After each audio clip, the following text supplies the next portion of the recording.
ulti, dash dash, first skill, dash dash dash. Okay. Yung basic combo ng Shangguan guys. Ito naman yung burst combo niya guys. Medyo mahirap to kasi may kasamang frenzy. Second, ulti, dash pabalik. Tapos first skill, second, frenzy, tapos ayun. Dashan nyo lang yung skill niya guys. Para mag 5 stacks yung ulti niya para mas masakit. Tapos ito naman, ito yung pag wala kayong first skill, pag second skill ang meron kayo, pwede kayo mag-dash ng 5 beses dyan. Ito, second, dash. Ayun, namang yan. Tapos pwede nyo sabayan ng frenzy pag wala talagang first skill. Kaya, sabay-sabayin natin second skill na meron kayo guys. Ayun dashan nyo na lang yung kalaban para maabot nyo yung pinaka-carry nila. Kung wala talaga yung skill. Tapos pwede rin naman sa first skill yan. Para mas madali. Sa first skill kasi mas madali talaga ayun, mas maabot nyo pa rin yan. Basta gamitin nyo lang yung mga pwedeng tapakan ng ulti ng Shangguan para mas ma-maximize yung ulti niya. Grabe ka kompleto yung guide ni Tatsuri. At kung nakulangan pa kayo sa guide ni Tatsuri at kung gusto nyo siyang tanungin, ay bisitahin nyo na lang siya sa kanyang mga streams. Tingin nyo, kaya nyo kayang maging master ng Shangguan? I-try na sa practice tool. O kaya naman, kung medyo matapang kayo, rank games agad. Abangan ng HOCational Episode 4 next week. See you sa PKL.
Hi, I'm Crystalline N. Kabugwang and I go by Moon. Hi, I'm Cedric Gwenby Palmas and I go by Sediboy.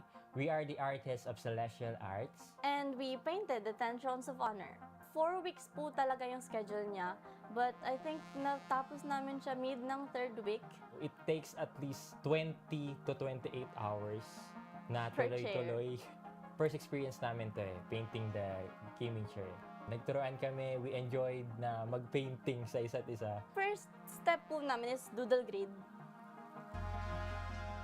Sa tingin nila, para lang kaming naglalaro palagi. That's how we know kung saan kami mag-outline. And then, pipicturean namin siya, tapos ilalapat yung design. And then, tsaka namin siya isa-sketch para accurate yung mismong design. Sobrang honored namin kasi actually, 1 year pa lang kami sa industry and we've come this far now. We're excited to see how they will appreciate our art. Thank you so much to Honor of Kings and TT Racing for this huge project. Laking privilege niya to be part of this and yeah, we had so much fun having it. Kita-kits tayo sa Philippine Kings League. See ya! See ya!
Thrones. And that's how you make an entrance.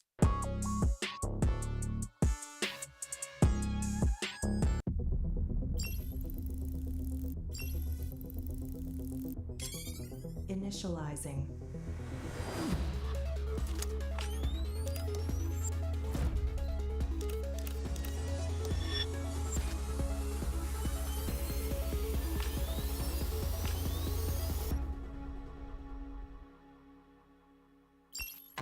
System error.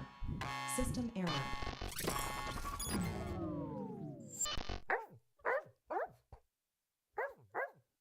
Flowborn accessories. Available now in Honor of Kings.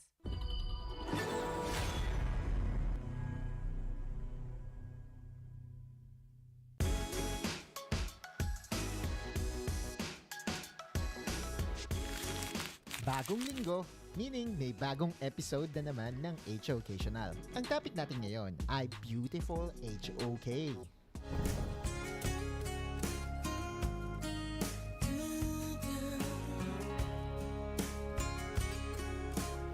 Hindi yan, pang kay Daddy Hook yan. I'm talking about beautiful decision making inside the game ng isa sa pinakamainit na team sa bansa, ang Blacklist International. Ang game na hihimayin natin ay ang laban nila kontra WeTrend Esports. Mainit at madami talagang nag-abang ng pagtatagpo ng dalawang bigating teams ng PKL Fall. Sa drafting pa lang ay malinaw na ang plano ng Blacklist. With Pei, Byron, Mozzie at kahit na rin yung Lady Sun, malinaw na gusto nilang maging agresibo sa early game. At ganun nga ang kanilang ginawa sa unang play ng laro. Pagpasok nila ng jungle ay naabangan sila ng WeTrend. 4-1 exchange ang nangyari at talagang naging mahirap ang early game ng Black. Lumawis nila, hindi makakatakas, kinuha na lang ang tower damage. Gayunpaman, ang mga susunod na desisyon ng Blacklist ang ating tatalakayin. Sa 4-minute mark ng laban, nabubuhay ang Tyrant. Malimit na kinukuha ito ng mga pro teams dahil nagbibigay ito ng extra damage and extra gold sa buong team. Pag pinansin nyo ang mapa, hiniyaan ng Blacklist si Just Chi na gumawa ng play sa kabilang side ng mapa. At bagamat nakuha ng Trend ang first Tyrant, nakuha naman ng Blacklist ang first tower. Kaya ina-out macro nila ang kanilang kalaban. Tower on the top side, posibleng mabasag. Tinanong natin si Butters kung anong opinion niya sa trade ng first tower for a first Tyrant. Actually guys, isa ito sa mga magagandang trait ng Blacklist International kung bakit napaka-successful ng team na to is they don't take unfavorable trades na hindi talaga papanik sa kanila. Unang-una, madami tayong nakikita sa kanila na kapag katingin nila hindi talaga magiging pabor sa kanila yung laban, they would actually just go for the poke and try to stop yung mga kalaban nila into engaging kasi dahil sa poke na ginagawa nila. And kapag ka talagang hindi na maiiwasan, although unfavorable sa kanila, they make sure na yung kanilang main carry or sabihin na lang natin yung isa sa damage leaders nila will actually gain more doon sa nangyayaring laban. So ang ibig sabihin dito, kaya din naman talaga umakyat na si Just Chi is because number 1, kailangan nila ng farm. Number 2, kailangan nila gumawa pa ng map control. Magandang desisyon na pwedeng i-apply sa ranked games. Going for trades is definitely better than forcing a team fight, especially when behind. Nangyari din ito around 7-minute mark. Imbes na piliting labanan ang WeTrend, humiwalay si Golden Kite para basagin ang second tower sa baba.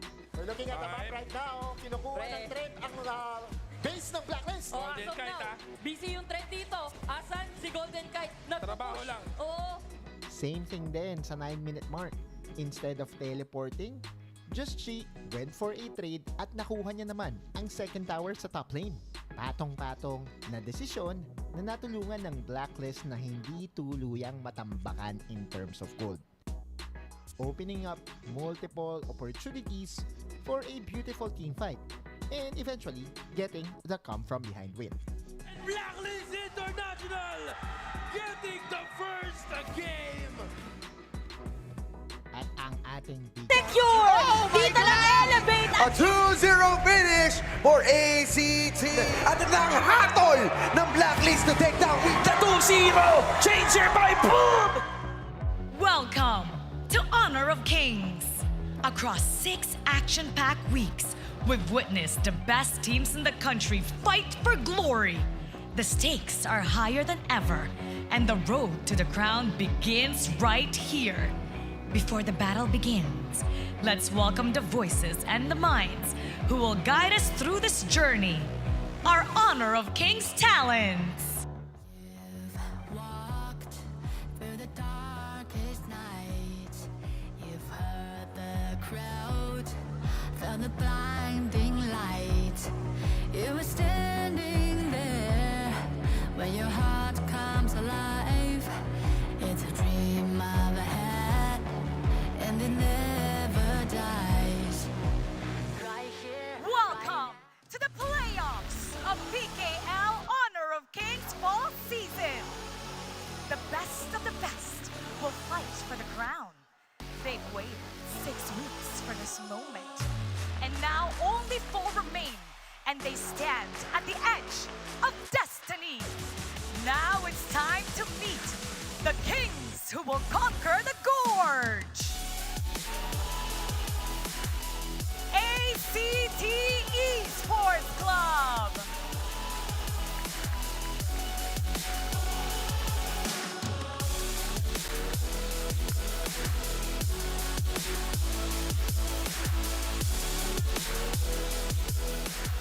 Elevate!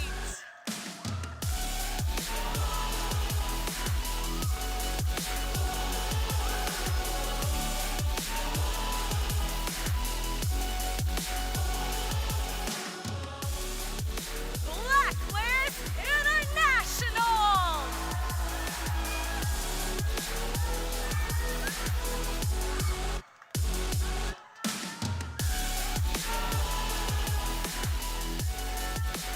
And finally, Boom Esports!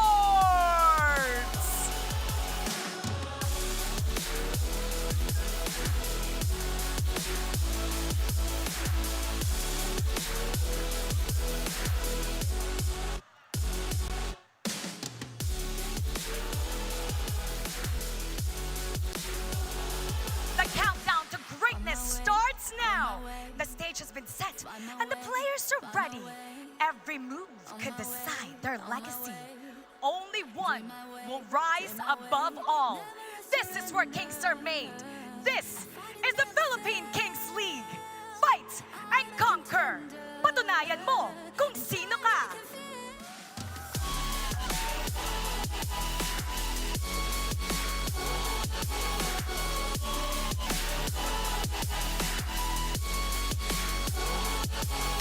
The smallest lights become the brightest enemies. You'll let them see.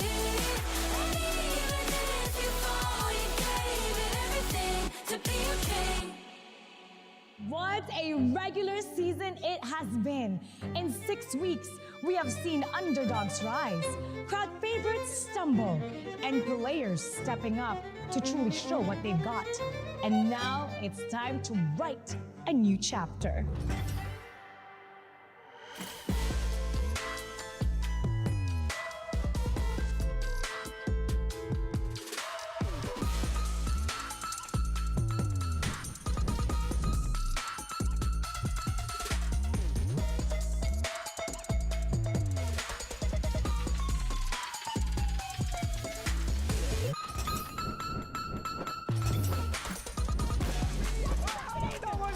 Nakapokus ang sila dito. Ginamit na ng Conductor of Souls. Dire-diretso na rin sila dito. Hey, Jonathan!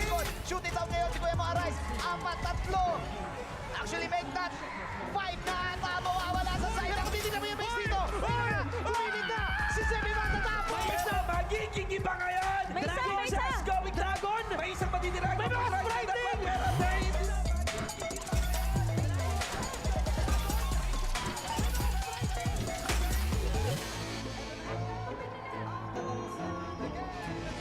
Patunayan mo kung sino ka.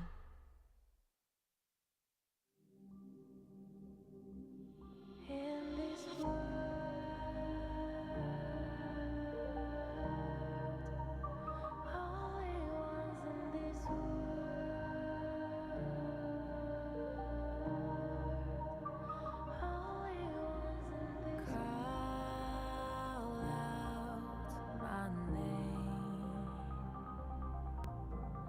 cut through the sound of the rain.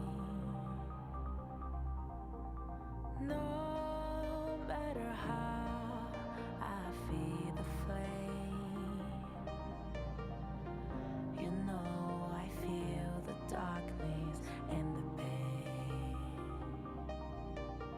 All of the ways we tried to break free from the night, you know we made it out, we found the light. I fly so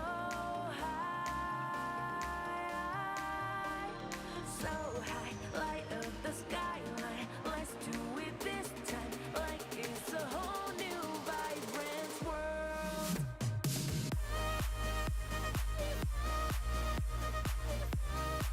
Like we're the only ones in this world. Like we're the only ones in this world. Now I see that I got everything I need. It's alright, I'm on fire, I'm alive, 'cause now I fly so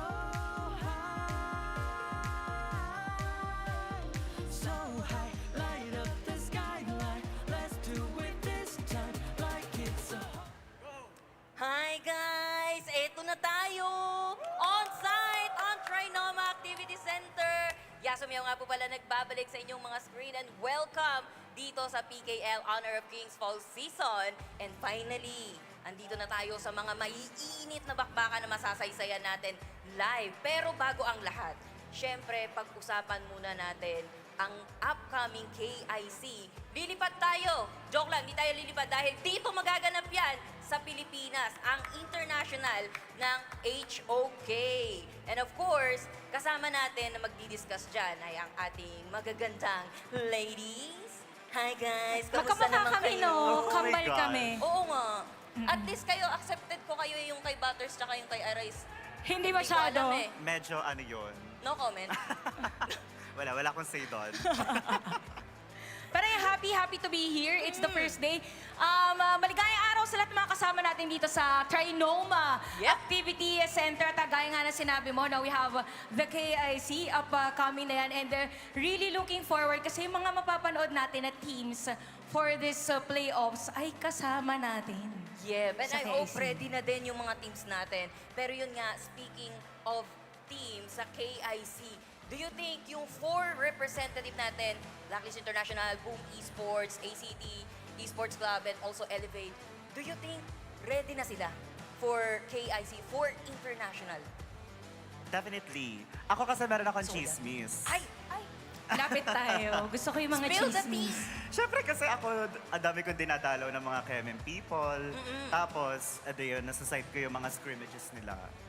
Oh! Gusto ko yan, yung mga Yes. scripts. Oo, So ang ako, daming nasa site improvement. ko, ito yung mga other na hanash. May Indo, may Malay, may Keme. Parang lahat power.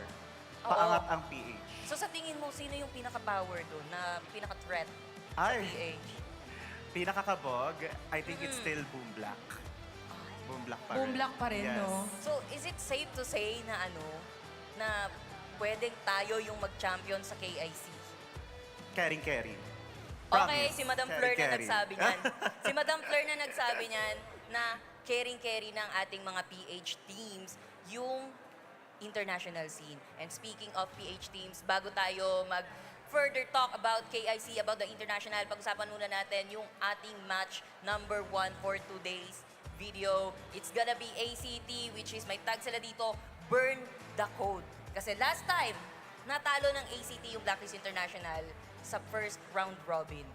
Oh, tsaka na dito, parang two of the powerhouse, if I might say. Oo. Well, technically, when we say kasi playoffs and top 4 teams na, sila na talaga yung powerhouse pagdating sa tournament natin. But I gotta say, we have this story for Blacklist Yup. International na tinawag pa natin sila na parang blueprint ng mga teams. It's like they are their own masters they are the masters of the code. At yung mga teams ay medyo nakakapag-adjust na doon sa play ni Blacklist. Yeah, kumbaga parang ang sinasabi mo dito, Madam Chantel, no, na naaaral na itong Blacklist International. And speaking of Blacklist International, natawag na nga natin sila na Blueprint. Mima, ang daming beses mo nang nakaharap yung Blacklist International. Sa tingin mo, nabasa na ba sila ng mga teams dito? And sa tingin mo, sila pa din yung team to beat? Feeling ko nakakahabol na yung mga eksena ng other teams talaga eh. Grabe pa rin talaga yung coherence and yung power ng Blacklist as a team. Pero talagang nakikita natin, grabe yung improvement ng other teams. Especially, Elevate in ACT. Talagang sila ang aking mga manokchi. Totoo naman, no? Pero ito, Blacklist International, since yun nga, no, meron pa kaya silang, I do expect na meron pa silang maihahain sa atin, maibibigay sa atin to further improve. Kasi up until now, well, they are called the uncrowned kings.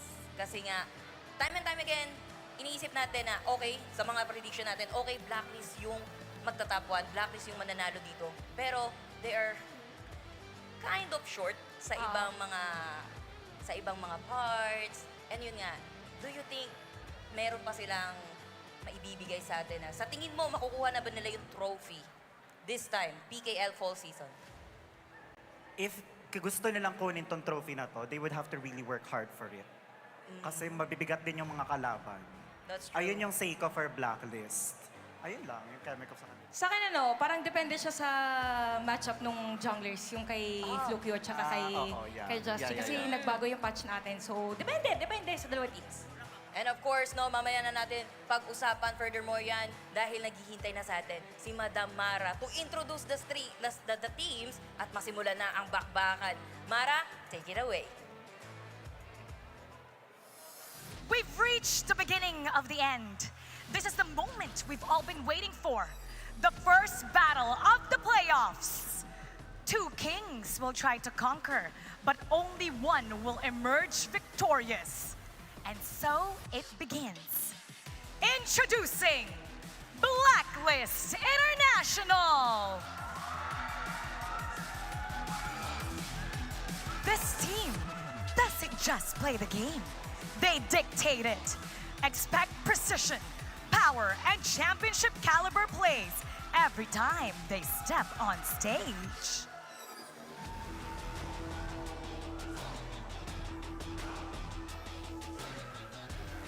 Let's welcome ACT Esports Club. From fierce international ambitions to bold moves on the Philippine stage, they've earned their spotlight.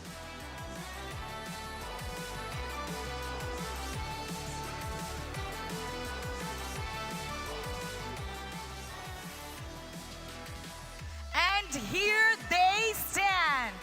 Two teams to enter the gorge. Only one will win. Who will it be? Everything is at stake and every move could define their future. This is what they're made of. Best of luck to both teams. And it's time to go back to our panelists. Pasok.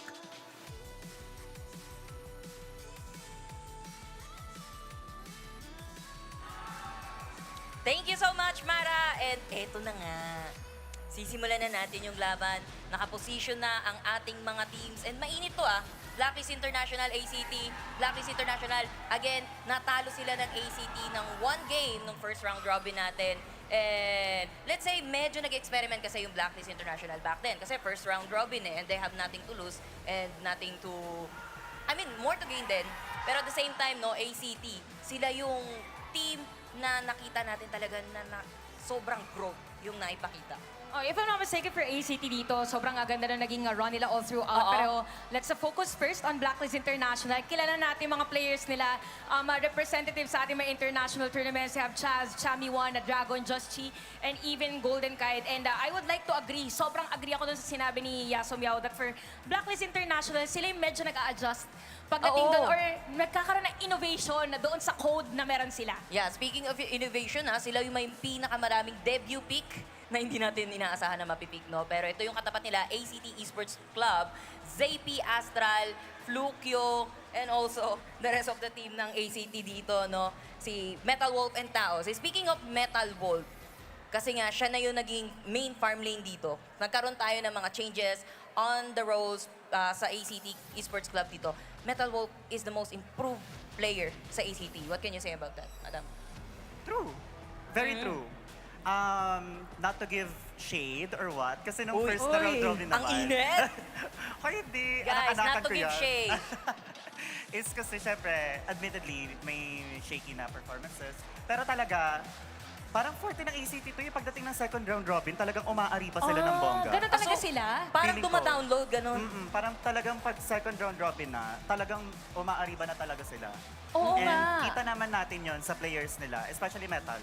Lalo kay Metal. Oo nga, tama yung sinabi niya dito na nagda-download. Kasi, di ba meron din kami na nagra-writer's room kasi kami. Oo. Tapos pinag-uusapan namin that for ACT, sila yung team na nag-a-adjust and nag-a-adapt mid-game. So grabe sila mag-download ng game. Lalong-lalo na yung ano nila, Oo. mga junglers na binanggit natin Lalo kanina. na yung sa mga meta natin, no, centric sa mga jungles, mostly, no. Speaking of jungle, nandito si Justy and Flukyo for the player head-to-head. Andito yung average kills and GPM.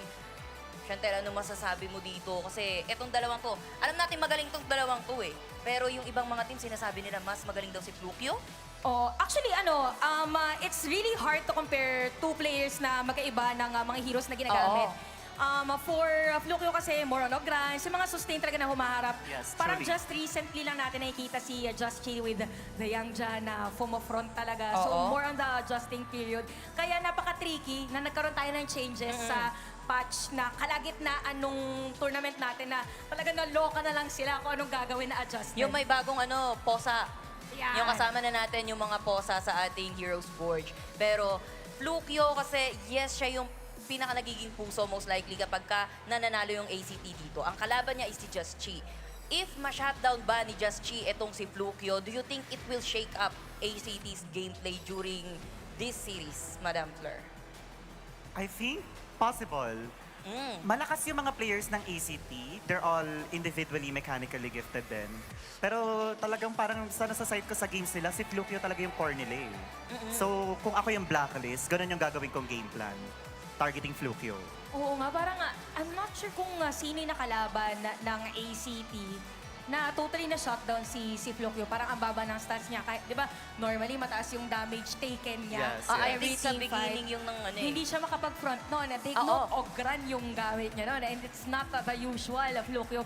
So probably nga, hindi probably. Isa yan sa kailangang gawin ng blacklist.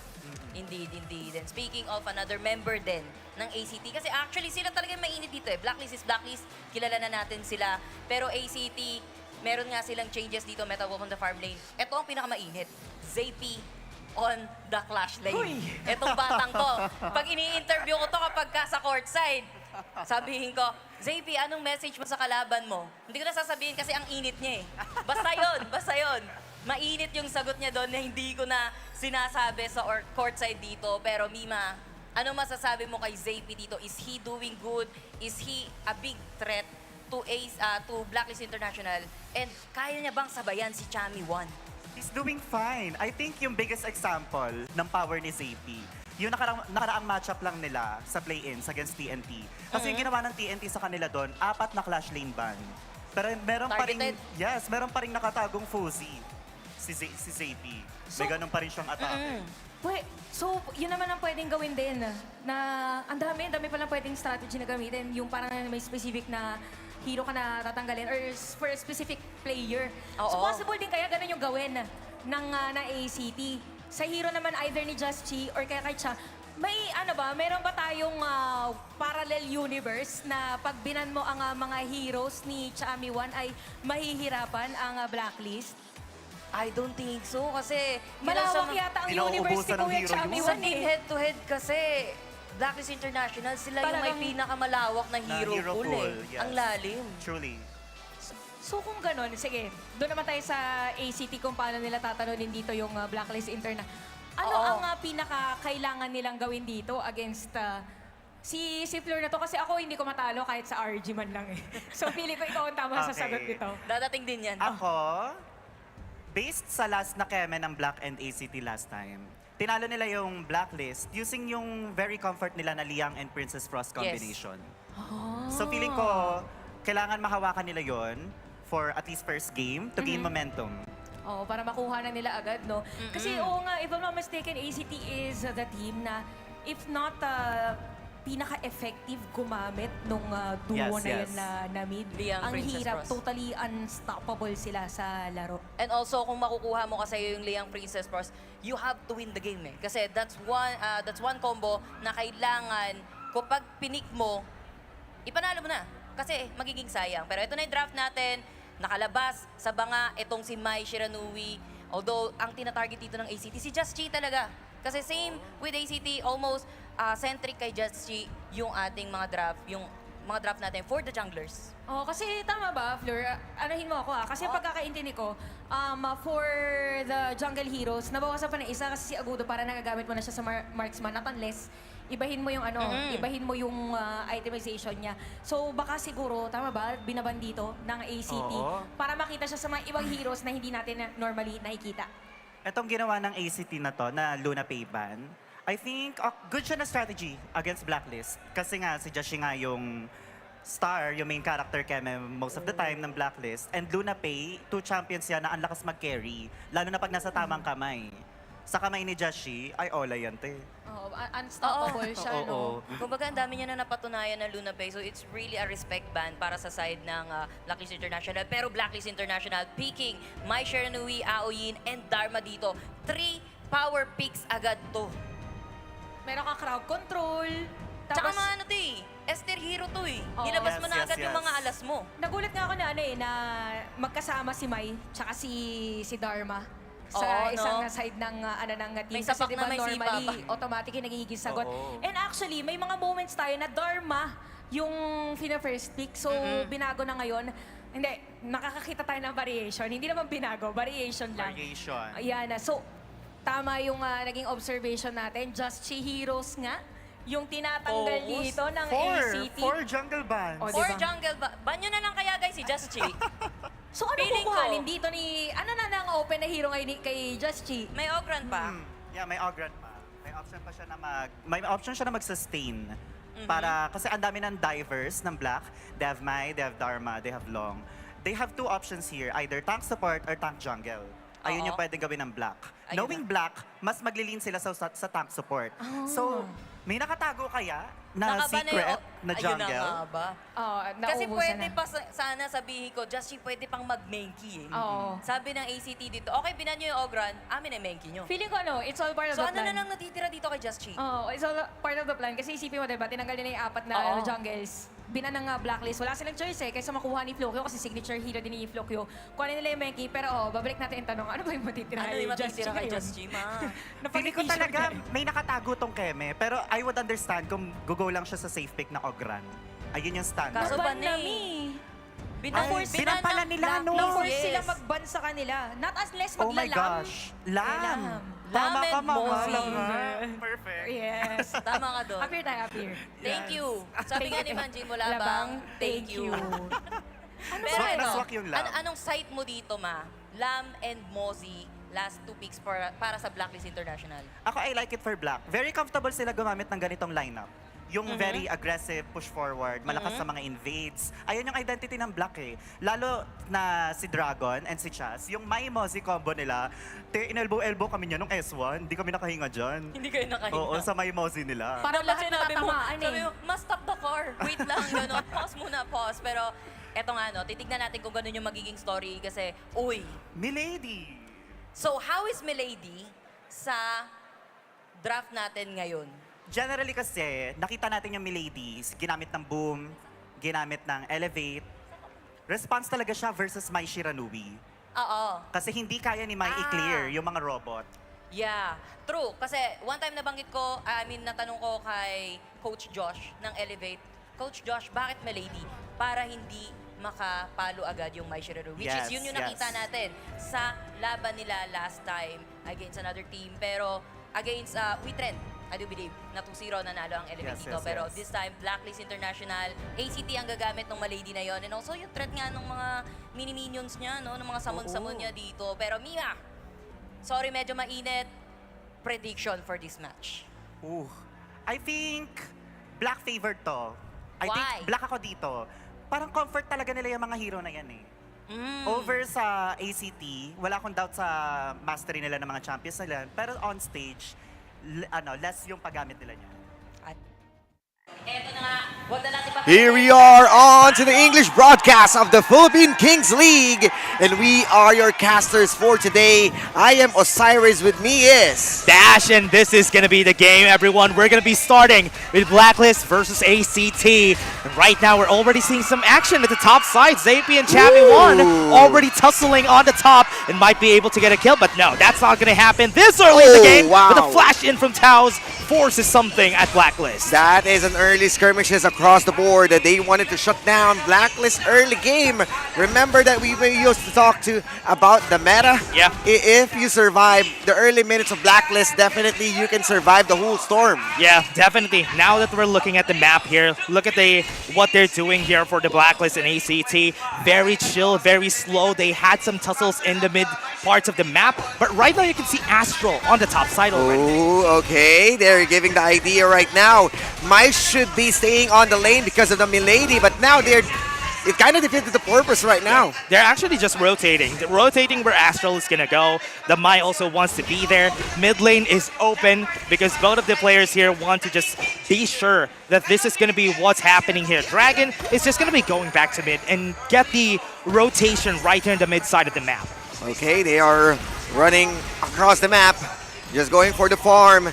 Flukio will also show himself, while Just Cheat is rotating somewhere and might be also present for the gold share. Yeah, they're just going to be getting the gold share here, going to be very good, especially for the early parts of the game in where they need to be able to get as much as they can. And we know Blacklist does that a lot, right? Yeah. Yeah, right there on the top side though, they got the push in safely. First blood comes in for Blacklist International. The first blood of our first game pulled off by Blacklist. Wow. We may Now, think, but knock up on the top another side though, one. might be able to go in. They have the cannon blast, not going to be hitting on the right target. Dragon is super low, but Chaz is also going to fall down first. A smooth criminal right there. Dragon with a pick off and making sure that they're winning the lanes. But of course, ACT, that's a 1-for-1, denying even the red buff right now. Wow. But a good play for ACT. After some kills, they make sure that they take resources just to shut down Just Chi. Remember, he is a lamb. He needs those damage items despite of playing on the Menki. Good punish right there from the side of ACT, but they also just mirrored the movement right here onto the back line, though they had. Wavebreaker was able to hit onto the back line, though Taos needed to flash away from that. Okay, what a good response from both of the teams. But Chammy right now, this might be sending some signals, but what a good scouting from Astral, giving an idea where Chammy might be coming in. 48 seconds before our next objective. Most of the time, Blacklist seems to let go of the Tyrant, but they are trying to be productive around the map. Let's see who's going to take the first step. They're just going to be taking all the things that they want to do here. Right now, onto the 30 seconds right here before they go in. They hit the Dream Roaming right here in Chaz, but they're not going to be starting the fight right here. They don't want to start the fight, lose resources before they go for the Tyrant fight. Yes, exactly, because you want those early objective. You wanted to shut down the Tyrant against Lamb. Yep. So definitely this is a good call for ACT.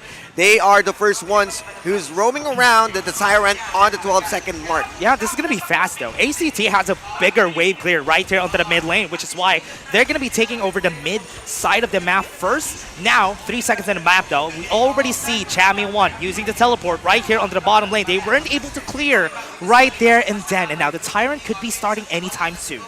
Okay, tempo. ACT, the first one to set up.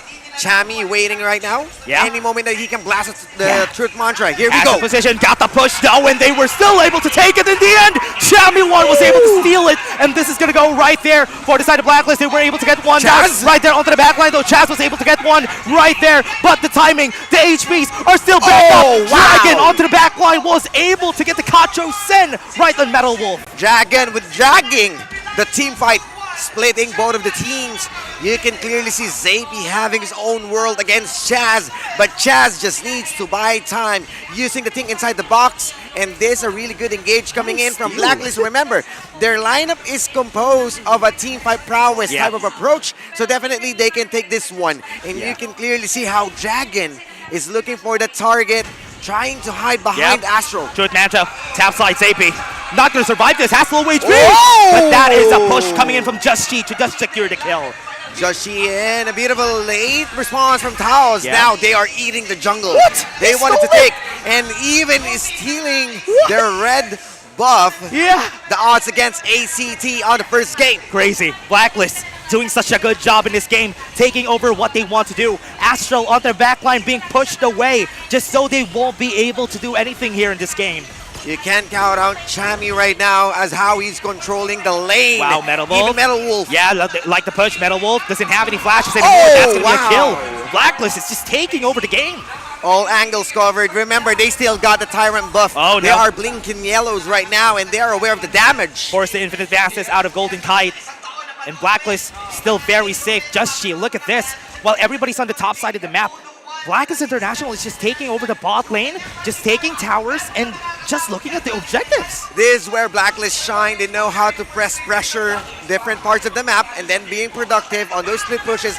The back row is impeccable for Blacklist. Yeah, bot lane, still some damage on that second tier tower, but Blacklist International with a 4K gold lead right here in this game. You can see that ACT kind of having problems when it comes to the momentum here because they're losing steam this early in the game, but it's okay. At least we are waiting for every one of them to scale up first. Yeah, this is the goal of the lineup of ACT scaling. Remember that ACT are the kings, or let's say the Tempest. Yeah. Most of the time They're they the play best. around the Tempest. Yeah, top side Oh, though. You can okay. see damage coming in from Blacklist. You can see the push. JP was able to flash, not even Surrounded. flash away, was able to dash away out of in danger, but this fight could happen anytime soon. Top side of the map, tower has been taken down, and this fight could happen anytime. Taos has to use the flash, had to force out of the way. Just She had to go away from there. They are trying to deny the red buff. They did a great job also putting pressure onto the top side of the map. So nothing losing on both ends of Blacklist and ACT. But you know that they are ballooning the advantage of Blacklist. Yeah, force the Infinite Access again. No problem. From Blacklist, but it's okay, as you said. Right there, you can see Metal Wolf use the flash to go It ain't in. our That goal. was a mistake. Blacklist International just going for the fight right there. Astral onto the back level, to the wall. And that's a double kill coming in from Blacklist. JP Another is one? in danger. Catapult will be able to hit, but that is so close. So close. So close, a sliver of health. Threading the thread into the needle just to put that cannon blast at the very last second. Again, our goal is not Golden Kite. Yeah. It is onto the other side of the map, shutting down Astral. Yeah. And Astral playing on a control mix Yeah, is not that strong. very low. Clean Okay. roaming, you had to force Alright. it. Right there, was able to push him on the wall. The truth will set you free in Blacklist. Chami 1 is going to fall down. That's a good way to start it for ACT. We're able to go for a trade, but it's still an 8K gold lead. It's a one and done. You just want to drop the truth mantra, take out one of the, let's say, members of ACT. This is secure. That's a sustain that they need in every fight. So still a good opening for Blacklist to just roam around the map, deny some of the resources, and there's a Tyrant as well. Yeah, look at the 2.5K gold lead that Just Chi has against Flukio in this game. That's a massive lead. Yeah, and you can clearly see the Dragon right now is Yeah. really doing well because True. of the 2 items. You have the Venomous Staff and then the Insatiable Tomb against one item, Milady, which is just the Massive Agony. Yeah, and even with that, right, Astral should have been a counter in this game against that Maisha Nui, but Blacklist knew how to play against it. What is tempo? I can definitely play around the map. Still, Dragon is 2-0-5. This Maisha Nui hasn't been caught up yet. Yeah. With no control onto the side of ACT. They're having a hard time containing him. They could go for the push here.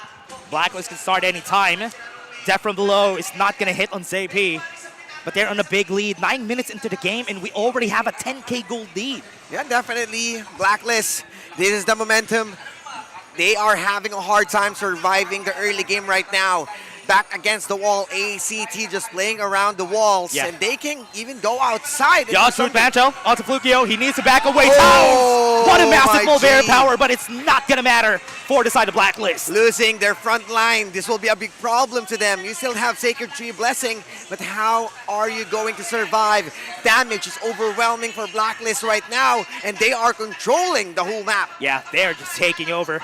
ACT can't even go away from their second tier tower here because they know that they're going to be in danger if ever that happens. Right now, we already have the Shadow variants, and Blacklist is starting already. You can clearly see how they are well distributed. We got 2 members from Overlord, 2 members onto the Tyrant, and you can clearly see Chaz just gaining information whether someone wanted to challenge any of the Blacklist objectives. Yeah, they can start right now. Taos. Wow, timing is just impeccable. They didn't even take the risk of just using the smite. Just she waited right at the last moment so that nobody would be able to steal it. Double objective from Blacklist International. The black print right now is showing how is it done, and no counters yet from ACT. There were some doubts about Blacklist International because the playoffs teams were able to defeat them during the group stage, and now they're showing we're not here to play, we're here to dominate. Boots of resistance across the board. Man, every one of them has like a 1K gold lead, a 2K gold lead on each and every member of ACT. One and done isn't allowed here. You can see Dragon flipping fans, and we are waiting for ACT to flip the script. Yeah, look at the top side. Top side, look at it. It's going to be pushed. Every member of ACT are already on the bot side of the map. A bit too late on the rotation, and there's still a Shadow Vanguard on the top side. Respectable on how ACT responded for the reason that they are lacking onto the damage. Where Flukio is, the team Yeah, should they got be the push in. already. Death from below has been used. Flukio is Oh down. my This God. is the knock for 3. Dragon had a great timing there, but JP onto the back will be able to get the damage here. JP. He was able to get it. Golden Kite now finishing. ACT gonna go down, and that's it. Blacklist International will be going for the crystal, and game number 1 is gonna go in their favor. A 12 minutes game. Almost, I believe. Yeah. Very. 55 or something. But yeah, definitely it's 12 minutes. But Blacklist, Judge Chi has been denied with the Luna, with the Jing, with the Pei. Even you're banning everything, it's how well good Blacklist individually and moving as a unit because of the macro sense that they have on how they're going to go for those trades, objective trading, or the resources even inside. Flukio is playing on a tank type of Menki, or let's say not the usual carry ones that we're expecting. Very dominant play coming in from the side of Blacklist International. And I can understand what you were saying. We were kind of expecting that they're going to go pure Sky, then a lot of tank items after that. But we didn't see it here because they weren't able to get a bit of advantage in the early game that I was kind of expecting from them. But Blacklist International played that impeccably. That was such a good showing. I mean, this is the playoffs mode type of Blacklist. And I must say that I'm lost for words of how ACT, because I'm not expecting with their performance, not even as close as how Blacklist is doing it. You drafted a fair counter from the Mike Shiranui, and you can clearly see he is the MVP, none other than the Year of the Dragon himself. Dragon 2-0-10. And you can definitely see the stats here, everybody, of Dragon. He was setting up a lot of fights together with Chami 1. Both of them are a double threat. Whenever a fight could happen anytime, they were just doing what they can in order to set up the fight in their favor. Yeah, and what's good about that is when Golden Kite is being forced to use his infinite vastness, you are trading a lot. You are trading some cooldowns. You're trading some lanes. So it's a very productive type of play from Aoyin. And the pressure is coming in from the side of Dragon, not even onto the marksman. Yeah, you can see the effort here from ACT Taos. I've seen a lot of great mulberry powers in this game from him, but the problem here is ACT doesn't have the firepower to actually follow through. Zappy needs to slash 3 times in order to get close, and that's why you can see here. Look at the setups coming in from Blacklist. Zappy had a moment of brilliance here. I thought that could have been a chance for them to turn the fight around. I was expecting, as what Fleur told us from the panel, that this will be a heavy-centric type of play from knowing Blacklist. This is their identity. Yeah. Playing Zappy on a party isn't really working well to them, and you can clearly see our stats or the difference of the. I believe there's a specific term for this one. What term? The diagram that we're seeing. I was expecting it's a Venn diagram, but it's not a Venn diagram. I'm so sorry. Just call it metrics. Yeah, we could say it's stats, Metrics, right? the Metrics, stats of everybody here. You could see the kill participation. You could see the difference here from both of the mid laners. It's also because of the fact that ACT didn't really had a lot of fights that were successful, which is why there's very low kill participation from the Milady in this game. Oh, it's the stats matrix. Matrix. Matrix is the word. Yeah, it's been so long since I cast it in English. So, yeah, it feels different. But definitely, I do understand how hard it is for Astral because Astral is also, let's say, an aggressive type of mid laner. Yeah. And putting him on a Milady is a big setback for him because he's not having his shining moments. Yeah. Not even a Nuwa. Yeah. I believe it was a targeted ban on the second phase. Yep, it was. So I believe there's... Nuwa and Ogren. Yeah, there's less of an option. Yeah. I wanted it to go for a Lady Gen, as what we've discussing off-cam, for the reason that it may protect him and also put a passive damage. Oh, yeah.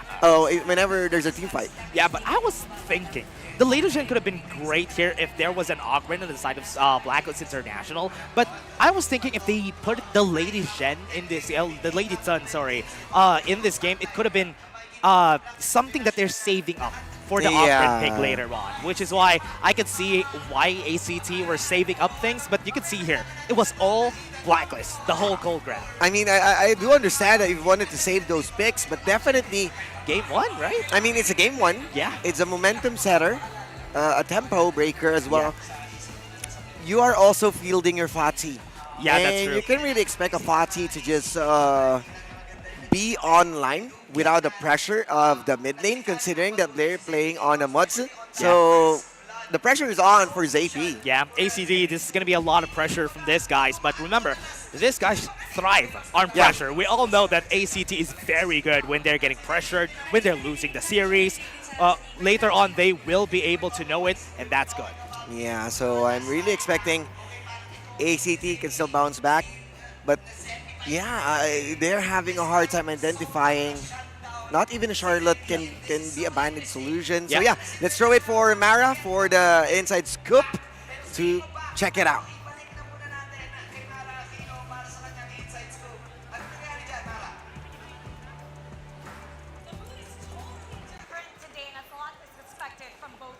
Dapat Ang ACT Esports Club, they woke up as early as 9 a.m. today, which is normally different from their 2:30 p.m. alarm. Sabi nga nila, they're still getting used to the venue. Can you remind sila ni Coach that they've defeated Blacklist International before and they can do it again. Okay lang maging nervous, pero to turn that nervousness into excitement. Sa panig naman ng Blacklist International, well, they shook off the pressure as early as yesterday. Sinigurado nila that they only did one scrim, and after they hung out to shake everything off and do things unrelated to the game. And it looks like mas kalma nga sila ngayong araw. Now, before the game started, ni-remind naman sila to focus only about today and don't even think about tomorrow. At kitang-kita nga that this is working. Ngayon, pupunta na tayo to break things down for the next draft. Let's head over to our panel. Thank you so much.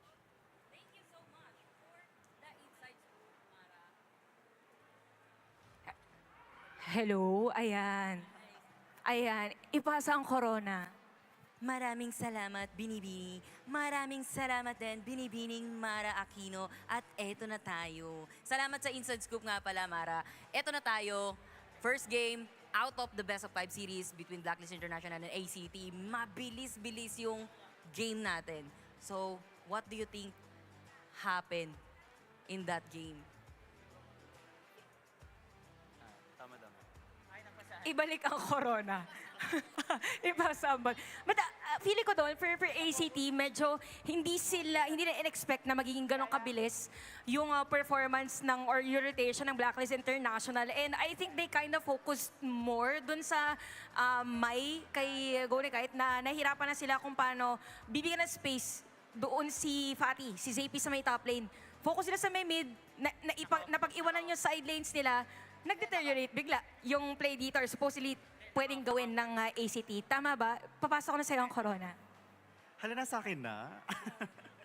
Ako, feeling ko doon, yung ginawa ng ACT na target ban na 4, I think mas effective siya later on in the series. Pag sa simula pa lang ng game, isipin mo, 4 na jungle yung wala, meron pa siyang pang 5 na keme niya, di ba? So parang ginawa, ang baton, salamat mama. So para ang ginawa dito ng ACT kasi talaga, they targeted Just Chi. But then, na-overlook nila dito si Maishira Nui, isa lang yung naging sagot nila, which is the Malady. Pero, how is it? Last time na nakita ko kasi yung Malady na ginamit ng Elevate, hindi talaga naka-online ang Maishira Nui. Pero, eto tatanong ko sa inyo, what went wrong for the draft ng ACT dito, Mima Fleur? I think on paper, maganda talaga yung draft ng ACT on paper. Pero feeling ko yung execution nila, they should avoid early fights. Kasi sobrang snowbally ng comp ng Blacklist na magkaroon lang ng isang lead yung kaya nilang dire-diretsohin. Which is, ayun yung nangyari sa game natin na to. Parang kanina may nabanggit ka pa sa akin about... Ibalik so, ang Mima, baton. parang kanina may nabanggit ka sa akin na Blacklist International, sanay sila sa mga hero na to? Yes. Yung mga ganyan, very aggro, very aggressive, very push forward na type ng champions, ng compositions, ayan talaga yung forte ng Blacklist. Diyan sila nagtatrive.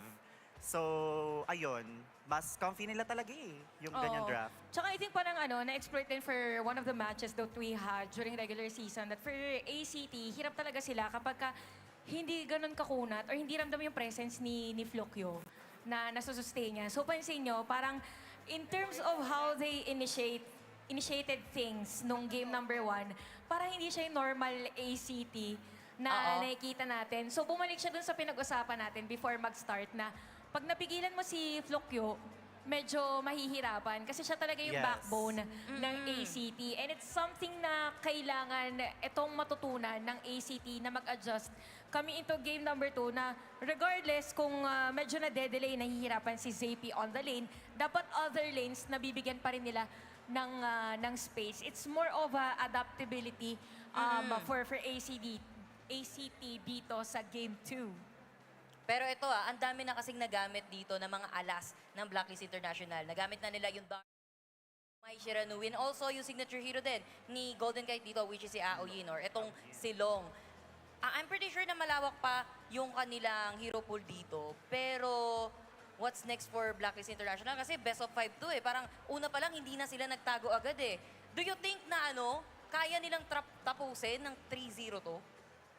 I think, if hindi ni-respect ng ACT or binigyan ng priority si Flukyo, kayang-kaya ng Blacklist. Kaya nilang i-sweep, pero nasa kamay pa rin ng ACT talaga. I think Flukyo...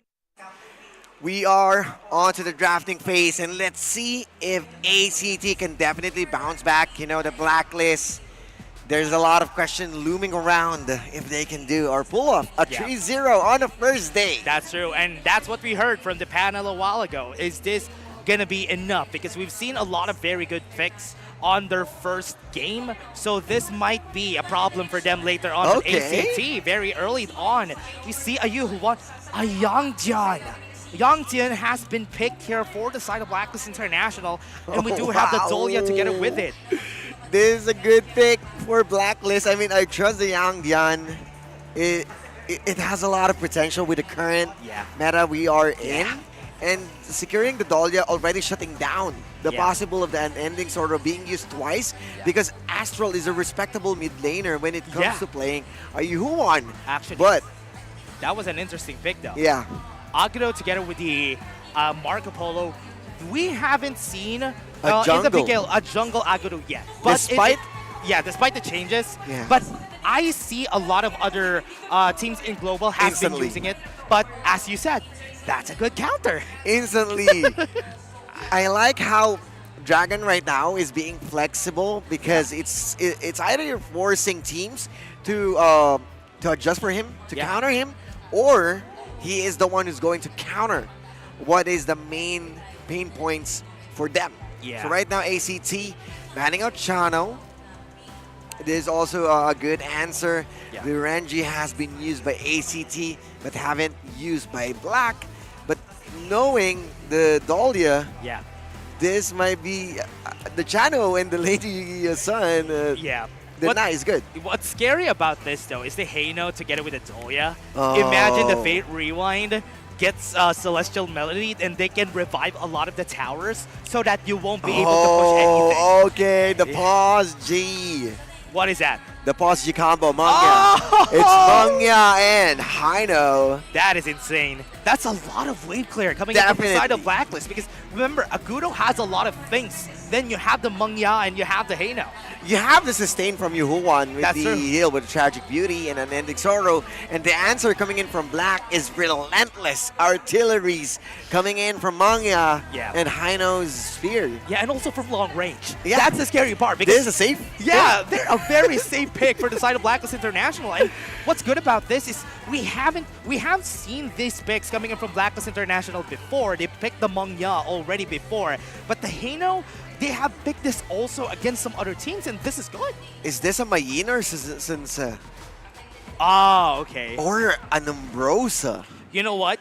This is a zombie Umbrosa. Yeah. Possibility because of the Dahlia. Because they already have a tank here on the hands of Yang Tian, you do have a possibility of having somebody carrying the and team with the damage. You have the backup. You have the big guns. That's true. Literally the big guns. Yeah. But yeah, since they wanted to play it safe, I mean, respectable on how they wanted to do it with this type of combo. Yeah. Because Umbrosa might be greedy, but it means that Blacklist is a man on a mission. Yeah, I love the idea of having the Tsuya for the side of ACT. They have the Tsuya and they have the Agudo Marco Polo. So you can put the Sanctification on anybody and it could work. And I love that this Agudo, we're going to see a damage Agudo here for the side of Flukio. And as a carry, as somebody who carries teams, this is good for Flukio. The main problem here is, I believe, the Marco Polo, because whenever he wanted to dive in There's nobody to reach Mangya and Heino, they're going to have a hard time peeling in because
factor. Yeah. Code 1, Chamu 1.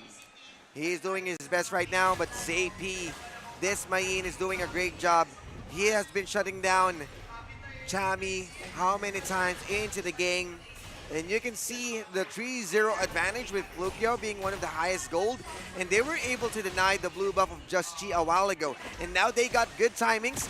They are around blue buff and even present on Astral and Tao's combo. Yeah. Gonna go for the steal here, Just Chi. Already in position, Tao's has the flash, remember. So they can start the fight anytime. I mean, you do have Dragons, Gan and Mo. So they can just put damage before already committing. Yeah. Procking the execute from Ogran. ACT wants to start this fight. One thing that's very scary about this is how they start those fights. As we said, 30 seconds of the clock, we do have the Tyrant. Yeah. And we still haven't seen any kills coming from ACT. Yeah, and you can see that they should be maximizing this Liang Princess Frost, but they don't have any of those plays yet. It's just Blacklist trying to take it slow. They know the possibilities. They know how strong it is, but this a 4-man unit of Blacklist leaving ZP. Oh my God! What a shot from Dragon from downtown. Took down the kill on Tao's. And now 3 seconds, we have the Tyrant.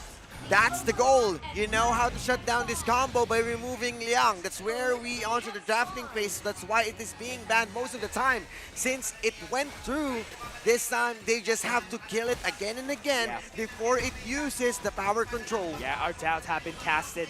But right now, Just Chi's gonna go for Metal Wolf, forcing the Infinite Fastness very early. And now Blacklist is just going to be going away with a Tyrant and a tower at the bottom side of the map, but they're still not done. Just Chi and Chaz at the back. Taos doesn't have anything in order for him to back up. Golden Guy even flashes in to get the kill, but ZP here might be able to save the fight for the team. Chami 1 is going to be his target. He's going to fall down here. That's good, but they already got one more. 2 for 1 right here for the team. ZP, Metal Wolf, Flaming Palm was able to get the kill in one, but there's the trade coming from downtown. 3 for 2. No problem with the trades as, you know, Blacklist making sure that they are still getting those kills. The shot from Dragon and even Just Chi committing all the way under the turret and using the Conductor of Souls to survive. You can see the combo here. It is the start of Code 1, but the response from ZP hitting 2 members and over the wall. Chaz, a bit of a safety to just make it less painful onto those trades. That's true. We have seen it. Blacklist is still, man, this is so good to see. I mean, they still got their bonus because the goal is only Tyrant, but they got more kills. Yeah, they still have it on their hands. Right there on mid, they're looking for something else. They want to go for the push, but it's still not happening. The jam parties have been helping them push the towers here, but again, still safely able to back off. And it kind of forces also the winter is here, so they need to clear it because the focus is onto the mid lane. They got most of the towers now. Chami with the Frigid Armor will be using to those fights, to the back lines. They are chasing, and this will be a 3-man unit trying to protect Metal Wolf, but at what cost? Because you are lessening the pressure onto the side of the map. They need to find a way to find those fights though, because still none. 0-3-1 on Taos, and not even a power word control that we've seen in this fight. Yeah, it's just a Blacklist respecting this type of team comp. You can clearly see that the first one who's checking the brushes is Chaz because of the unending sorrow. Yeah, they're gonna go for the Frigid Charge. Flukio is getting chased down. But right there, they were able to stop them already. Not gonna be continuing the fight, but remember, the back line though, Mayin, ZP is in position to go for the breach here. Oh, they're cutting the roots. They don't want anyone. Yeah, they're going to be using right there to exploit weakness right there with the power of control. Just Chi's going to fall down. That's a fast one coming in from the side of ACT, but they're still not over. ACT still trying to take over, but the map is still not done. Fight is not over, but ACT can go for the push here. The power of ACT's team comp showing right now with the flash control coming in from Taos. Oh, going to fall down, Flukio. No more minions, Metal Wolf flashes in, but he still has infinite fastness though, so he's not going to be able to get the kill there. not going to take some more damage, and even Chammy1 saving himself. Still a good attempt from Metal Wolf, but that's a bit risky if he miscalculated. You know how important Metal Wolf right now, and them giving the information of not having the infinite vastness. So that's a minute wherein they can just look for Metal Wolf. Yeah, looking for it.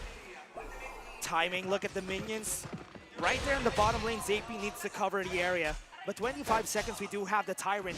So timing the minions at that right time could be beneficial here for ACT. You can clearly see that Golden Kite is picking up some items. Cristiano onto the late game will be a problem to them. Lucio being tanky, 2 armors into his hands. And the Blazing K being finished for Chammy1. This will put a lot of pressure inside, canceling the teleport. Get denied 15 seconds for Chammy1. He's not going to be able to position himself on that Tyrant fight later on. But ACT already in position to take it. Remember, this is what we said a while ago. The minions that they were pushing in the bot lane a while ago was very helpful in order for them to be in position for that Tyrant fight. Yeah, the pressure is on because they already got... Kinda scary though. Yeah, Kinda scary. That's still a Ganon Mo, although it doesn't have the main damages yet. Just now, Savant's Wrath being finished by Dragon. It means that it will be more painful onto those freshly forged short and long daggers. Wave clears after wave clears. The good answer from Blacklist, pushing away the pressure from ACT. And right now, they are the ones who's trying to get inside and invading more members. Chammy knows where the position of Taos and Astral. They are going in for the chase, popping Howl. Pop the Howl. Gonna pop Lucio. Gonna be chasing him. They're gonna try. But the Winter is here is just going to pull back members right here. They need to pump the brakes. Yeah, what's good about this lineup coming in from ACT, you are creating a safe zone with the Winter is here whenever Flukio's jumping. So the tankiness of this guy and the more damage taken that he's getting from most of the games that we've seen from PKL, they'll be expanding more on this Flowborn tank. Whenever you're trying to engage, it's also hard because they have the Winter is here. So they are not going to be able to just move forward without a fight. And remember, 1 year, when you get slowed, your charge is going to fall down. Yeah, but that's different because the approach of Chammy will be there on a different path. He is trying to always sneak behind those backs, but right now, Tyrant is still in the hands of ACT. But the answer from Blacklist, they are going for the trade. Power control is going to get used right there. Just Chi going to get chased down, and he again dies in front of ACT. He is quickly being popped off despite of him having the Blood Rage, and the ACT squad is raging bull right now, looking for more kills. ACT is just taking a lot of the camps here. Right there at the bottom, you can see that they want to go for the push, but the Shadow Vanguard has been popped. Yeah, it kind of forces them because you know that the second tower or the second tier tower onto the bot lane is already low. They need to manage wave. You can see Metal Wolf is just having the best time of his life for trying to split and not even popping in his infinite vastness because his 4-man squad is already doing enough pressure around the map. Howl has been popped though. Chaz is going to be the one chased down here. Chammy1 at the back line though. They're going to be running. Trapped right now. They have the Shadow Vanguard on their side. ZP was able to go to the back line. So Chaz is going to be his first target. He's able to get the hit. Oh, no! Golden Kite. He's going to fall down. 2 kills for the side of ACT. And that's 2-0. ACT wins the fight. No escape from the Blacklist squad, lessening the goal that they have right now. They are still in it to win it because the fight will still be there onto their doorstep. What a play coming in from ACT. They just turned the tides with that one fight. With the single team fight, with the setup, with the Howl being used by Taos, it set them up to put more pressure around the map. But you can see the Dragon onto the top lane, still doing wonders, doing work. They did their best to hold their ground. They even drag it as far as they can run just to wait for Just Chi and Dragon. But how fast the ACT squad with the howl. Yeah, and remember. they were able to chase. Yeah, 2 towers have been taken down. Oh, Flash has been control. used again. That's going to be a very dead dragon, but he Oh, was able to Zabi! flash away. Zabi was able to take him down right there in front. They had the force and then Golden right Kite. now with the infinite passer for Golden Kite. They're going to go for the chase down. Flukio left on the tower. The blood rage has been bombed. He survived, but that's a double kill for the side of Blacklist. They already did their part, already using the control, and Winter is here, but they didn't disengage. They went in for a hard commit, an overcommitment it is, with a punishment from the Blacklist squad. It's still coming back onto their hands with a few hundreds with their advantage. Yeah, they're going to take it. They're going to try to take the mid lane tower here because of that. Blacklist International are just going to be punishing them for that mistake. You don't make those mistakes against the squad that got an international experience, because they know how to punish. They know how to play with these kinds of mishaps from ACT. Yeah, they see the mishaps, they see the mistakes. Blacklist are just going to be pressing where it hurts. And right now, 30 seconds and we have the objectives in. Moving in closer. They are out for blood, looking for any targets. Out of passing. They are well aware of their positioning. 20 seconds, a huge wave onto the top lane. Zabi. You can see that Cham is waiting for anyone who's going to split. Golden Kite though. Oh, This okay. quickness was not able to hit those. Oh! He's going to be punished though. Oh! Flash in. Golden Kite. With that, the bloodlust from this guy was able to take down JP. And ACT is going to be losing more members. Golden Kite is just going to be allowed to do this right now. That's going to be one more kill. He's going to be killed, but he got 2 for 1 anyway, and that's okay. 2 for 1, but the minions onto the mid lane is pushing in. Someone needs to clear it, although the tower definitely can do so. But the movement from ACT squad just to try and trade with the objectives. But Taos did a great job to just put Golden Kite on a huge stop and use the Winter is here for the combo onto the damage. The killer instinct kicked in for Golden Kite. You gotta respect that, but you still need to focus on the combo of ACT. That's going to be a take right there. Flukio at the back, though. They're going to go for the chase down. Metal Wolf going to be the first target, but Flukio right there was able to jump out. But the Shadow Vanguard still gets on their hands. The power of the Vanguard will be unleashed against Blacklist, and they are having a hard time with their turrets. A bit low onto the bottom lane. They can go for a trade. They can press more pressure. They can land those hits with Zapi setups. A Daybreak, a Pure Sky. You got damage, you got tankiness. But Chami right now is a well-oiled machine with how many armors that he got. Even if he gets hit by the power control, it's still going to be okay. Right here, ACT are in position. Here we go. Chami one looking for the chase down, but he's not going to be able to get there. Even Golden Kite having proper items right now. Yeah, gonna go for the chase down. Oh! Chami was able to knock up 3. Towns is gonna fall down. They get the stun. That's a big one for ACT. Blacklist International. Flukio, he's gonna fall down. The blood rage is there. As you said, Zabi on the backline was not able to pull the trigger against them. They're not gonna pump the brakes. Blacklist International goes for the chase down. Chaz with a stun on 2. Astral doesn't have it in flash. That's 3 people down on the side of ACT. Chaz with a very nasty flash, plus the mournful tempo, making it smooth and clear, but Dragon being chased. Garner Grave coming in from Dragon. The hit from the Forge, and that's it. And Metal Wolf is gonna go down right here. But Chaz is gonna go for the chase down. Blacklist International is gonna go for it. They're gonna end this game. They want to win got this the dogs. right now. They have the Shadow Vanguard. They don't follow trends. They set them the blueprint. Blacklist International are heading straight to the upper bracket finals.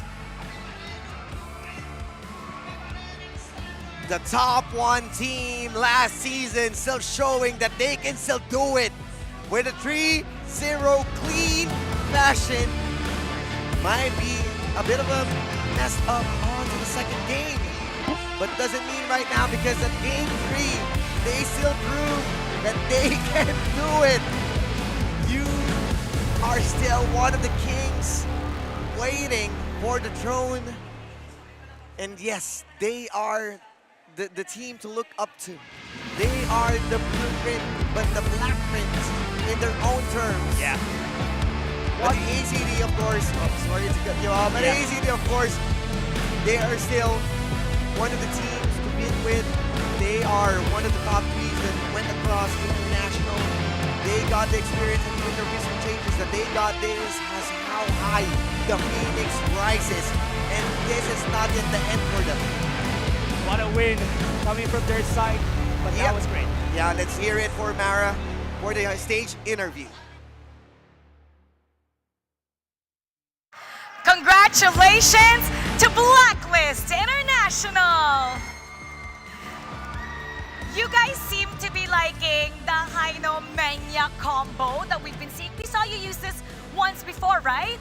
Apa. Pero ito yung pinantalo sa inyo nung EWC and ngayon binalik niyo siya ulit. Why is this combo working for you guys? Ito ba dahil gusto nyong i-target si Flukyo? Isa na siguro yun. Pero siguro parang naglalabas na kami ng madaming hero para di kami mabasa, ganun. Naglalabas ng madaming heroes. Now, speaking of labasan ng angst, kanina, game number 2, sobrang dikit ng laban. It was down to one objective versus the Tempest Dragon. Pero at one point in game number 2, nakita natin, nag-one-on-one. Itong si ZP, Chami, at na-outwork ka ni ZP. Ngayon, nasa lower bracket naman sila. Meron ka bang gustong sabihin kay ZP at si ACT para naman mag-survive sila sa lower bracket at magkita kayo muli? Siguro good luck sa kanila kasi gusto rin namin sila ulit makalaban. Kaya galingan nyo sa lower bracket. Paano naman kay ZP? In case magkita kayo ulit. Kay ZP, ayos-ayusin niya ba kasi bumalik siya ng farm lane. Now, Coach, kanina kausap kita and sabi mo nga, you wanted to get rid of the tension as early as yesterday. Sa pinakita sa'yo ng Blacklist International, you swept the opponent. Did everything go according to your plan? Is this exactly what you want to see? Is this playoffs grand finals mode? Actually, hindi pa kasi kung mapapansin nyo, hindi puro tank jungle pa yung pinagamit ko kay Just Chi. So, ayun. Meron pang iba. Madami pa kami tinatagong mga strategy sa Heroes.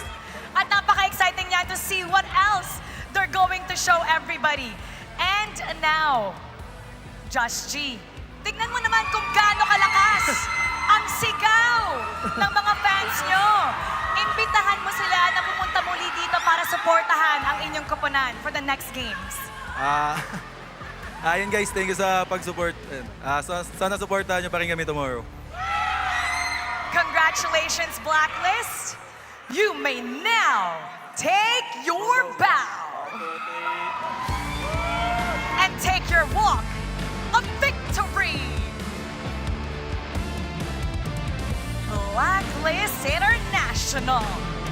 They're taking it very seriously. We didn't need 5 games. We just had to do 3 games showing what they can do, and this is just a preview of what else they have to offer. But we're gonna break it down for you, and we're gonna head back to our casters. Pasok! What a game, what a series. Yeah. As we are starting PKL here at the English broadcast. 3-0 across the board. And it feels like we are closing in against ACT and Blacklist, but the gap is still there. That's true. We can see the gap from the teams. And what I like about this, though, is that Golden Kite, during those fights, very crucial fights that he took, which was crazy and definitely deserving of the MVP here in Blacklist. He is really on a different level right now. They are feeling confident. That's true. He has been onto the back seat, but right now he wanted to take in the spot. Most flashes, most of the kills that he wanted to do. With this channel, it feels like the wolf is being let out on the cage. That's true. And we've seen the early parts of this game, right? ACT has been great, especially during the starts of the fights. But what we were missing during those fights was how aggressive they're going to be with the power word control, because we haven't seen it used effectively. Yeah, they're losing the momentum. They got the first 3 kills, and it was under the hands of Flukio. But again, that's just a tank. That's a utility. And this is where we've seen Golden Kite. That flashes made it count, losing Xavier early on, and the 3-man initiation or the jump from Code 1. Yeah. Making sure that he got this. Everyone that definitely did deliver for a Blacklist, because even Chaz on his mournful tempo at the very last moment. This is the power of Blacklist on destroying the tempo. Yeah. They destroyed the death timers. They did usually on putting the kills on 1 by 1, just to not have the whole squad up against them with the timers. That's true. And we have seen it. Blacklist International with Golden Kite and Metal Wolf. The biggest difference about their playstyle is that we know that there's a lot of bursts coming in from the Lung of Metal Wolf, but it was not enough in order for him to carry the game over compared to what Golden Kite did here. Yeah, you can see the minion last hit. It was fairly far from Metal Wolf for the reason that he has been roaming around the map, getting those waves. Yeah. But the teamfight presence of Golden Kite made it different because he has been delivering those finishing blows from Taos, from Zabi. And this is where Zabi kind of loses his team because, as what you've mentioned, we've never seen him on a Mayin. Yeah. And he is mostly going for those fights, but not being the tanky man that we've been expecting. Yeah. This the same as how he's doing on a by wrong. Yeah, it was a challenge though, right? It was a challenge for him to be able to do that, to play the Mayin in this game. But Golden Kite, with the damage that he had in this game, also, to add though, Dragon's hits on the couple blades were crazy. Yeah. I mean, the Hart brothers for this whole series, I can really say that they are the MVP. That's true. From the Mai Shiranui, from the carries of Golden Kite. They are on the momentum, and on our meeting, on our writer's room, we are indifferent in terms of opinion. We were talking about how kind of doubtful we are on this too, but I said that they are improving a lot compared to their performance during the spring season. In fall season, they were doing a lot of things in order for them to step up to get their own shining moment, and they found it here in the playoffs too. Yeah, that's why we coined the Year of the Dragon, because this is where he explored different picks, different play style, different adjustment for the whole team to play with. Yeah. And this squad isn't about only just G anymore. It's each and everyone getting their own identity, their own spotlight, making sure that they cover their weaknesses with each other's strengths. Yeah, they were given a lot of chances here for the team, and I love that right now Blacklist International showing their fangs, showing their true colors here in the tournament, and was very different from the group stage form. Yeah, they may be a different team right now. Yeah. But of course, this is not just team winnings. You also definitely can win with the TNT SIM with up to 27 gigabytes. Make sure you level up your SIM with the Katropa. This 45 pesos only LTE plus 5G SIM, and that's already efficient because you have the TikTok that you can use onto those data. This is the promo TikTok Saya 50 for 50 pesos. That's only TikTok, only calls, only text to all, not just a TNT. That's for everyone at 60 gig for all apps and sites, good for 3 days. Make sure you use that, and being an MVP to Hawk means you do have an upload to your TikToks. Yeah, the Technopova 7 Ultra 5G is built for winners who want speed and power as the official gaming phone of PKL Fall 2025. It's made to give you the best gaming experience. The Techno Slim is also here. The world's thinnest 3D curved AI phone in front of us, everybody, can be yours for just 9,499 pesos, available through SPay later in selected stores for even more discounts. Of course, the official seat of choice of the Honor of Kings Philippine Kings League, TT Racing. Well, you can definitely check TT Racing onto the side of the booth. Yeah. If you are here at Trinoma, but you might be watching the other broadcast. That's true. But yeah, TT Racing, as you're back in game and in life, everything starts with the right support. Yeah, and Honor Kings just dropped its first ever in-game collaboration with Akosidogi and Leomiho. The GGSS duo is here, complete with exclusive full-board face accessories to rep your team. And the best part, you can claim them free in-game for a limited time. Wow, so a lot of free accessories for you to choose from. Are you Team Leomiho or Team Doggy? You can pull it off with your own style. Show your PKL pride in chat with the all-new Honor of Kings PKL stickers featuring your favorite pros, Boom, Carl, and Black Just G. Express yourself with every GG easy and good night moment. And grab them now with 30% off for the first 2 weeks. Flex your fandom and rep your team in style. This tournament is under the regulation and supervision of the Games and Amusement Board. What a good start for us.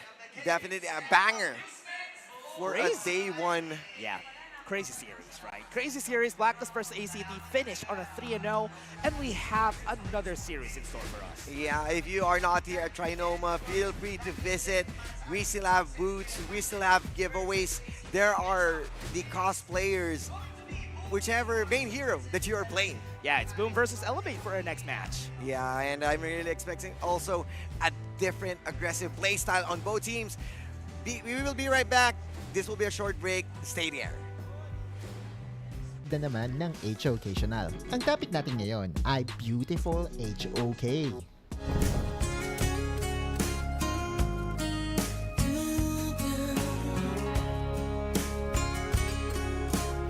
Hindi yan. Pang kay Daddy Hook yan. I'm talking about beautiful decision-making inside the game ng isa sa pinakamainit na team sa bansa, ang Blacklist International. Ang game na hihimayin natin ay ang laban nila kontra WeTrend Esports. Mainit at madami talagang nag-abang ng pagtatagpo ng dalawang bigating teams ng PKL Fall. Sa drafting pa lang ay malinaw na ang plano ng Blacklist. With Pei, Byron, Mozzie at kahit na rin yung Lady Sun, malinaw na gusto nilang maging agresibo sa early game. At ganun nga ang kanilang ginawa sa unang play ng laro. Pagpasok nila ng jungle ay naabangan sila ng WeTrend. 4-1 exchange ang nangyari at talagang naging mahirap ang early game ng Black. Lumabas nila, hindi makakatakas, kinuha na lang ang tower damage. Gayunpaman, ang mga susunod na desisyon ng Blacklist ang ating tatalakayin. Sa 4-minute mark ng laban, nabubuhay ang Tyrant. Malimit na kinukuha ito ng mga pro teams dahil nagbibigay ito ng extra damage and extra gold sa buong team. Pag pinansin nyo ang mapa, hiniyaan ng Blacklist si Just Chi na gumawa ng play sa kabilang side ng mapa. At bagamat nakuha ng Trend ang first Tyrant, nakuha naman ng Blacklist ang first tower. Kaya ina-out macro nila ang kanilang kalaban. Tower on the top side, posibleng mabasag. Tinanong natin si Butters kung anong opinion niya sa trade ng first tower for a first Tyrant. Actually guys, isa ito sa mga magagandang trait ng Blacklist International kung bakit napaka-successful ng team na to is they don't take unfavorable trades na hindi talaga papanig sa kanila. Unang-una, madami tayong nakikita sa kanila na kapag katingin nila hindi talaga magiging pabor sa kanila yung laban, they would actually just go for the poke and try to stop yung mga kalaban nila into engaging kasi dahil sa poke na ginagawa nila. And kapag ka talagang hindi na maiiwasan, although unfavorable sa kanila, they make sure na yung kanilang main carry or sabihin na lang natin yung isa sa damage leaders nila will actually gain more doon sa nangyayaring laban. So ang ibig sabihin dito, kaya din naman talaga umakyat na si Just Chi is because number 1, kailangan nila ng farm. Number 2, kailangan nila gumawa pa ng map control. Magandang desisyon na pwedeng i-apply sa rank games. Going for trades is definitely better than forcing a team fight, especially when behind. Nangyari din ito around 7-minute mark. Imbes na piliting labanan ang WeTrend, humiwalay si Golden Kite para basagin ang second tower sa baba. We're looking at the map right now. Kinukuha ng Trend ang base ng Blacklist. Oh, Golden Kite busy yung Trend dito. Asan si Golden Kite? Trabaho lang. Oo. Same thing din sa 9-minute mark. Instead of teleporting, Just Chi went for a trade at nakuha niya naman ang second tower sa top lane. Patong-patong na desisyon na natulungan ng Blacklist na hindi tuluyang matambakan in terms of gold. Opening up multiple opportunities for a beautiful team fight and eventually getting the come from behind win. Blacklist International getting the first game. At ang ating biggest lesson, hindi laging sa teamfight nakakabawi sa kalaban. Minsan ay kailangan mo maging pasensyoso at hintayin ang tamang pagkakataon para makabawi.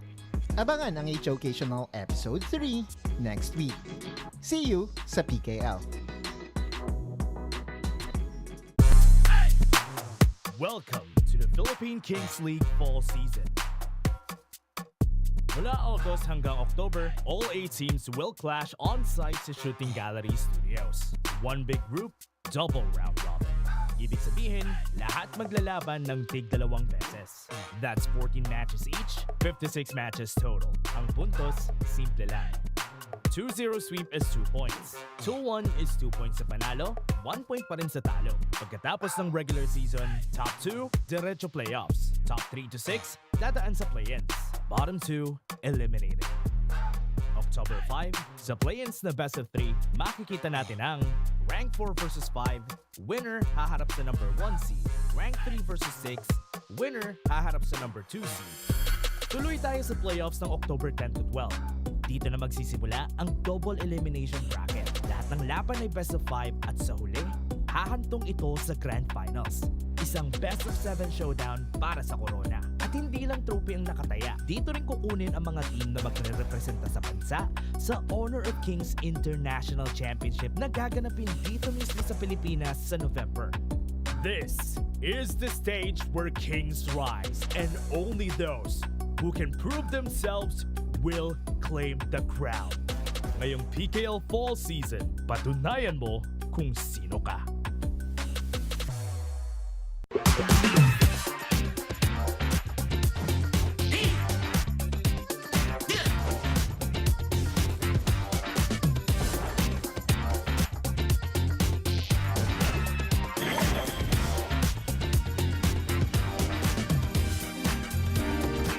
Everything has a soul. Rampage. Thanks to Marina Erudit's blessing, we shall know peace.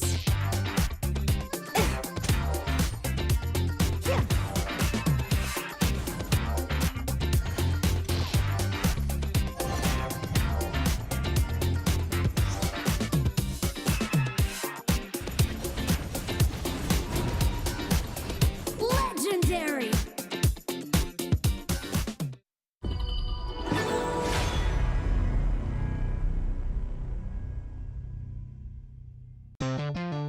Katropa, para laging updated sa kung ano ang trending, mag-TNT TikTok saya. May only TikTok, kaya tuloy-tuloy ang pagta-TikTok. At tuloy-tuloy ang saya. Plus, data for all apps and sites at only calls and text to all. Sulit, di ba? Lipat at load na sa TNT.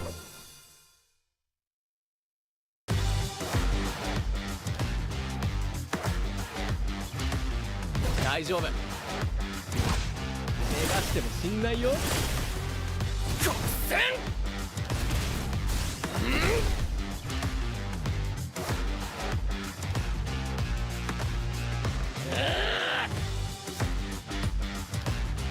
ほら、来いよ。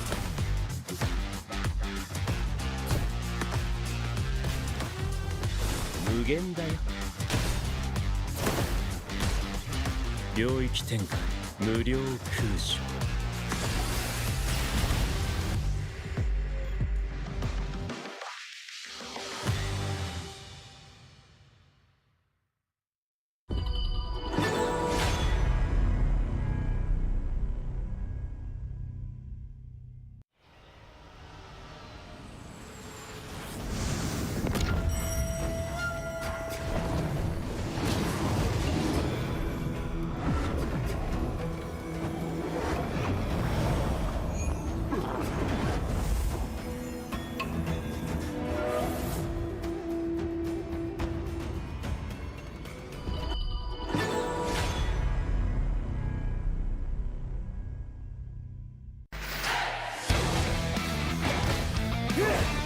呪術高専の伏黒だ。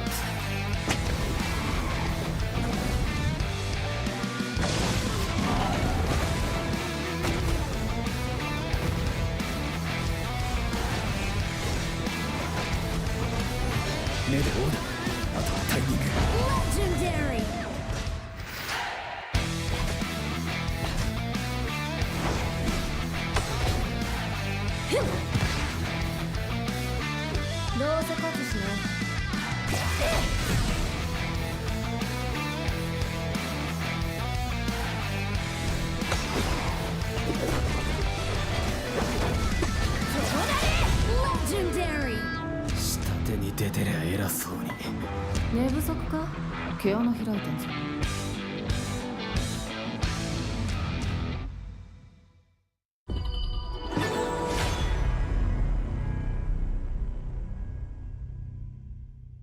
Hey, where's your safe place? A place where ideas ignite, where laughter lingers, where work feels light. This is mine, and I'm not gatekeeping it. A chair isn't just a chair. It carries me through wins, through setbacks, through every step forward.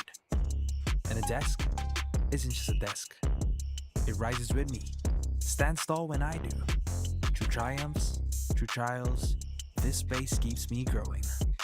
This is my safe place. Home, playground, grounds where I stand. This is TT Racing Home Grounds. For every dream I chase, every battle I face, TT Racing has my back. So I'll ask again, where's your safe place?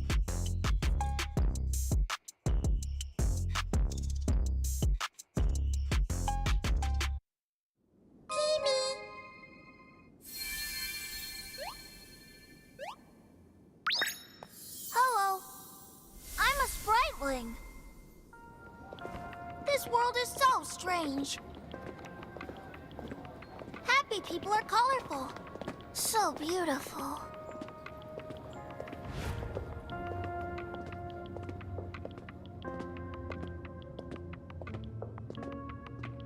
Are those their negative emotions? Ah, so scary! Huh? Oh, let me chase away the unhappiness! Spriteling strike! Ha!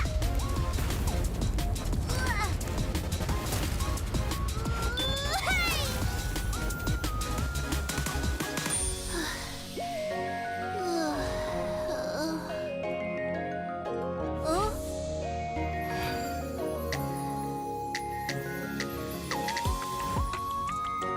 I'm a spriteling. With me around, you'll never be unhappy. Ow, that hurts. Thank you. Let's be friends. Get him, get him! It's fine, let's play another match. Charge! Welcome to the world of spritelings. I'll take you to our annual Spriteling Festival. Enjoy HOK and release your unhappiness. The world can't be without spritelings.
ikatlong installment na ng ating HOcational content.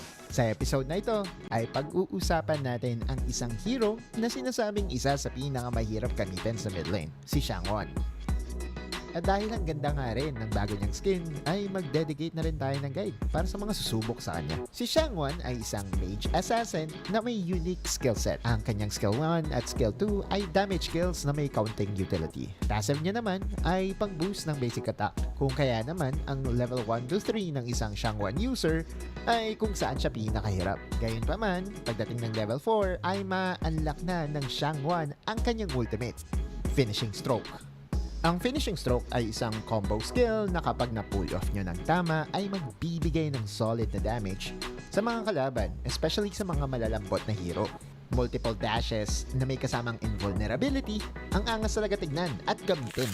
Sa PKL Fall ay isang beses pa lang siyang nagagamit. Ito ay dahil kapag best of 3 ay marami pang ibang options na mas safe tulad ng Nuwa, Lady Jhin at Yixing. Pero alam nyo ba na noong PKL Spring Playoffs ay nagamit siya ni Tatsuri ng 3 beses. Ito ay dahil mas nagiging open ang Dolya na perfect pair ng hero na ito.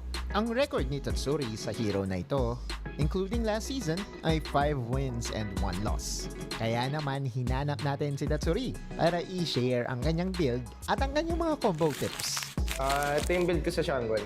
Una, boots of resistance para iwas crowd control. Tapos sunod itong insatiable tome para sa magical lifesteal. Bubuhay mo agad? Tapos, pwede kayong mamili dito sa Ogre's Word or Breakthrough Robe kung ano unahin nyo. Pero ito inuuna ko, Ogre's Word, kasi para dagdag HP kagad, para iwas ma-burst ng kalaban. Tapos sunod ito, Breakthrough Robe, tapos Void Staff, for more magical pierce, tapos save and strat for more magical attack. Anong gamit mo, friend? Frenzy. Hindi ka napapalit. May mga nakikita ko nagpa-flash. Pag sobrang confident ko kasi naka-frenzy talaga ako eh. Pero minsan naman, pag sobrang daming CC ng kalaban, naka-flash ako. Ganun. Ito yung pinaka-basic na combo niya. Second, ulti, dash, first skill, dash.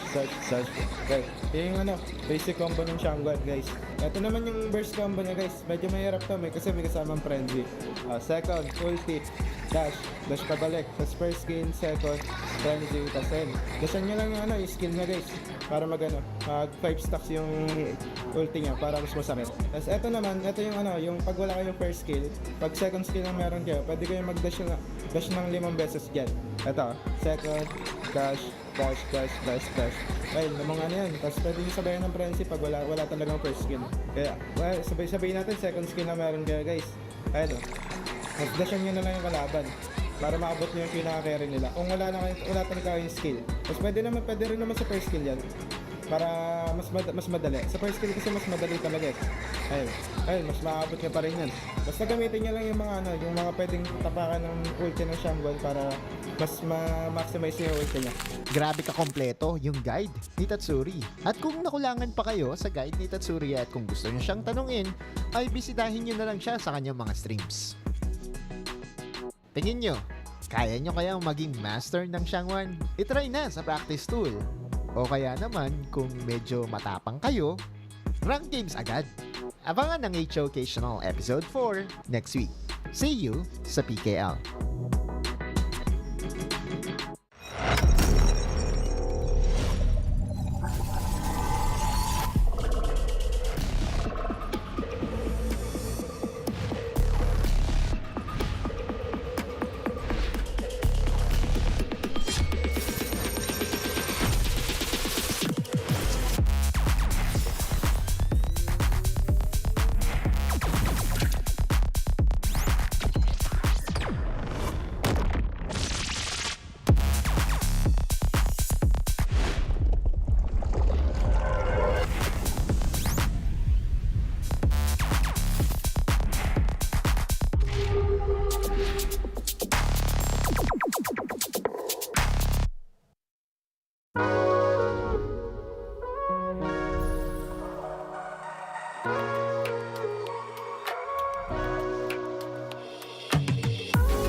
Hi, I'm Crystalline N. Kabugwang and I go by Moon. Hi, I'm Cedric Gwenby Palmas and I go by Sediboy.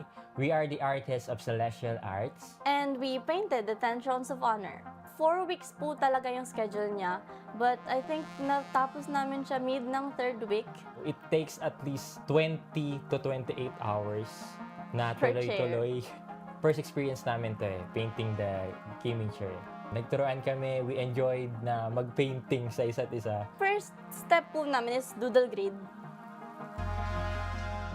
Sa tingin nila, para lang kaming naglalaro palagi. That's how we know kung saan kami mag-outline. And then, pipicturean namin siya, tapos ilalapat yung design. And then, tsaka namin siya isa-sketch para accurate yung mismong design. Sobrang honored namin kasi actually, 1 year pa lang kami sa industry and we've come this far now. We're excited to see how they will appreciate our art. Thank you so much to Honor of Kings and TT Racing for this huge project. Laking privilege niya to be part of this and yeah, we had so much fun having it. Kita-kits tayo sa Philippine Kings League. See ya! See ya!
Thrones, and that's how you make an entrance.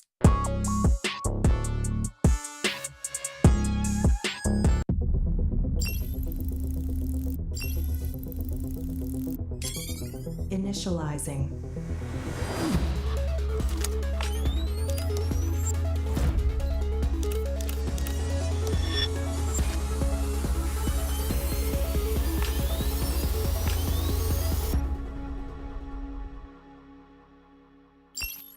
System error. System error.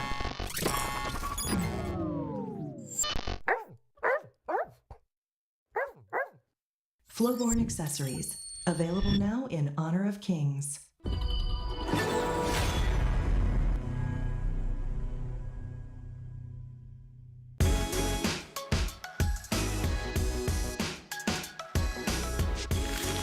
Bagong linggo, meaning may bagong episode na naman ng HOKational. Ang topic natin ngayon ay Beautiful HOK.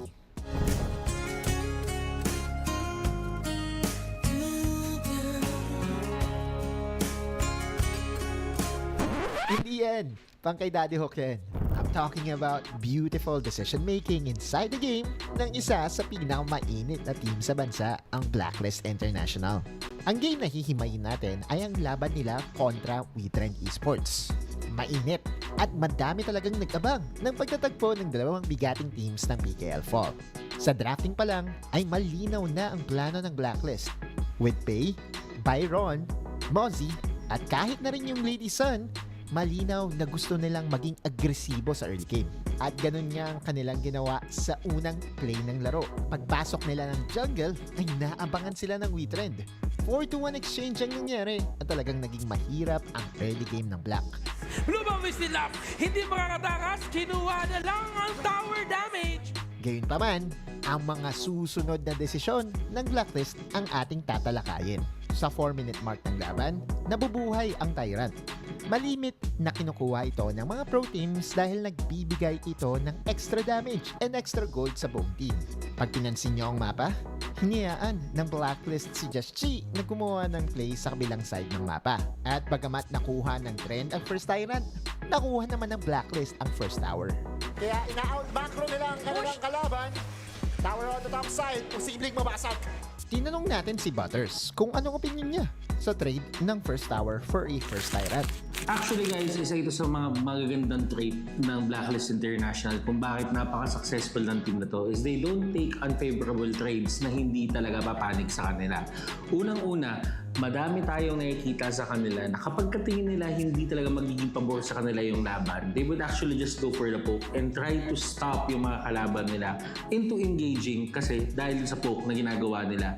And kapag ka talagang hindi na maiiwasan, although unfavorable sa kanila, they make sure na yung kanilang main carry or sabihin na lang natin yung isa sa damage leaders nila will actually gain more doon sa nangyayaring laban. So ang ibig sabihin dito, kaya din naman talaga umakyat na si Just Chi is because number 1, kailangan nila ng farm. Number 2, kailangan nila gumawa pa ng map control. Magandang desisyon na pwedeng i-apply sa ranked games. Going for trades is definitely better than forcing a team fight, especially when behind. Nangyari din ito around 7-minute mark. Imbes na piliting labanan ang Witrend, humiwalay si Golden Kite para basagin ang second tower sa baba. We're looking at the map right now. Kinukuha ng trend ang base ng Blacklist. Golden Kite ha. Busy yung trend dito. Asan si Golden Kite? Trabaho lang. Oo. Same thing din sa 9-minute mark. Instead of teleporting, Just Chi went for a trade at nakuha niya naman ang second tower sa top lane. Patong-patong na desisyon na natulungan ng Blacklist na hindi tuluyang matambakan in terms of gold. Opening up multiple opportunities for a beautiful teamfight and eventually getting the come from behind win. And Blacklist International getting the first game! At ang ating biggest lesson, hindi laging sa teamfight nakakabawi sa kalaban. Minsan ay kailangan mo maging pasensyoso at hintayin ang tamang pagkakataon para makabawi. Abangan ang H-Occasional Episode 3 next week. See you sa PKL. Welcome to the Philippine Kings League Fall Season. Mula August hanggang October, all 8 teams will clash on-site sa Shooting Gallery Studios. One big group, double round robin. Ibig sabihin, lahat maglalaban ng tig-2 beses. That's 14 matches each, 56 matches total. Ang puntos, simple lang. 2-0 sweep is 2 points. 2-1 is 2 points sa panalo, 1 point pa rin sa talo. Pagkatapos ng regular season, top 2, diretso playoffs. Top 3 to 6, dadaan sa play-ins. Bottom 2, eliminated. October 5, sa play-ins na best of 3, makikita natin ang Rank 4 versus 5, winner haharap sa number 1 seed. Rank 3 versus 6, winner haharap sa number 2 seed. Tuloy tayo sa playoffs ng October 10 to 12. Dito na magsisimula ang double elimination bracket. Lahat ng laban ay best of 5 at sa huli, hahantong ito sa Grand Finals. Isang best of 7 showdown para sa Corona. At hindi lang trophy ang nakataya. Dito rin kukunin ang mga team na magre-representa sa bansa sa Honor of Kings International Championship na gaganapin dito mismo sa Pilipinas sa November. This is the stage where kings rise, and only those who can prove themselves will claim the crown. Ngayong PKL Fall Season, patunayan mo kung sino ka.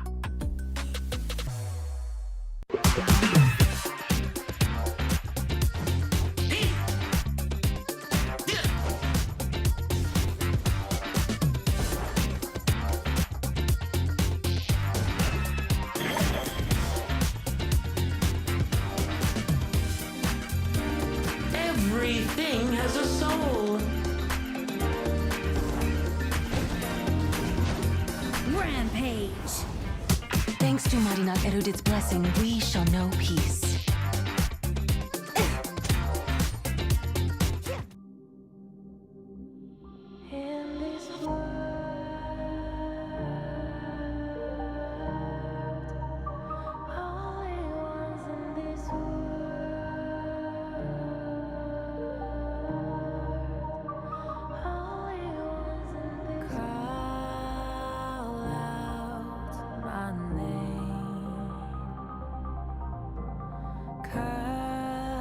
The sound of the rain.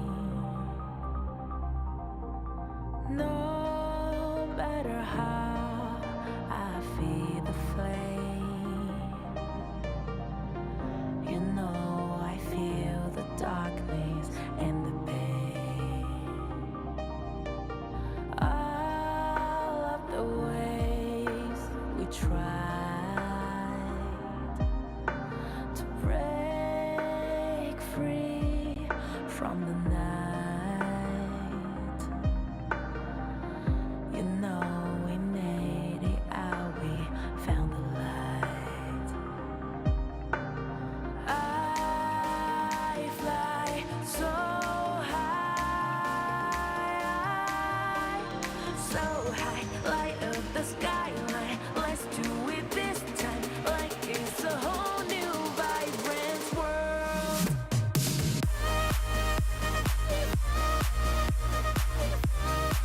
Like we're the only ones in this world. Like we're the only ones in this world. Now I see that I got everything I need. It's alright, I'm on fire, I'm alive, 'cause now I fly so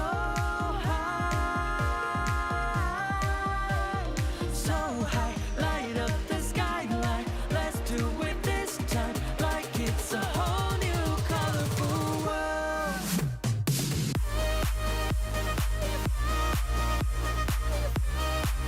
Like we're the only ones in this world. Like we're the only ones in this world. Never thought we'd get this far, burning like the stars. How we get this far, like we're the only ones in this world.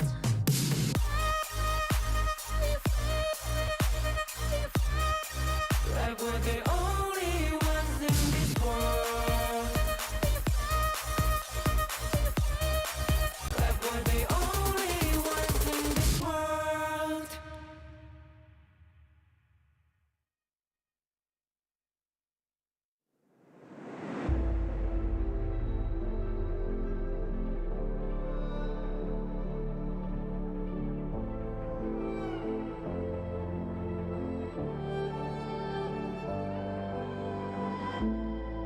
We're no strangers to the fallout. It's what got us here. Ever changing, some chameleon. Blood, sweat, and tears. We'll never make it if we fall to everything that brings us down. With a comeback is now. Blood, sweat, and tears. Fight for what we want. Doesn't matter the cost. Every day, put in work. Blood, sweat, and tears. Nothing comes overnight. Strength in numbers start to lie. We don't bow to fear. Blood, sweat, and tears.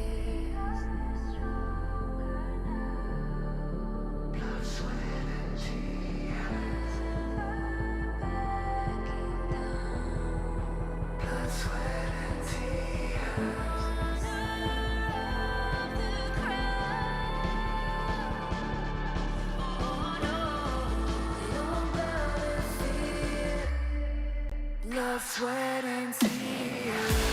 Fight for what we want. Doesn't matter the cost. Every day, put in work. Nothing comes overnight.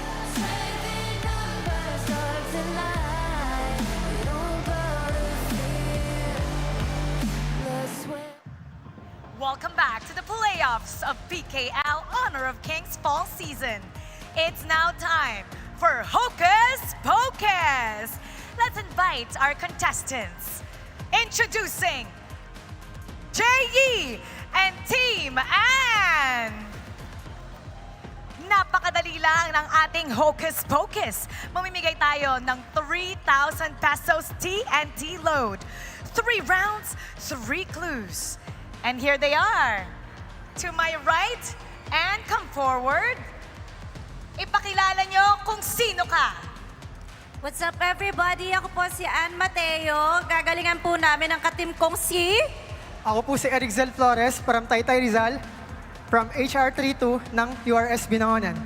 Ay, yung buong address, sinabi na. Nako, pupuntahan ka nila. Para punta naman tayo din sa inyong kalaban. Team Sheyi, ipakilala nyo kung sino ka. Hi guys, what's up? Ako nga pala si Shay at kasama ko ngayon si... Ako po si Rod, taga Caloocan City. Nakalimutan mo ah. Anong ginagawa sa buhay? Nakalimutan mo, anong ginagawa mo sa buhay? Naglalaro lang po ng HOK. Naglalaro ng HOK! Okay, napakadali lang nito. Kung alam nyo yung tamang sagot, pagkatapos ko magbigay ng clue, makita ang letrato, at yung cue signal ko para manghula is Hocus Pocus Go. Sasabihin mo Hocus, sasabihin mo Focus. Ayan, ibigay natin sa inyo yung mic. Tutulungan nyo ang ating mga contestants. Ang nakasalalay dito ay 3,000 pesos TNT load. Ito na, ang ating round number 1. Wala pa. First clue ay O. Ang first clue ay O. Tingnan natin ang ating letrato. First clue is O. So mag-isip kayo. Uy, ng mga mag-isip O. ka na, Eric. Ng mga O. Ayan, isipin natin yan. Oh, item po ba to? Ay, sorry, yun lang. Yan lang yung clue. Oh, Hocus! Hocus! Ano po, si Os. Si? Si ano po? Sino? Os. Si? Otolus. Otolus is the wrong answer. Wait lang. Ang Otolus kasi, Auto, like A-U-T-O. Auto, parang automatic. Kinabahan Ganon. siya. Kinabahan siya. Pwede kayong mag-steal. Focus. Okay. Ano ang sagot? Osiris po. Osiris is the wrong answer! Hindi tayo Osiris. Ito na ang clue number 2. Clue is S. Hocus! Hocus Pocus, go! Hocus! S. S. S. So.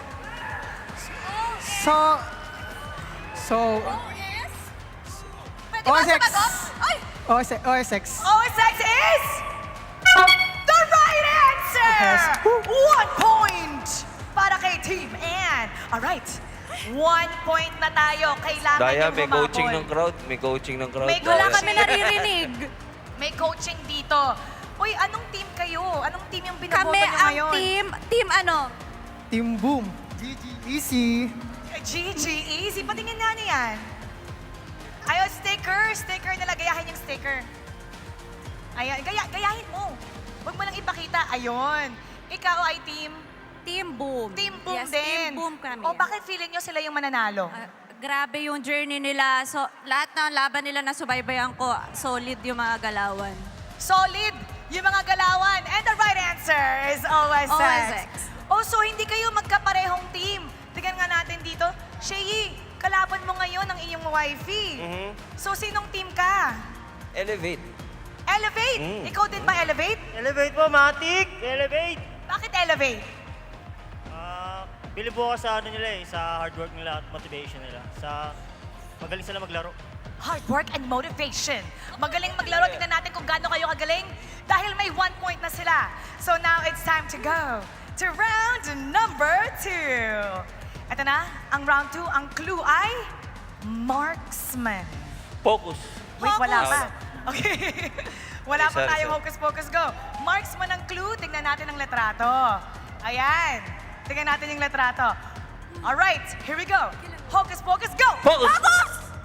Si Sheyi. O, Kaya mo sino? na to, kaya. Kaya mo yan. Sun Quan po. Sun Quan. Sangguan is the wrong answer! Wrong answer! Pwede kayo mag-steal. Pwede kayo mag-steal. Pwede mag-steal. Pwede mo siyang tulungan. Di Renji. Is the wrong answer! Pupunta na tayo sa second clue. Second clue. Second clue is tank. Marksman na, tank pa. Tignan ng letrato. Hagos! Hocus pocus, go! Hagos! Si Agudo. Agudo is the wrong answer! Okay, pwede kayong mag-steal. Sabi niya Agudo. Hindi to Agudo. Eliminate natin yung mga nasabi niyo. You could steal. You could steal. Anong pinupulong? Anong pinupulong? Parinig, sali kami. Focus. Okay. Focus. Okay. Magtulungan kayo. Tulungan mo siya. Lowborn tank po. Lowborn tank. Okay. Tanggalin mo yung second. Tanggalin mo yung pangalawa. Lowborn marksman. Oh, marksman. Tama naman. Tank, oo. Pero ano yung word is? Flowborn. Flowborn! Dahil lang flowborn. Boy, wow! Oh, uppercut. Okay, ano ba nangyayari pag hindi kayo nagkakasundo sa kakampi nyo? Ito Ay, kasi. hindi siya. Ay, sorry, sa naway team, ko. sa team. Kasi, Ano? boom, tapos elevate. Okay, ano? Overconfidence po. Hindi silang dalawa, mag-asawa yung sinasabi ko eh. Yung mag-asawa. Pag hindi nagkakasundo yung mag-asawa. So, paano yun? Ano lang, tamang tatahimik lang, tapos magpapasuyo, ganon. Tatanungin kung galit ka pa ba? Ganon lang. Okay. Di totoo yun. Trash talkan muna. Trash talkan muna. Siya. Oh. Pero ito kasi, kailangan masettle natin to. Because we're tied at 1-1. And this round will determine who is the winner. We're going to round number 3. Matira matibay. First clue is HOK Hero. HOK Hero. Ito, ang letrato. HOK Hero. Alright. Hocus Pocus, go! Mahirap talaga ang first clue natin. Pero padali na padali yan as we show more photos. Sino ang unang mag-hit ng invisible buzzer? And? Hindi ko alam, bahala ka na. Si Ogran po. Ogren is the wrong answer. So may clue tayo. HOK Hero na hindi si Ogran. Tignan nyo naman yan. Ano kaya yan? Anong pangpe? Ano ba yan? Ano yan? Turn nyo na. Turn. It's your turn. For 3,000 pesos, TNT load. Hula. Sino kaya makakapunta sa ating bonus round? Dahil ang bonus round, may magandang papremyo tayo dito. Cellphone to. You can guess. I'm gonna count down in 3. Arlie is the wrong answer. We're going to round 3, second clue. Clue is roamer. Tingnan ng letrato. This is a roamer. HOK Hero and a roamer. Hocus Pocus, go! Hocus! Si Dashaw po. Dashaw is the wrong answer. So, hindi si Agudo, hindi si Arlie, hindi si Dashaw. Sino ito? I'll give you 3 more seconds. Nasa iyo ang mic. In 3, you're gonna forfeit kung hindi ka maghula. 2, Kayan po, kayan. Kayan is the wrong answer. Okay, ito. We're gonna go to the last clue. This is the last clue.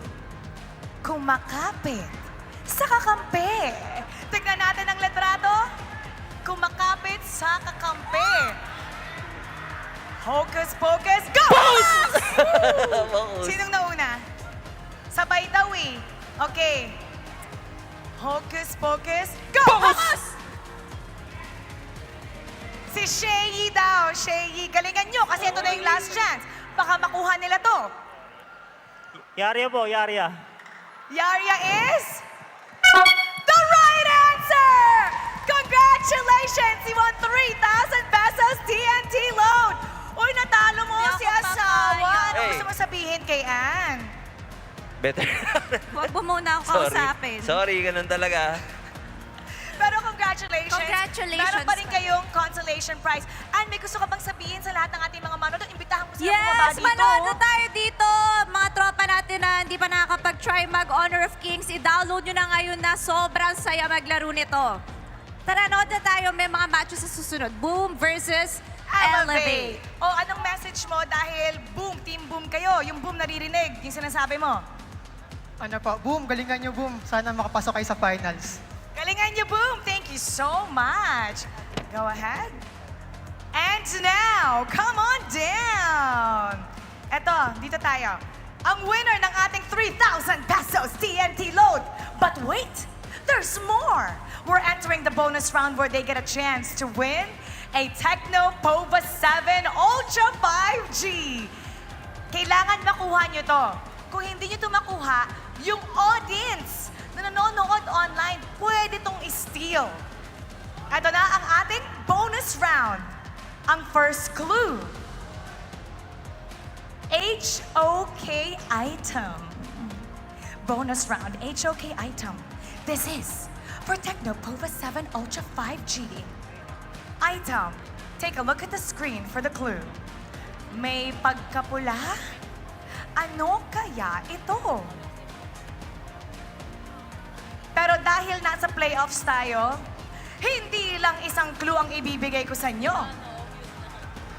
Ayan. Second clue is physical damage. Physical damage. HOK item na physical. Eto, clue number 3. Katapusan ng mundo! Katapusan ng mundo!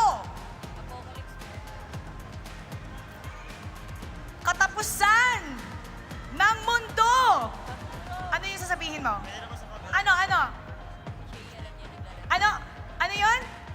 Doomsday! Doomsday is the right answer! Congratulations! You've won a Tecno Pova 7 Ultra 5G! Oh my gosh! Grabe! Gaano kagaling yung assistant mo? Magaling po talaga yan eh. Galing sa flip top po yan eh. Idol! Anong gusto mong sabihin sa ating nanalo dahil napaka-dedicated niya as a manonood na nandito nanonood sa ating playoffs? Congrats pare. Feeling ko, baka tataas ka na niyan Baka di ka na ano yung pinakamababa na rank. Hindi ko kasi alam Baka from kunyari, diamond ka, grandmaster ka na niyan. At imbitahan naman natin lahat ng ating mga nanonood dito sa Activity Center na bumaba dito para manood din sila ng ating live. Hey guys, tara dito. Maraming mga pwedeng gawin dito at una sa lahat, enjoy natin tong PKL. We're enjoying PKL for sure. You're gonna enjoy your phone. Do you wanna say something to Tecno and sa PKL? Salamat po sa lahat. Salamat po sa mga lahat ng sponsorship po sa Pova 7, sa HOK, sa Ate Mara. Sa lahat po ng Hawk Talents, marami po salamat sa inyo. Nanginginig siya! Thank you so much! Congratulations! At ito, kailangan na natin pumunta sa ating panel. So, sabihin mo pasok pagkasabi kong panel. Okay, panel? Pasok. Pasok! Eto na. We are here at Philippine Kings League English broadcast. We are your casters for today. Yep. I am Osiris. With me is... I'm back and I'm Dash. Hi, back. Sorry about that. I thought my name was back for a second there. But again, everybody, this is, again, series number 2 of the game for today. And I'm very excited on what's going to happen on our series for today.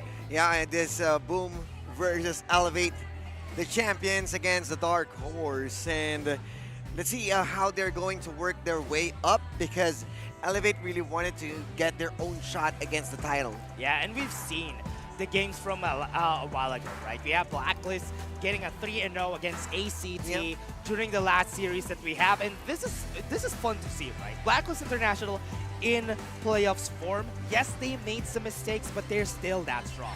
Yeah, I mean, there are some mishaps, but you gotta give it up to them because even ACT got their own approach towards the game. That's true. It kind of supposedly took off, but Blacklist having their own way. But the defending champs, Boom, Esports will be coming into play against Elevate, which is the one who has been not the consistent per se, but they are winning. Yeah, one thing that I like about Boom, though, is how they change ever since the last time that you've seen them, right? One thing that is good about them, they are the standard of the PH playstyle, right? Compared to Blacklist International, which is proper HOK. Yeah. And Boom is the standard of the PH playstyle, and that's what I like about them. They are our identity on how the league plays, and that's what Boom is. But Elevate, they're, honestly for me, they're a big wild card. Yeah, they are a bit different in terms of their own play style, but this is the battle of the besties. Yes, sir. And they are eating a lot of Samji or Sangyup's hot pot. That's true. Whenever they're together. So I do believe that they are besties as long as you do have a food buddy. Yeah. It means that you are friends with them. That's true. So yeah, I do expect this both of teams. We are seeing a not 3-0 ending to this series. Might be one for either both of them. I'm even expecting as a best of 5. Yeah, and that's why from what we've seen here from the Battle of the Besties, I'm not sure if Boom Esports is going to be in playoffs form here. Because remember, when you're fighting against your brothers, when you're fighting against your friends, sometimes the heart is not there as much as if you're fighting against the strongest team, for example.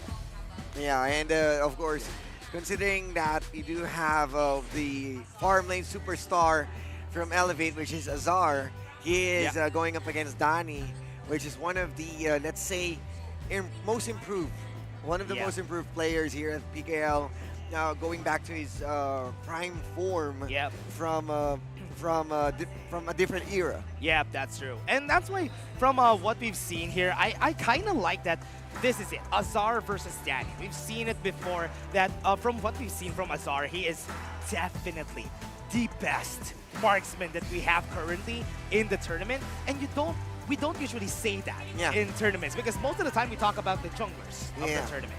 So it means that they have an added X factor where whenever that they are winning some of the fights, it's because of him. Crunch time, he is the one who's also saving or the game-changing plays as a carry. Because marksmen usually play from behind. This guy, he's playing up front. Yeah, that's true. And he's that strong. He's just that good for this guy. And also, the difference of the coaches right now, the coaching staff of Elevate and Boom Esports. Yes, I know they're friends. One good thing about them is that their coaches changed the way they played. And I believe that's a lot more true for Elevate because of how Coach Josh has been very helpful for the team. Yeah, both of them got their own veterancy status in their own terms. Yeah. Because Cian has been one of the pillars of Philippine esports. Well, Coach Josh has been, he gives a lot of, let's say, his own stories in every team. That's true. And that's why here we can see that Coach Josh has been very helpful. The reason why Elevate had better drafting was because Coach Josh just really chimed in on how it is for the team. Yeah, and him being around with Elevate did elevate their own play style because of how they approach their games. We're saying that they are elevate because of how they maximize their late games. Yeah. And we saw in our Series 1, ACT has been one of the late game teams because of the Tempest. Yeah, that's so. Elevate, is this going to be the same story? Because again, you are going up against a proper HOK. Yeah, that's true. Because right now, Boom Esports, with the adjusted tempo, with the adjusted playstyle that they've had, we talked about how Carl has been really helpful for the team. But what I like about this is this is really good. And Miggy has been an X factor on the team. Yeah. And that's why it has been really good that he has been the one, everybody has been playing around him a lot, and it worked. I mean, they don't play around him. Miggy plays his own thing. Yeah, yeah. He is the, let's say, if there will be a common denominator for both of the teams, you need a different one. Yeah. That's going to be them. But yeah, let's throw in Tamara for our team intros in a bit. Yeah, we'll be expecting a lot of these teams to show their own play style. That's true. And yeah. Actually, never mind. Wait. Yeah. We're still waiting for them to position themselves there, right? So, with what we've seen, I think they're going to be ready. Yeah, let's throw it to Mara for our team intros. Boom versus Elevate. The fire still burns from grit, passion, and determination. It's the match 2 of the PKL Honor of Kings Fall Season Playoffs. Are you ready to be entertained? Then let's get this match started. Introducing Boom Esports. Enter the reigning champions of PKL, the hungry beasts who roared their way through the spring playoffs to claim the crown. Here comes the weight of history behind them, ready to defend their title. Boom Esports!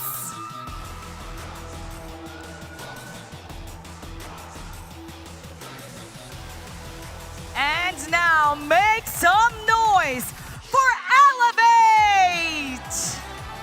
A team that earned every step to come to this stage. They fought through the play-ins with heart. Elevate comes with fire in their veins, eager to take down a giant and rewrite the narrative. Elevate!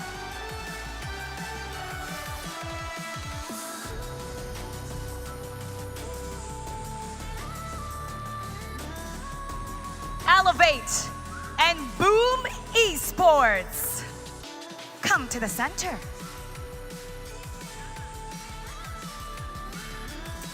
Patunayan mo kung sino ka.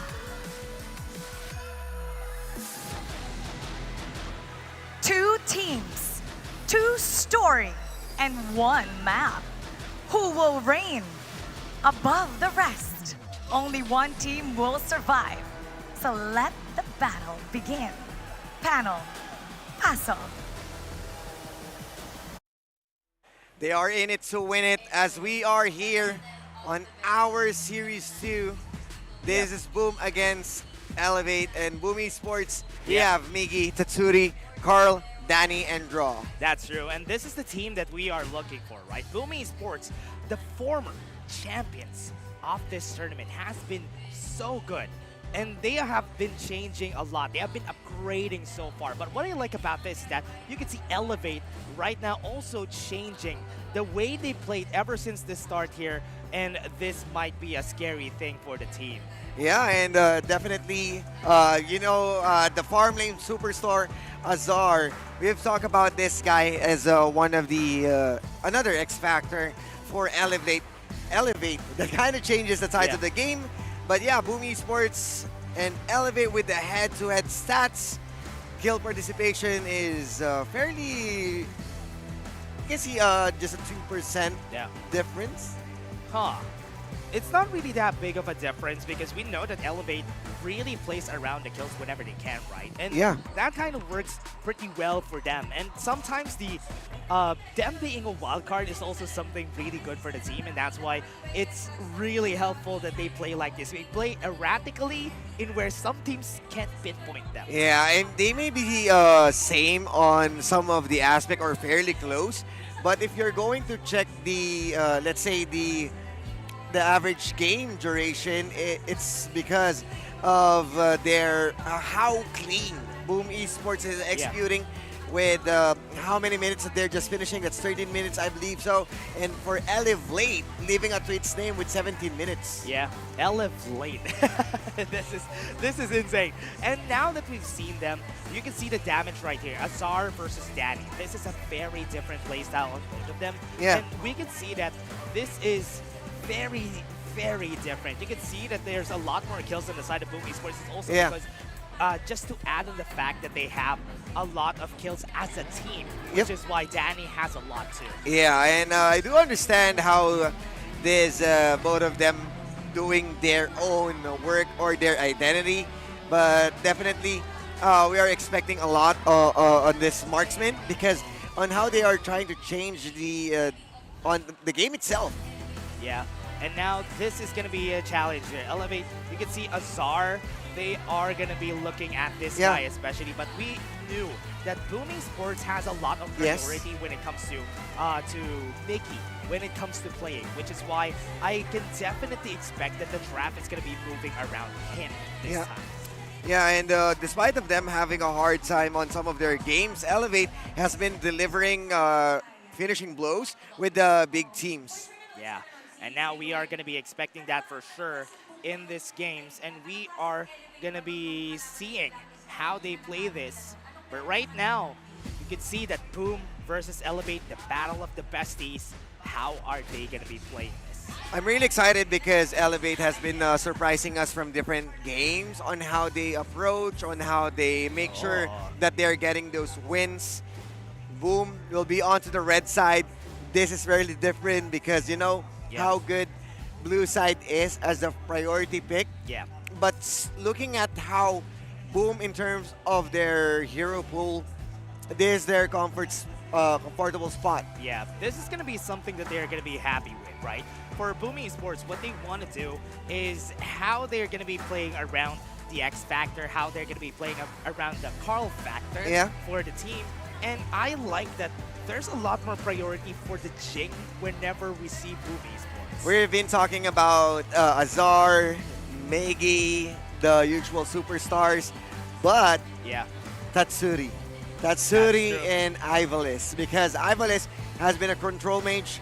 Tatsuri can play on the high-octane assassin. Yeah, and that's one of the things that I really love about Tatsuri, right? He has been having Here that we go. identity ever since, and now let's head into the draft phase. Here we go as the drafting phase will commence.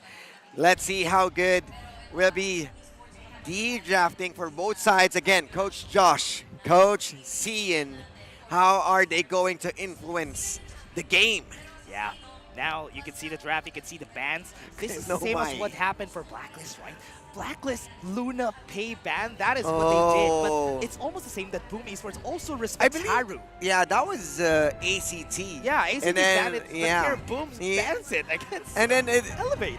This is a band, Mike Shiranui, and this is a bit strange because we're seeing Adolia ban. It has been since a while since we saw it. I mean, it's rare that we are seeing it, but it is fairly targeted bans onto Boom Esports for the reason that, of course, with a percentage or its win rate has been hunted, and now they are prioritizing Dharma. Quick pull onto that Yuhuan and the range. I love that they picked up the Yuhuan for draw here for the side of Boom Esports, because we all know draw has been playing more on the Doya, the Diadia, the Yuhuan, and he has been very good whenever he's allowed to pick like that, because you can be aggressive and usually unpunished whenever you do that.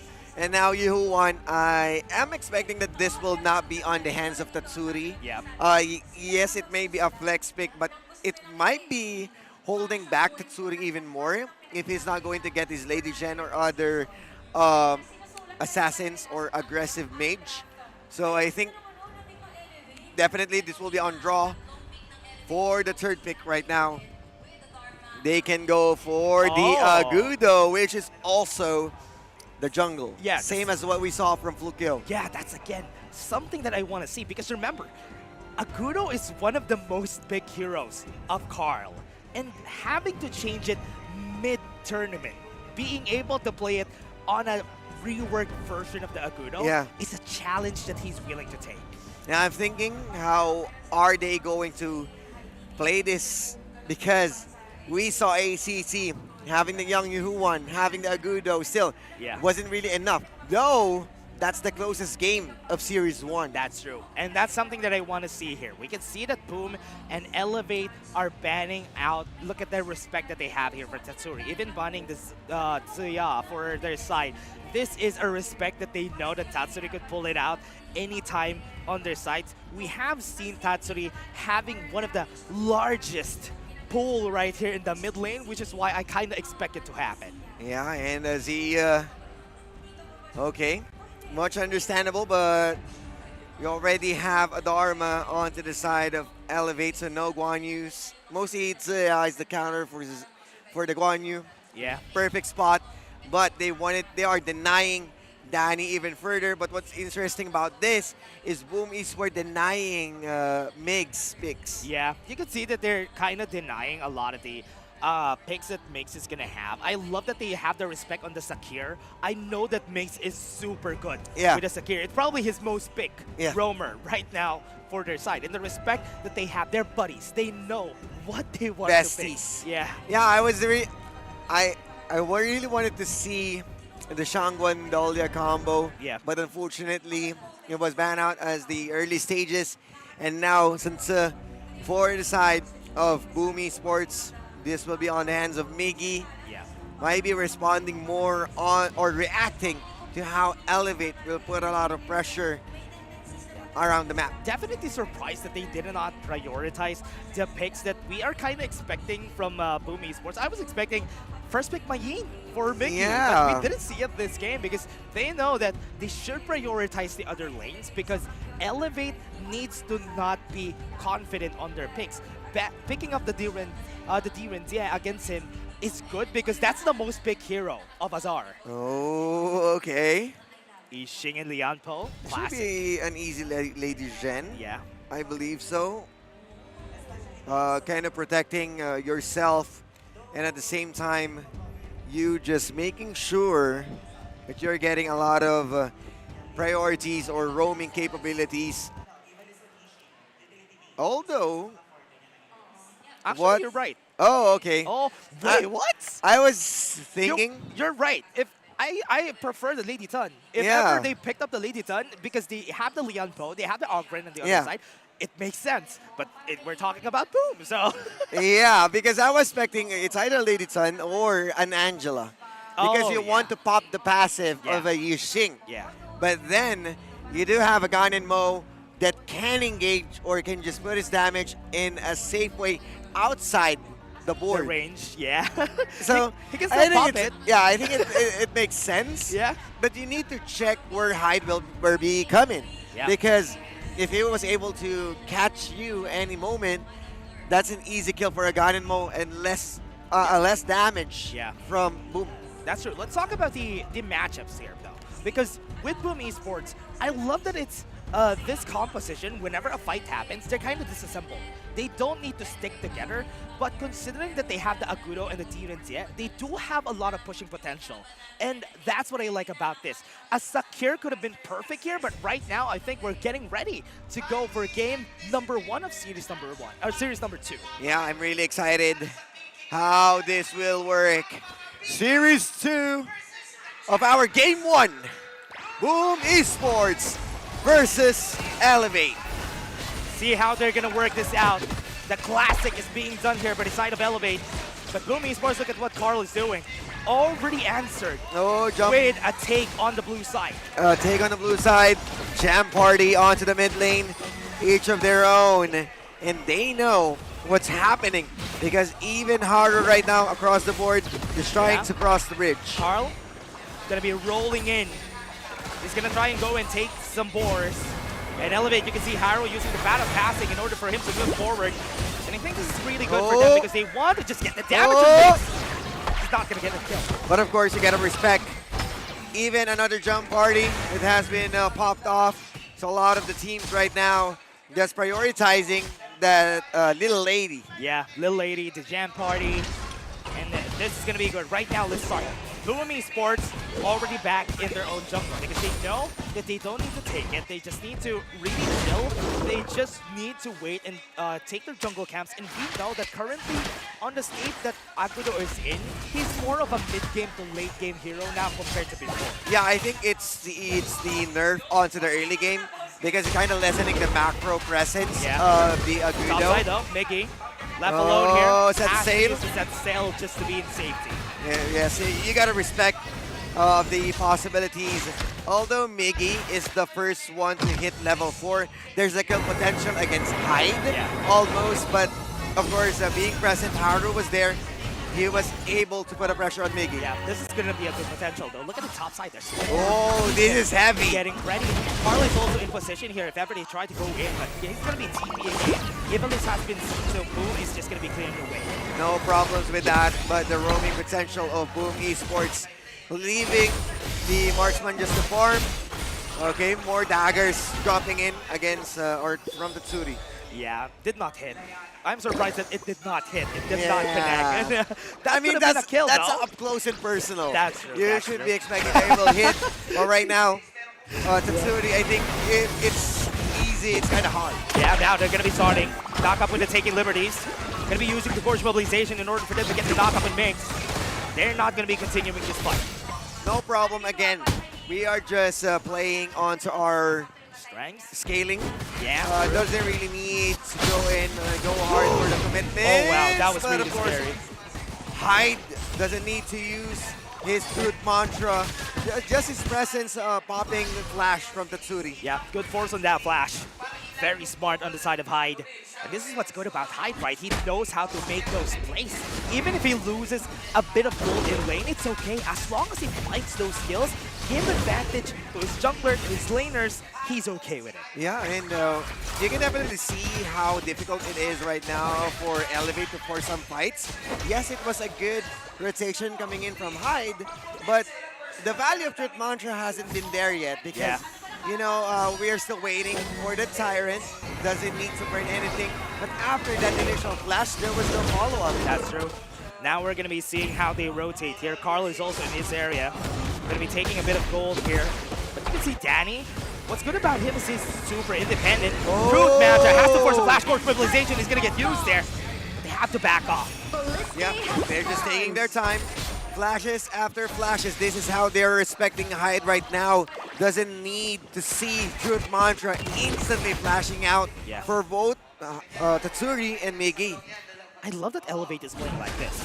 They're playing around all the brushes. Yeah. Playing around the brushes, maybe we can find a kill. And at least taking those chances is already good to see. 4 minutes, 30 seconds, and we're still not seeing any priority on that Tyrant. And remember, Carly's on the top side of the map. He's going to be TPing in. So this is going to be an easy take for the side of Elevate. Oh, gaining the information that Carl is not around. There's a bit of a disadvantage for Boom Esports because Elevate has been always present. And Hyde giving that information already gave them the go signal to just take time for free. And we don't have any trades coming in from Boom. Yeah. Boom is just right now just being on a standstill on this game. They're being very conservative on how they start those fights, making gonna be in the forefront in this fight. At least having the Spark from Stagger. Yeah, he's going to be using the knockup though. They have the knockup on their side. Miggy's in the front, nobody's there to help him out. Not even able to get the couple blades in. First blood comes into Haru. Couple blades isn't enough to push away members from Elevate. Again, there's a gun involved. This will take a lot of time, but the time is now for them to push. But Teleport has been used for the presence of Hyde and even Ivalice to be present onto the mid lane just to catch waves. Yeah, good half map push for the side of Boom Esports just to equalize the push that was happening on the top side. Danny was just hammering on that tower in the bot lane and was able to take it. Yes, and you do have a kill, one kill rather, against Miggy. But in terms of gold, it feels like Boom is still onto the tempo. They just need one fight to have that huge gap. Yeah, Miggy left alone. Has to force a Tremor Smash. And Miggy has to use the flash there a while ago. Now he can't defend this tower because he doesn't have any flashes anymore. Yeah, again, this is not a Miggy show. This is just Sun Tzu trying to be a game changer onto the mid game or late game, it would be still coming in to how Carl. Macho will be able to hit 3 people from Hyde, but it's still not a kill on their side though. They were able to get a kill on Carl. Hyde is gonna fall down. Still a fight for B2. They're gonna try to take this fight though. They got slowed down by the little Frosty, and this is it. The knockup comes in, but no kills are happening just yet. Iblis is gonna fall down, and they got some kills to trade it out. A 3-for-3 on their side, but Tatsuri snipes from afar, making it 4 for the side of Boom. Boom ain't done as they also wanted the tower onto the mid lane. And the snipe from Tatsuri. The Filipino sniper hitting again. You can clearly see how good the fight is for Elevate with a 3-man truth mantra. But Tatsuri onto the side. He is just letting those scorable blades hitting them again and again. And the re-engage from Miggy. Just waiting for the taking liberties being used. And uses the set sail to put him in a good spot. Yeah, I love what we've seen from that fight. There you go. Because Another from what one. we've seen there, Tatsuri and Danny disassembled from the fight, and that's so smart of them to position that way. And Boom Esports, from what happened there on that fight though, they pushed the tower on the top side. Oh, it's gonna be there, gonna be hitting on Miggy. But they're not gonna be able to continue. They got the knockup with Tatsuri in the back line. Haru, they got the stun on him. Conductor Souls has been used. From Tatsuri, the snipe again from this guy. Telegraph, he knows where you are going. Uses the Conductor of Souls to extend his life, but still the path of passing is the only way out. And dropping the freshly forged couple daggers, or couple blades. That's a dagger in the heart. Dagan and Mokout. Tatsuri has been so good at hitting those crucial shots for the team. And now remember, he has a advanced rod already. Yeah. So this is going to be a tough match. That was also a first item, the Staff of Reverberation. Means at the very start of the fight, he already got those big guns. Man. And they're Big just guns. looking for more. Literally. Literally with the damage! Yeah, there you go. The knockup comes in with a set sail. Elevate has to back off. 2 shots from Tatsuri is not going to be hitting. But they're going to be hitting where it hurts. And it's on the turrets. But it's still going to stay alive. You can see how good Dani and Tatsuri's positioning. Dani on the left, Tatsuri on the right. Yes. Hyde needs to choose whether he needs to use Truth Mantra on either of those players. What's hard about this is that they can't even fight back on the pushes.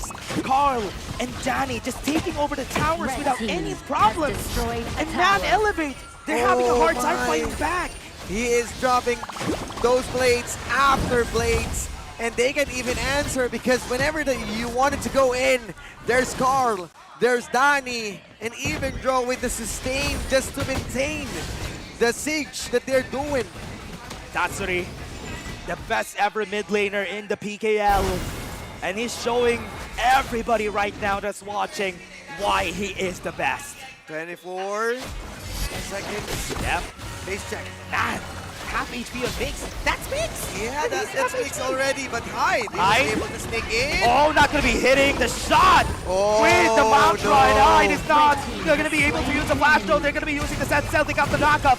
Mig is just gonna move forward. He used the bridge charge to stun on Iblis, and he is gonna be dead. This is it. That is gonna be it. Boom Esports are looking to maybe finish this game. Elevate has to back off. They got the damage, they got the big guns again and again.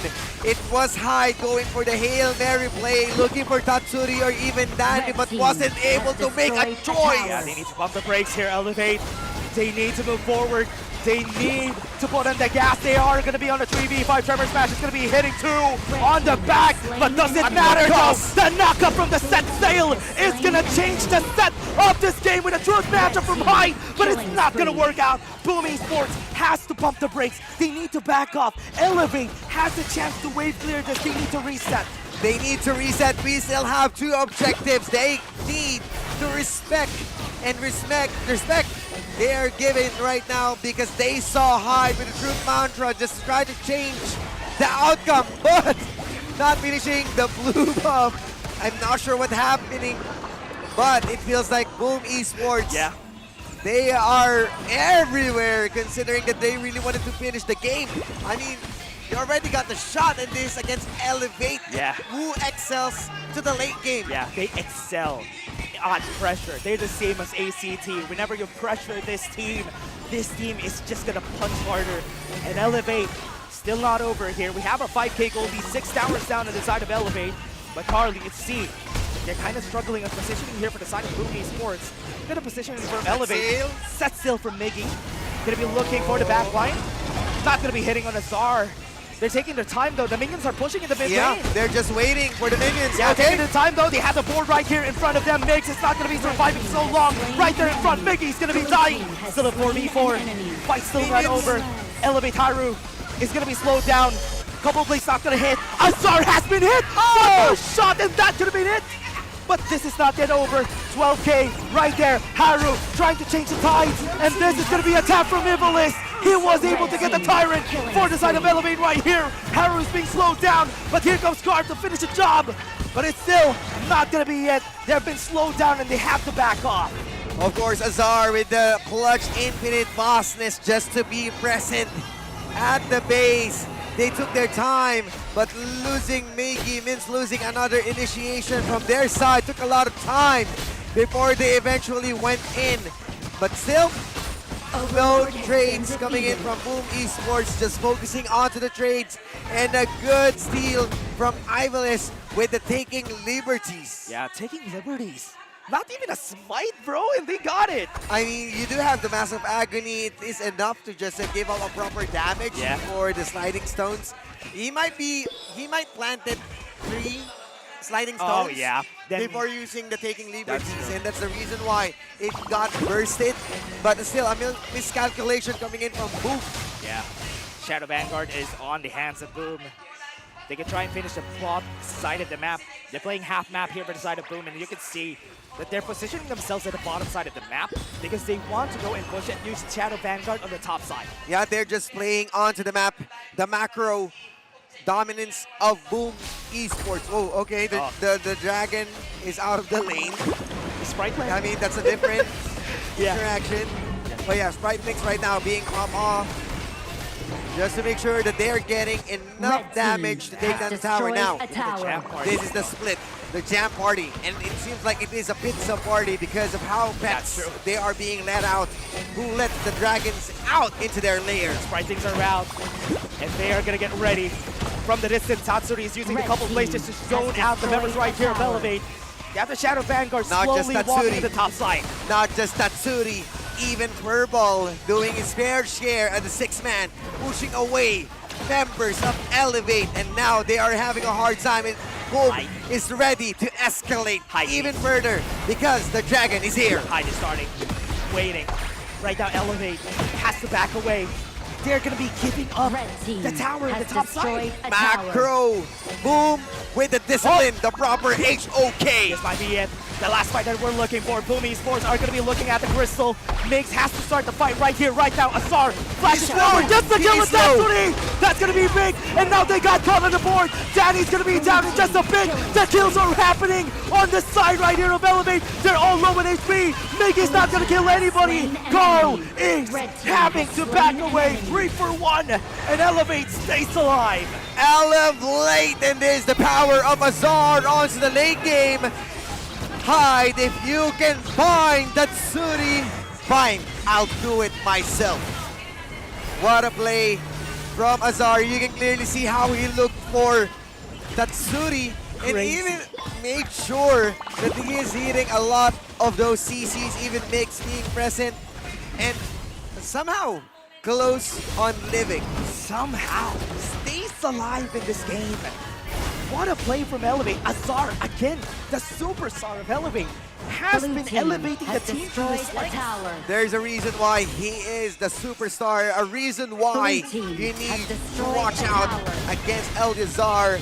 Now, Tyrant being focused by Elevate, and this is the breaks that you're saying. Dash Boom right now is a bit on a tiptoe, doesn't want to be overly aggressive, because one fight might dictate the game. High ground are down. Shadow Vanguard not really going to help Boom Esports if ever they try to get this. But they're going to get it anyway because they have nothing else to get. Elevate are trying to get more minions in their side before they start pushing here. So slowly but surely, they know the objective trade, but also Boom knows that the wave will be in their favor. They are just waiting to it push them naturally. Set sail, being used by Miggy. So, okay, forces also an ending sorrow because of the Flaming Palm. Oh yeah, has to be afraid of the Flaming Palm.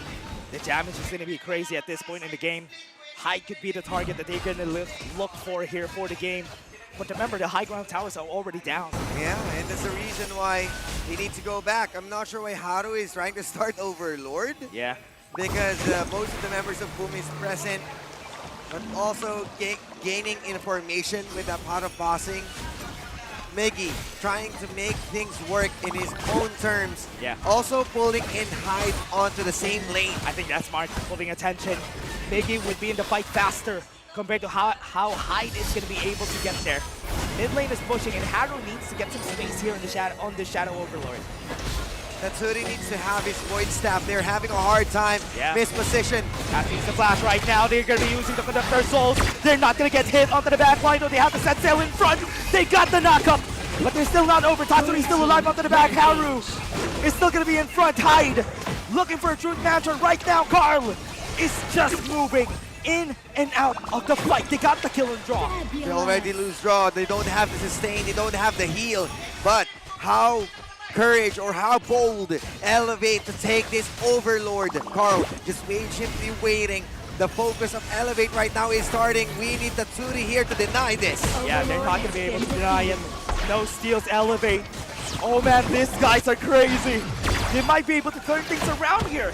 Yes, and they're doing it already, losing the 3K gold advantage coming in from Boom. Sage's Sanctuary from Haru. This will manage the wave. Elevate onto the late game. They are online. Yeah, Corporization has been used by Carl, but the minions are still pushing on their side.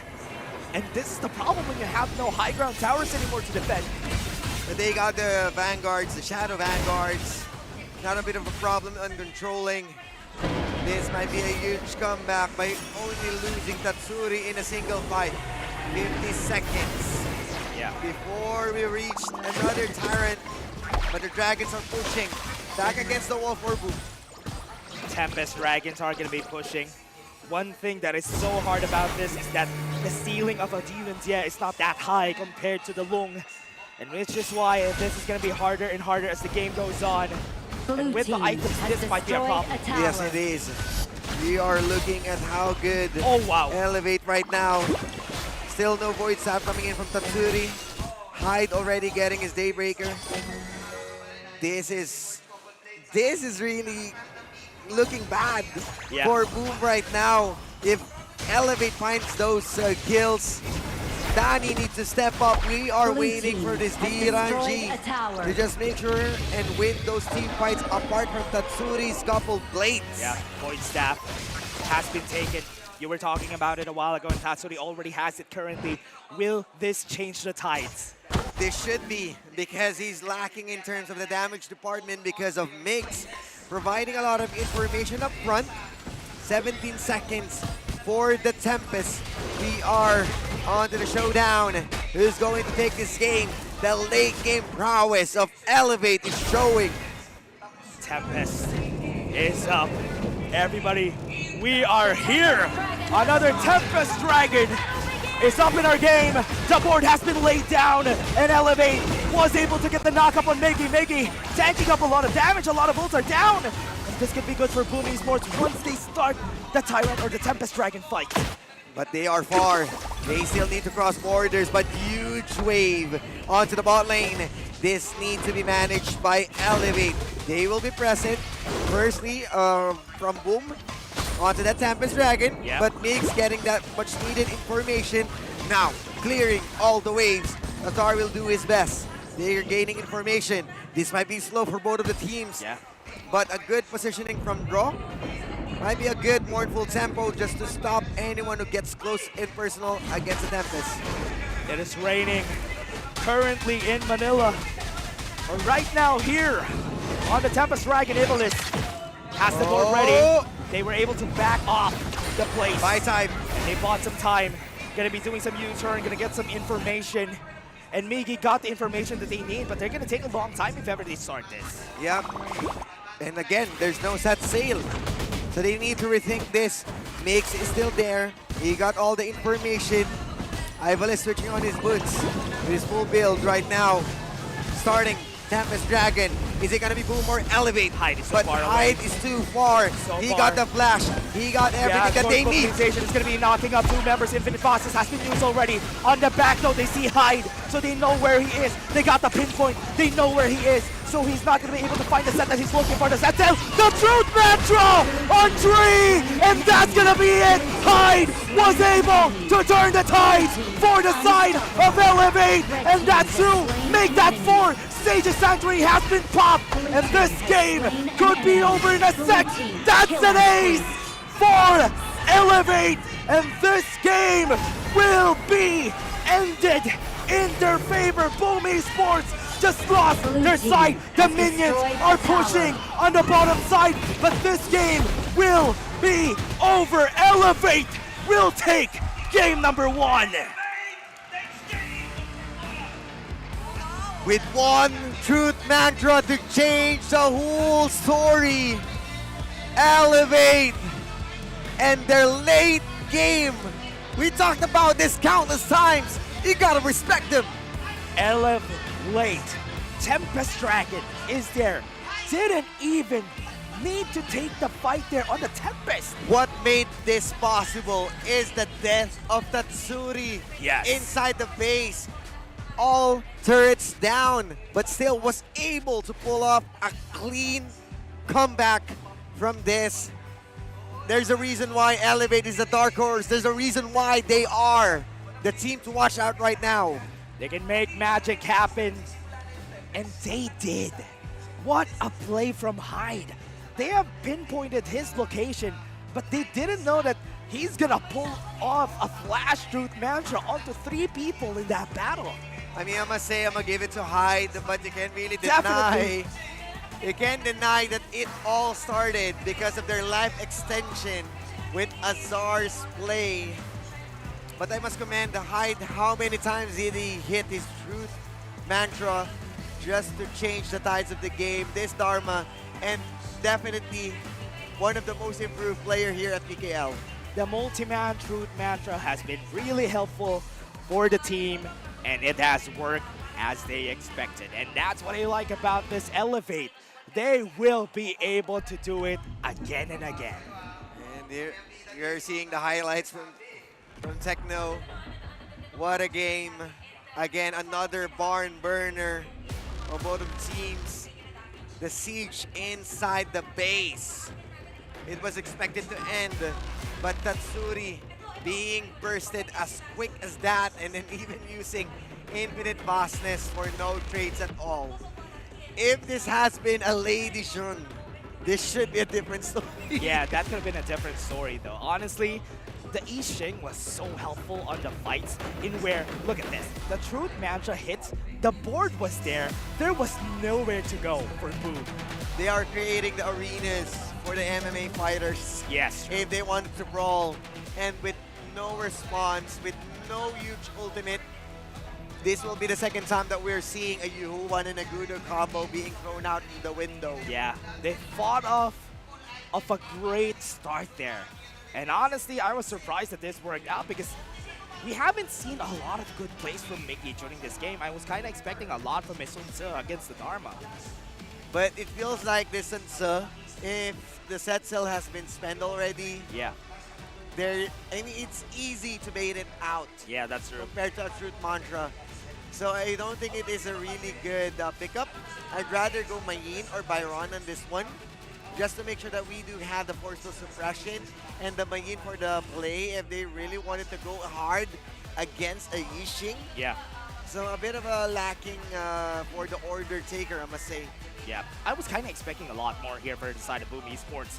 One of the best picks that Tatsuri has with a God in mode, not being able to win is such a big loss when it comes to the hero picks that they currently have. And now Elevate, happy to take this on. Haven't talked about Haru in this game, but Haru has been a wall that they can't break. Yeah, and I haven't seen Donnie doing wonders on his Deranji. That's true. Because this is fairly different when being used by Azar. Yeah. The only problem that they have, though, is that the composition that Boom drafted, after it hits late game, the Tirantia is there, yes. The Aguro is there, yes. But they really don't scale off the late game as well as a Lung, as well as the Truth Mantra doesn't scale. But yeah, you know what? The plays are still there. Yeah, because if you're going to look how the Yang Yu Huan or even the Ganon Mo, if you created already magic resist or magic armor, you're going to have a hard time even you land those couple blades. Yeah. Because that's a Ganon Mo who can just take its all of the damage. Once you use the Tremor Smash, once you use the Truth Mantra, it's up for the team to clean everything up. Yeah. You could see it. I love the combos that they have, though. It's easy to pull off combos, and that's what I like. Compositions that are easy to pull off. You know the MO, you know what you want to do. You use the Truth Mantra, you put the board in, you have the Tremor Smash in. That's a lot of things, but it worked out for the team. I mean, they already used up a lot of ultimates, and there was no chance for Boom Esports to disengage and re-engage after the resources has been burnt because of the World is My board. That's true. So I think that will be the problem. That whenever you are engaged, you're having a hard time to hit back a counter. Yeah. That's what we're losing. Yeah, and that's why they were able to get it. But again, everybody, we're going to be throwing you to the inside scoop before we head into the next game. Talaga ng ginawa ng Elevate at kahapon, sila ay nag-BINGO, nag-bingo para daw masaya ang kanilang mood at magawa yung sense of victory. Ma-feel ng kada player pagpunta dito. In fact, papunta dito sa Trinoma, they were in such a good mood. Everybody was smiling and the aura was really light. And it looks like it worked. Sa panig naman ng Boom Esports, ayon sa kanila, ayaw nila gayahin yung sweep na naganap nung match 1. Dahil they want this to come naturally without putting the weight of expectations on each other's shoulder. Pero itong si Carl, well, si Carl mataas ang expectations sa kanyang sarili. Gusto niya, maayos daw ang kanilang itsura because may mga nanonood daw ng mga taga-ibang bansa. And he wants to prove that the players in the Philippines are very presentable. Kaya kung mapapansin nyo, meron siyang bagong hairdo. It's a debut ng kanyang pagiging blonde. At kapag tinitigan nyo siya, medyo kamukha niya ang isang international player na sobrang sikat. Hulaan nyo kung sino. Kaya ngayon panel, hulaan nyo. Pasok! Any wild guess, Dash? It's not even a wild guess. I know who she's pertaining to. Yeah. Any wild guess with that? I think I also getting the same impression, but the vibe is there. Yeah. But they need to step up to the plate because it is the late game. Inuwo Tagalog? Is that what Inuwo Filipino. Inuwo Filipino, yeah. Because Inuwo is a Filipino, right? Oh yeah, he's Sandoval. Yeah, yes, everyone. That's his actual last name. Yeah, but here we are, the Global Bannon picks. Spending a lot more. Wow. You already lost 4 key components. Yang Yuan, DRNG, Ganenmo, Agrudo. Yeah, but from what I'm seeing from game number 1 here at Boom Esports, if we're going to be looking at the S-tier picks overall, I do think this is okay that they lost this game because this 4 picks that they have first, except for the Yuhuan, it's okay to miss those picks. But on the side of Elevate, that's a lot of big picks. Long, Ishing Mo, Ogren, and Dharma are big picks. I mean, much understandable, especially Liampo has been Nick's one of his specialty. Yeah. They still have Zhongfei, but yeah, definitely, that's the reason why it's not an S-tier pick, but I do believe it kind of lessens the choices for the marksman. Yeah. As DRNG is one of the priority, you can't really play flowborn marksman. I mean, yes, but under certain conditions. Yeah. Compared to a DRNG who has been fitting for how many types of team comp. Yeah. And from what we're seeing, right, DRNG is really good on most of the picks, on most things, especially on most compositions, especially if you want to go for Siege. And I do believe the reason why they pick up the DRNG is because they are denying Azar from picking it. Because DRNG is Azar's most big hero. Yeah, definitely. That's why losing it kind of costly for Boom Esports. also if you're going to You're not gonna ban it for sure, if right? you're going, yeah, definitely. You're not gonna if you're going to think of it as the part wherein they kind of mess up and give Elevate a breathing space, is them overcommitting onto the crystal. Yeah. Apart from Tatsuri's death. If Tatsuri's death was the nail in the coffin. Yeah, that was the catalyst. Yeah. Why they lost that Like, game. But the first one to set the tempo that they can come back is because of them not respecting and True. overstayed their role. That's true. They stayed so long in that area, which was a big punishment for them. They could have Yeah. reset it. Yeah, then tried to definitely. finish. They had You the were high ground. shouting. They You were shouting to reset. Yeah, I was saying, reset, bro, reset. High ground towers are down. It's okay. Yeah, reset. there's no need Yeah. to overstay. Yeah. And I do believe that this is let's say, the scaling might be losing onto the late game. True. But you made it count whenever it's possible. Yeah. You just go back. You have Tyrant, you have Overlord, you have those objectives That's true. that can be uncontested because they are clearing the waves. That's true. Why do you overcommit? And you can see the faces here of Boom Esports. I love that they're not phased of that loss because they know why they lost. they kind of understand why this has happened, why this has transpired, and I love it. Elevate, coming back, elevating their play whenever we're like 15 minutes plus in the game. Yeah, and right now, no Dharma for Boom. Wanyu and Jing, they are on the blue side this time around. So it means Boom might be prioritizing Dahlia. Yeah. I love that they banned the Jing though. There was not really a lot of times that we've seen Heroes Oh, pick up the Arlie. Jing. Yeah, Arlie's gonna be open. Mine. Danny is gonna be taking Mine. it. And I believe there's still a channel open if ever they get it, so It should be Azar mine. is gonna be okay with it. It should be mine. For Tots? Yeah. Not Arlie. Hey! Oh, okay. That's a better so this, my Arlie. They can go My Arlie. Yeah, as you said, I think that's right. They are gonna be taking the My Arlie hands down, Or you but want. they denied the Byron. They don't care. I mean, you can still play Mayin. Yeah. So I'm not sure if this is a good pick. Honestly, I respect it. I respect it. It's okay. Because from what I'm seeing here, banning the Byron out compared to like a Mayin. Now the Mai is open. Mayin, the M&M is open. That's why I'm not sure why you prioritize the Byron. Yeah. It fits on different combos.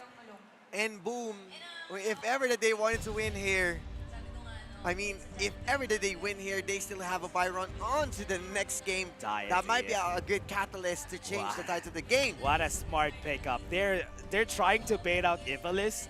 Yeah, pick the Mai. No, Pick yeah, the Mai. yeah, I mean, The Mai. I'm getting it. I'm getting the idea right now. They don't need to rush. They don't have any contest Yeah. with the Mai. Yeah, I can definitely understand why. I've heard Butters a lot talking to Ivalis and tagging him. Yeah, pick the Mai. Pick the Mai. And they didn't even pick the Mai. They don't need to rush, as he said. This should be a second phase ban for the Mai Shiranui. You can see how confident they are, right? Like, yeah, Ivalis, take the Mai. We're okay with it, but they picked the Yuhuan. I think that's the next best thing that they could have together with the Arlie. Yeah, and Dahlia has been banned. They can definitely still do that Dahlia combo with Mix. But the Zhongfei for Mix is still open. Yeah. There should be an Ivalis or Ivalis Yang Yuhuan. A good opening for him as he is doing a great job on his Yixing, on him playing as the control mage. Yeah. My Yin has been denied. No more M&M combo. Yeah. It's not really a lot of choices in. I mean, there's still a lot of choices here for Miggy. I love that they Charlotte really. No, he hasn't picked a Charlotte yet. Oh. So that's gonna be a challenge if ever he picks that up, though. I'm not sure what else he can do. He needs an aggressive one, though. Oh, they pick up the Xiao Tao. Okay. Yeah, I was Yeah, I mean- expecting that Ivalis is gonna be the one using the Yuhuan. Okay, so this is a fairly different type of approach. Although, kind of the same with how the playstyle Evilis is. What? They pick up the Futsu. Okay. Interesting. Okay, I think that's the first time, right, that Boom Esports picked it. Yeah, it's the first time Yeah, that... I was really banking onto a Fotzi or a Liubang because True. you want to I support agree. the Pei or even the Chano, but not even a Yao. Yeah, not even that. And I'm surprised that they went with this combo. And what I like about this, though, is that the Xiao Xiao has There you been go. denied. I love that they denied the Xiao Xiao because normally this is a pick that Boom uses whenever an Arlie gets picked up. Yeah. Because Meteor Storm feels like a Client Trace or... Yeah, true. Bullets will follow you whenever you're in the Arlie. With the Lady Sun, this is what we're waiting for ever since game 1. But the answer would be coming in from the Sage's Might to catch that Arlie. But is this a Menki game? But I'm not sure because if you use the Sage's Might, you just have to pop Meteor Storm again. Yeah, that's true. But one thing that is good about this, though, is that the Sage's Might is going to be effective there on whoever he hits. Because even if you pop the Meteor Storm, you can get killed in seconds. But Lamb, I was kind of expecting that they're going to be going with the Ukyo Tachibana. I do believe that Haru has it in the bag if ever. Because Ukyo is usually the counter to Pei. Yeah. And with the Byron on your side, that could have been way better. But Lamb is also okay. He has good early to mid game.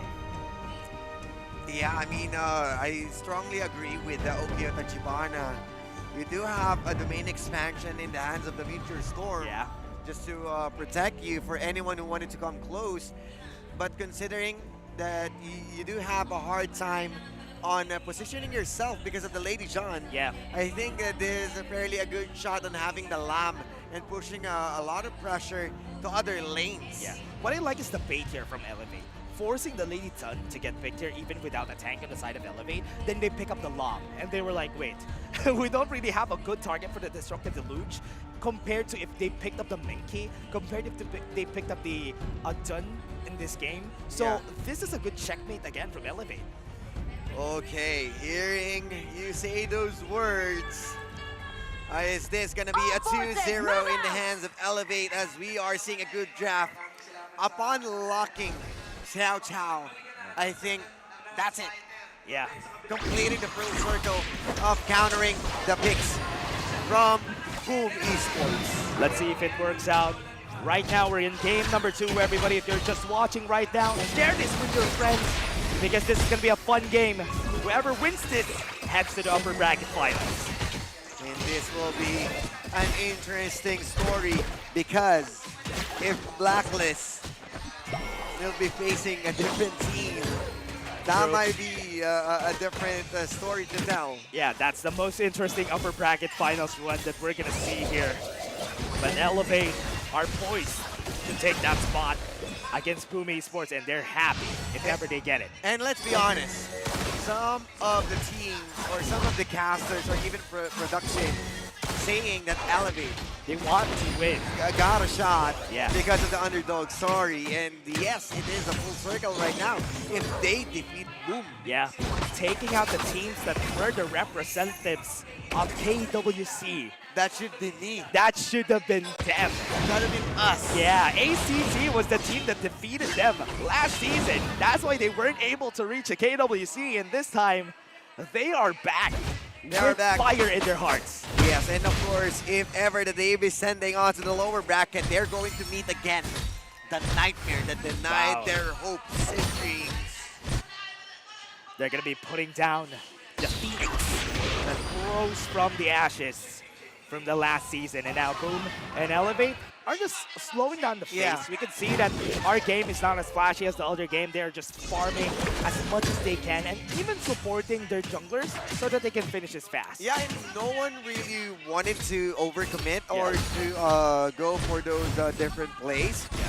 Sage's Might already there. That's why Tatsuri is around, but him not being around will put Hyde on a passive state. Kind of looking at how Carla is going to be playing this one, because what I was kind of expecting with how they're going to play is he's going to be a lot more aggressive, right? Yeah. But because he has a foot for his Clash laner, it's not going to be easy to do that. Yeah, and even Lady Sun for Tatsuri is just staying around, not entirely going for those aggressive early games that we are seeing. Yeah. And this is how big teams work here in the Philippines. Even though you're getting the openings from the Mai, the Mayin, they are not hasty on making decisions. And they know who's good at playing Mai, who's not good, and that's why they're okay with letting this go. Mai and Mai. Mai and Mai Yin. Yeah, there you go. Okay, Sage Smite is going to get used here on the top side. You have the Meteor Storm at the ready here. Goes to the back line, but they're going to be pulling back Haru. Haru could be in danger, but Mickey has to flash away. They have the Unending Sword to get the first blood from Ivalice. Cosmic Pan for Ivalice, and that was a good honeydew breeze. And that was a two-man knock-up from this guy, denying the counter-attack from Boom Esports, that's Tatsuri, who's trying to move up front. Yeah, even with the Sage's Mind, they were not able to kill the target though. And with the Super Deluge, I was kind of expecting a lot more. That is a good knockback right there from Draw, just trying to check the brush. And now they have to clear the wave here in the mid lane before they go for the Tyrant. Gaining information right now. They're just making sure that checking every possible brushes. And you can see Draw. That's the second time that he's finding players one after another. I want to see the vision score though. He was getting a lot of information for the team there. And now Boom Esports are not even going to contest this? Level 9 onto Carl, but they don't want to take it. I'm not sure if this is a really good opening or a good stance for Boom to, let's say, challenge Tyrant, because again, this is a pain. This might take a lot. He needs to prioritize his farm. This might be a losing Tyrant for the first few minutes, but they can definitely bounce back onto the second one. And they also know that they don't have the firepower as a Byron, as a Xiao Xiao in the early game. So they're kind of respecting this phase of the game for Elevate, because they know that Elevate is strong at this point in the game. Yeah. Roaming around for Haru, but still wasn't really able to find anything on both ends of the team. They're just going for those farms. Meteor Storm has been popped, so they know that they're already burned one. And again, this is most of the initial trades that they're seeing. Whenever they see Quincy, they can just use the Meteor Storm to not use the Sage's Smite. And now you can see Draw had to flash away from there because he's out of the picture. Gonna be using the death from below to just push back Miggy. Even used the Sage's Smite a while ago, has to flash away. The flash from Ivalice not gonna hit the balls of his fan. And that was, honestly, good survival for Boom. He's looking bad for Boom Esports right now because the Element putting the trigger. Knock up! What a destructive deluge coming in from Tatsuri, and now they're going to be starting to fight high. It's going to be falling down. They have the HP, and they're going to be healing on the back line. Though Dani going to be moving forward. The Hunter has found his prey. This should have been Elevate onto the front lines, but losing the chance against Boom, and Carl now getting damages across the board, and they are even sieging the mid lane tower with no response from Elevate. They got the win from there, just from that one fight. And now Boom Esports are hungry to maybe take this in their favor, though they have to Destiny encounter just to zone out the members of Elevate, and a second tier tower is down, and a third tower on the bot side is down. Oh my goodness. The answers from Elevate, they're having a hard time right now, empty-handed, as Boom Esports are eating up their resources and mid-lane towers are going down one after another. They also have they can also go for an Overlord or just go for their camp clear to put them even further in terms of gold. Gonna get more access for Boom Esports to move around the map a lot more, and Miggy in position. Elevate in their own jungle is in trouble, and they have to be very careful how they start this.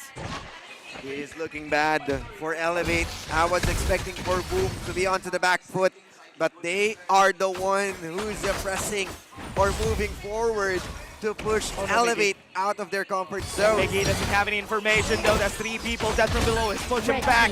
And with the Sage's Smite, it doesn't even matter. You have the damage from the Deluge Tatsuri. What's able to the crystal? And that's it. Boom Esports answers with a 2 for 2. Got the knockup coming in. Azar is going to move forward. They're going to try to look for the kill. Azar, the slowdown from Boom was able to help them out. And this is over. 2 for 2. No overcommitments and a 2 for 2. Still a good decision coming in from Elevate to hit back. So close for Miggy using his Sage's Smite and bought enough time for Boom to respond. Yeah, the good timing Miggy has been getting the brunt of the rage of Elevate since a while ago. But it's okay. He's a booster. He knows that he's going to be taking a lot of pressure out of the team. I mean, once he uses the Sage's Smite, that's it. I mean, everyone is going to throw stones at you with no chance of hitting back. This should be a good answer for Elevate by just popping the Meteor Storm. Miggy, the target again of Elevate. They're just looking for Miggy at this point. Yeah, they wanted to put Miggy onto the back foot. Doesn't want to those. Whenever that Miggy, if this Futsu will buy his armor, definitely he will make it count. But this time around, Elevate not reacting to what Boom is doing. Oh, flash comes in. Tatsuri not even able to flash away. That's an easy kill for Elevate. Losing Elsa once again. Yes, they may not be reacting onto those towers, but they were able to cut off some rotations against Tatsuri. That's the second time he's going down on that Lady Sun. Red team has destroyed a tower. Tyrant has been defeated. Esports. We're closing in on the Shadow variants. We are at 9 minutes in the game, but there's still not a big lead in this game so far. They're having a hard time looking for openings, but it has been Elevate who's looking those easy kills, easy targets with the brush that they've been with the dead brush that they've been doing ever since game 1. They are being rewarded by those low risk, high reward type of play. Yeah.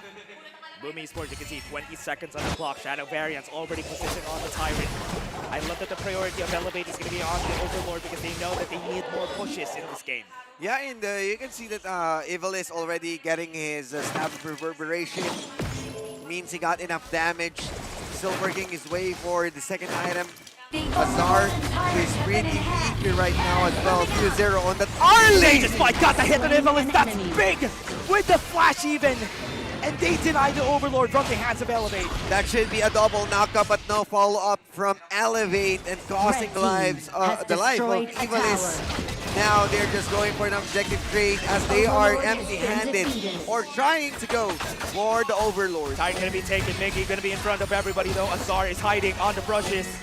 And he has to be careful. Surge's fight, he sees him!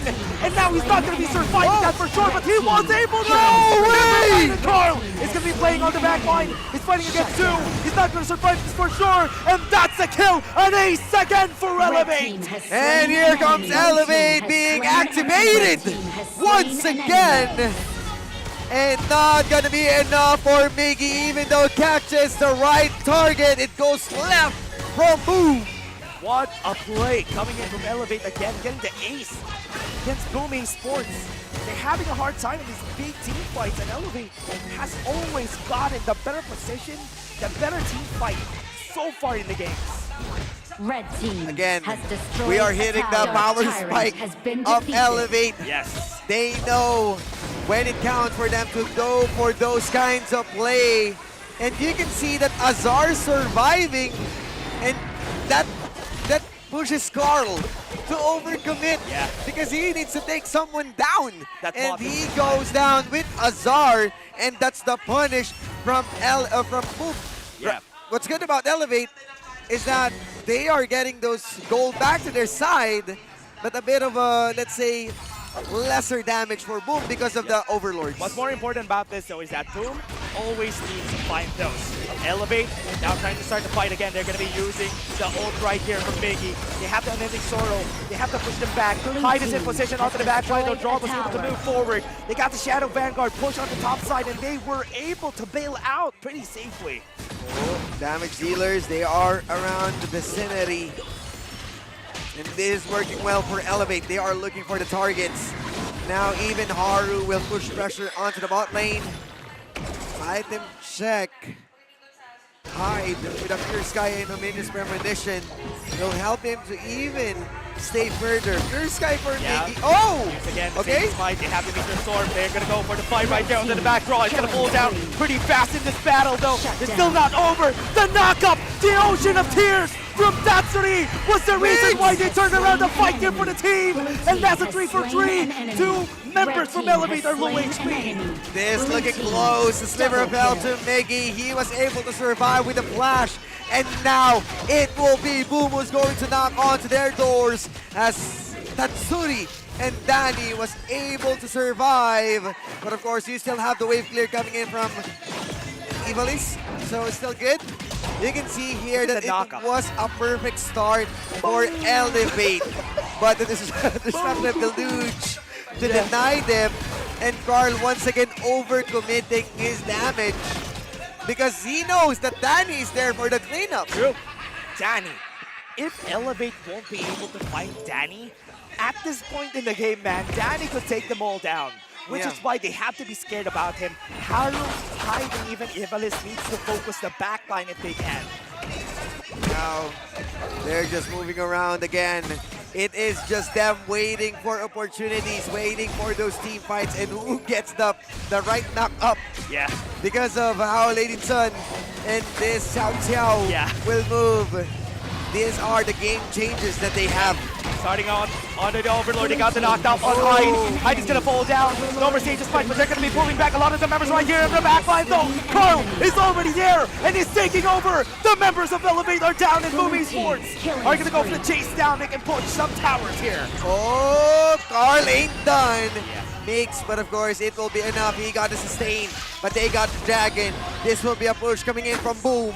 It's gonna be a 5v2. Shadow Vanguard onto the bot lane. Elevate into destroyed the defense a two tower. people. They don't have the wave there. The Sage's fight is gonna be there. Haru's gonna be dead here for sure. But it's a Disruptive Deluge. He's not gonna be able to move. Boom Esports are gonna be taking a punch back, a counter attack against Elevate. The champs ain't done when they say we're done. Again, Elevate lost the chance. They are close on gaining the 2-0. We are having a long day. This will be a 1-1. 1-1. We're basically back in the regular season, everybody. It's almost like a best of 3. Our next 3 games that are going to be coming in. But that was a really good showing of Boom Esports. Yeah, it feels fairly close, but you can clearly see where it went south. Hyde losing already. No reach shield, no frontliners. They're losing the impact of that Byron alongside with other members to provide a lot of damage. MVP, it will be Danny. Very well deserved. Danny, 27.27% damage for the team.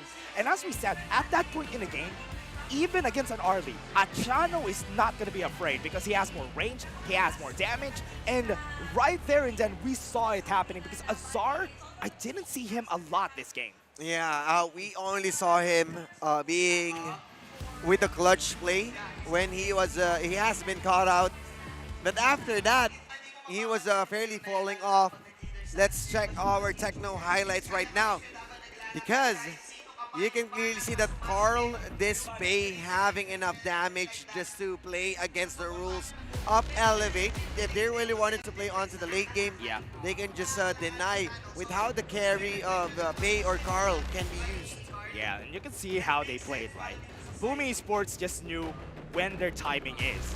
And you know that Xiao Tiao and even Byron really descales the longer the game goes. And Boom Esports knows that the Futsu is going to be stronger in the late game. The Chano is going to be stronger in the late game. The Futsu is not going to be dealing a lot of damage, but he's going to survive long in team fights. Yeah, and that was a back-to-back Sage's Might. Yeah, that's why they were able to finish the game. He did 2 on that last team fight. It started fairly catching Hyde, and then catching another member, so it kind of causes their game. Here are the stats that we are going to see, and you can check out Danny's damage to enemy. That's 75,000, barely putting enough damage, and this a bit bad for Azar team fight damage taken because he was being caught around those team fights. That's true, and you can see the damage here. I think I like this for their side that you can see that there's more damage from the Danny, and this is why we pick up the Chano or even the Lady Sun against the Arlie, because the range and the scaling in the late game is way higher compared to the Arlie. Yeah, even having his Amina's premonition just to take a bit of those damage. Oh, but that's why. But yeah, it felt. I mean, I'm not sure if this is a good idea. Yeah. I mean, you do have a chance to survive the Pei or a Futsu, but you're in an Arlie. You should be overwhelming damage. The cost of a Mini's premonition should be used to a damage item, and then he can just go for the micro plays. Yeah. But now he is losing a lot because of that single item. I can understand the idea because he knows that the Chano is gonna kill him. Yeah, but considering that he needs to fight fire true. with fire. True.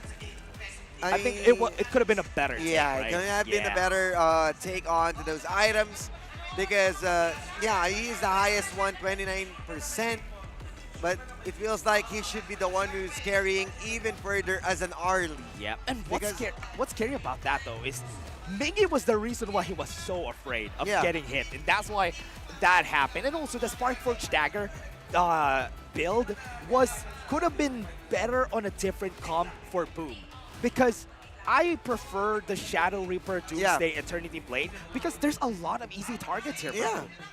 I mean, he can definitely overwhelm them with the stacks. Afuzi on the Sage's Smite. Yeah. With Arlie being the Shredder. That's an easy kill. Yeah, that's for true. this guy. But he's having a hard time.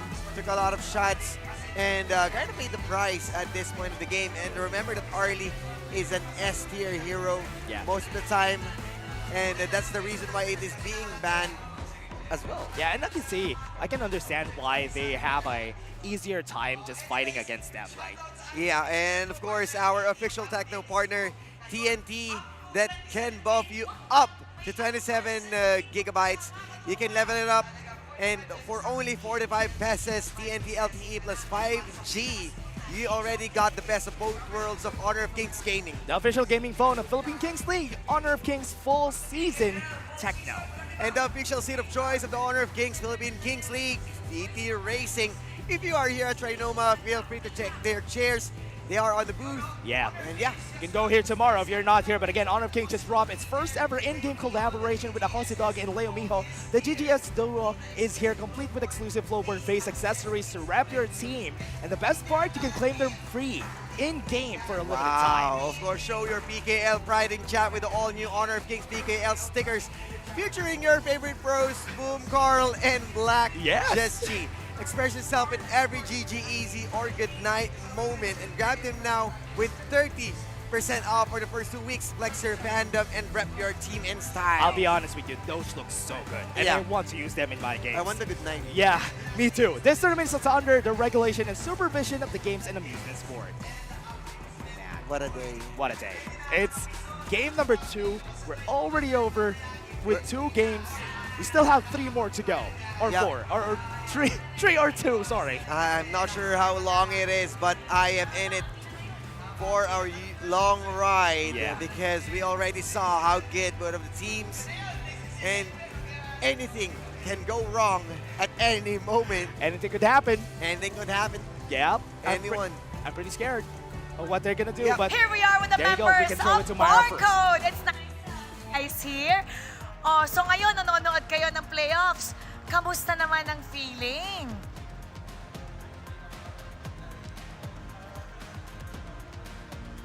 Alam mo, ikwento natin yon kasi maraming hindi nakakaalam nun. Nung last PKL Spring Season, nakita kita sa audience. Nakatayo ka. Tapos pinaupo kita. Sino yung kasama mo nun? Si Mitsura. Tapos umupo ka dito, hindi ko nga alam magta-try ka sa qualifiers. Nung moment na yon, alam mo ba that you're gonna try to become one of the pro players sa PKL? So you mean to say, nung nanonood ka ng playoffs, nakita mo sila sa stage, isa yon sa mga naging inspiration mo. At kamusta naman, alam ko naman na hindi naging desirable yung results dahil you weren't able to perform here in the playoffs. But if you were to wrap up the entire experience. How would you describe it? Kasi from being one of the audience, watching sa venue, to becoming a pro player, wrap it up. If you can describe it all in one word.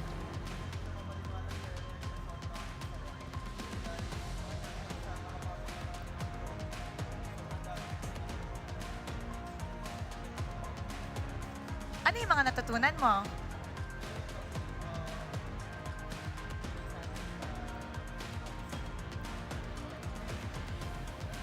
So ano magiging decision mo? Mag-try ka ba ulit sa next qualifiers?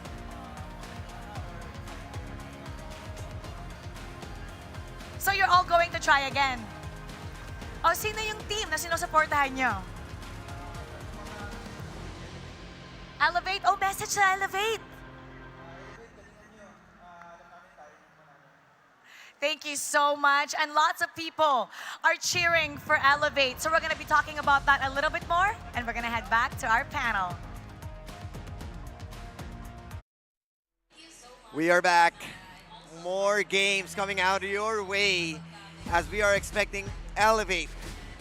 That's Barcode Slime cheering on for Elevate. And we are seeing different people cheering on Elevate. Yeah, and you can see the people here. Sorry, guys, you can't see it, but we can see the people. Yeah, I mean, right up on the other floors. Yeah, you can see them, and it's so fun to see a lot of people tuning in, watching Honor of Kings, watching everything that we are seeing. Also, this is a world that everybody's open to try because Honor of Kings is free to download. But again, everybody, this is the global ban and pick that we have. Yes. Definitely, you are welcome to drop by again. That's the Trinoma Activity Center. And now, back onto the boom, and Elevate as well. Global ban and pick. A lot of burnt S tiers for Elevate, I must say. That's true. That's a lot. Man, you know what? Whenever I'm talking about Yuhuan and Arlie, and they lose the game, I'm like, man. I'm not sure. Man. I mean, man. Why did they lose? There's a lot of. I'm seeing a high pick rate on Yuhuan. Yeah. But we're seeing a back-to-back loss. Oh yeah. On a Yuhuan. Okay, so Yuhuan is not the you're saying Yuhuan is not the best pick. Yeah, because because way back then, we're saying that Yuhuan wins games. Yeah, it's true. Even KWC, but right now it is losing the fire.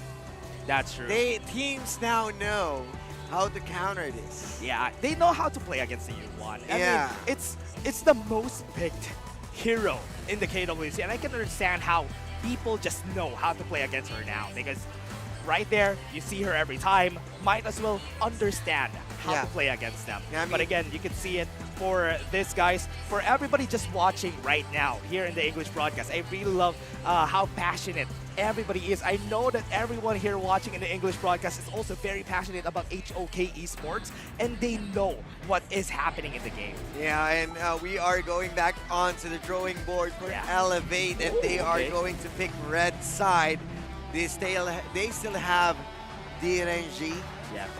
So I do believe that this will be a challenge for them to bounce back. Azar's #1 pick, everyone. Yeah. His favorite. We have yet to see Miggy's main as well. Oh yeah. I am surprised that Boom Esports hasn't picked Mayin first. Because most of the time, during the regular season, they pick Mayin first. We don't care about the other picks. As long as Miggy is happy, we are happy. Yeah, and right now they call community predictions that 69% for Boom, which is nice, and 31% for Elevate as the fan base giving further their support and winning. Yeah, for everyone watching, there's some votings happening there, I know, in on a social media site. So if you can, please vote on who you want to win currently in the predictions. I think Game 1 should be on hands of Boom. It's just that they are having mishaps. It should be on 2-0. But I'm loving the energy of Elevate. Yeah. Because when you give those kinds of mistakes to them, they're not going to eat your hands. They're going to eat the whole arm, take the whole body, and bury it down. That's how good Elevate on identifying their win conditions. They just have to properly draft again this time. That's a classic give them an inch and they'll take a mile. And that's what Elevate did. Yes. Right? So they're going to be doing here. I like that too. I like that too. Yeah, I mean, it is starting, Kuya Brother Dash, with how long. I mean, you can still call me Kuya Dash yeah, here. I mean, this is the English broadcast, guys. It's been a while since I visited this place. It's fun here, right? Are you having fun? I'm having fun. Shout outs to I just saw in the comments right there, shout out to the English casters that I'm seeing in the comments. Shout outs to you guys. Yeah, thank you so much. Yeah, and we have Osiris, our brother here, being here with us, and he's having fun. Yeah, right? thank you so much for bearing with me. What do you mean bearing with me? You're doing good. You're doing great. I mean, I'm really fairly different when it comes to the Filipino broadcast. Yep. So I'm happy going back here. It's fun, right? Trying to revisit my Love old it. place. Yeah, that's true. right? That's true. That's true. Yeah. The but OG, one of the Osiris. OGs, Yes, that's English. Englishing. Englishman. Englishman. Kuya Dash. The Englishman. The Englishman. Oh man, Okay. it's so fun here, everybody, in the site because I see a lot of people. Yeah. For everybody there, if you're missing out. You're Yeah. missing out if you're not here in the Trinoma Activity Center. So I hope everybody could have the time to go here. But I know that it has been raining, so if you can, it's okay. Stay Yeah. dry, stay safe. Yes. It's still gonna Wow. be a good experience here, and you can see. Wait, they're already picking. Yeah. A Jing, a Byron, and a Liang. Oh, there you go. This is for Boom. Oh. Okay. Boom Esports. They took the Princess Frost onto the hands of Elevate just to deny the usual combo. But the value of Liang doesn't really always come around to Liang's, to the combo itself. It's the Liang's ultimate. It's the control that it's giving. So you can just replace a different mid laner and then it will still be work. I like the confidence that they pick up the Jing here because they have the Leon on their side, so might as well pick it. The question that I have though is, will they take the risk of picking up the Dongguang in order for them to stop the Jing from going crazy? I mean, you do have the ENG in the hands of Azar. This is what we're waiting. Now, no more Angela, no more Mai Shiranui. Still a mid lane to burst once they got the control is out there. What will be the combo? I like that the units, for Elevate, they have secured it. Oh. They're gonna use this all, for the set sail for the winters here if ever they need to. I mean, I think this is a double winters here. Yeah, just I to think control the team fight. That's way easier to pull off, right? And from what we're seeing here for Boom Esports, they already have good first 3 picks. They just need to add more things here in order for it to work. But remember, the farm lane pickups that they have here isn't really a lot, but I like that they focus. We have been seeing a lot of Tsuya pick from the PKL so far because they're really seeing the potential of Tsuya. And and the one player who can pull off a really good Tsuya is Tatsuri. Yeah. This is most of their plays, and this is the reason why it was being banned at the first stages of our series. And this time around, it was being let go. Adolia, Frost, what will be the jungle? Is it going to be done? I think the Dun is going to be the best pick here, right? Because they have nothing else that they could use here that could work out. What they need to do for the Dun, if ever they go for it, never mind, they're going to go with a pay. I'm not sure if this is a good one. I'm not feeling confident on the pay on this one. But having the DRNG kind of gives you another space to work with on your early game. What I like about, though, is that the thinking here from their side is that if we don't have the Byron, I do believe that the Sun Tzu is a good alternative. Most of the time. Yeah. That's why I think this could work out for the team, especially that on the other side we have the Byron. So we have seen this work for Chami 1. They lost that game, sorry. They lost that game. Yeah, so I'm not sure if that is entirely a good idea. Yeah. But I must say that it's either Mayin or Sunsa. Yeah. It would still be work as long as someone who can be upfront and personal just to angle a pay onto an invading stance or making sure that he's still getting enough farm. Yeah, and you can see here for the picks of the team that they are getting ready. And now we're gonna go to game 3. It's time for the game 3. Is it gonna be Boom Esports or is it gonna be Elevate moving further to our upper bracket finals? Elevate are already looming into the mid lane, and you can see that this might be a first blood angle, and Mix had to force the heal. Yeah, and that is a jam party. Airplanes after airplanes putting a lot of damage against Migs. And this is a good rotation, a start for Boom Esports. You're burning resources and also not giving enough space for Haru to invade. I could go for the steal here if he wants to, right? But it's not going to work out for him. He's trying to get vision on the top side of the map because that is where Haru is going to be after he finishes his clear. Yeah, and you also have a Tuya. In terms of clear, in terms of damage, the burn from this guy, it feels like he is Shoyu, but different. Yeah, that's true. That's true. He's actually a slower one. It is sticky. The damage is sticky. Yeah, it's sticky. It slows people. Yeah. Which is why it's sticky. Yeah, and the damage is there. No matter how far you went. Yeah, Pyro's going to be here. The knockup's going to be here. And the flash with a Storm Strike saves the life of Draw, but he dies first. But it's okay. Hyde is also going to fall down anyway.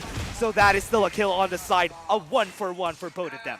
Even popping the mirror, the main, just to make sure whenever someone wants to fight. Force field suppression, Miggy gaining information, and this is the Byron of the Order Taker. Yeah, Byron, aggressive as he can be. And I want to see how Carl is going to be playing around this because with the Jing, which is his most big hero in the PKL so far, so this is a specialty pick for him. Rotating, and of course the wave clear will be enough from Tatsuri. And this is where I love Tsuya. You know how you can easily wave clear, run and deny those camps, help other lanes as well. And this is a good breathing space for Carl because that Jing doesn't need always to pop out. Oh yeah, they got the Frigid Prison. Miggy has to back off though. They got the knockout from the set sail. Miggy just gonna back off. Good slow, but Tatsuri still alive, has to flash away, and they got the forward control. Will they be able to get the kill? No, it's not happening. Hyde survives, but Carl is going to be here to finish the job. He's going to be looking for the kills. Haru's going to be next. That's going to be a double kill for this guy, and that made it a 2-for-2 for the team. He is just buying time. He knows that that Carl can deliver. Yes, it may be a 2-for-2, but that's a double kill onto the Jing. On a Jing, that is, and that is a big one for the team. Now, Boom Esports are really looking forward to this. I like that they're playing around, giving Carl as much resources as they can. Now, what? Why? Nice use of the flash though, because he was kind of afraid of the power and control. Yeah, I mean the presence itself. They are aware, and yes, it may be burned, but they are aware also that there's a lot of rotation. Gets a knockup with the set sail, but it's not going to be hitting more with the knockup right there. And the killing spree comes out, and Carl still looking for the kills. Miggy knocks up one, and he's not going to be able to do anything more. The winner is here with the Frigid Prison. It's going to be dead. 1-for-1 comes in. That was an overcommitment coming in from Miggy. And yes, it's already a good start coming in from Draw, even investing his flash just to stay away. And with that flash, it doesn't interrupt control. That's true. That is so smart. And now the Tyrant's being taken.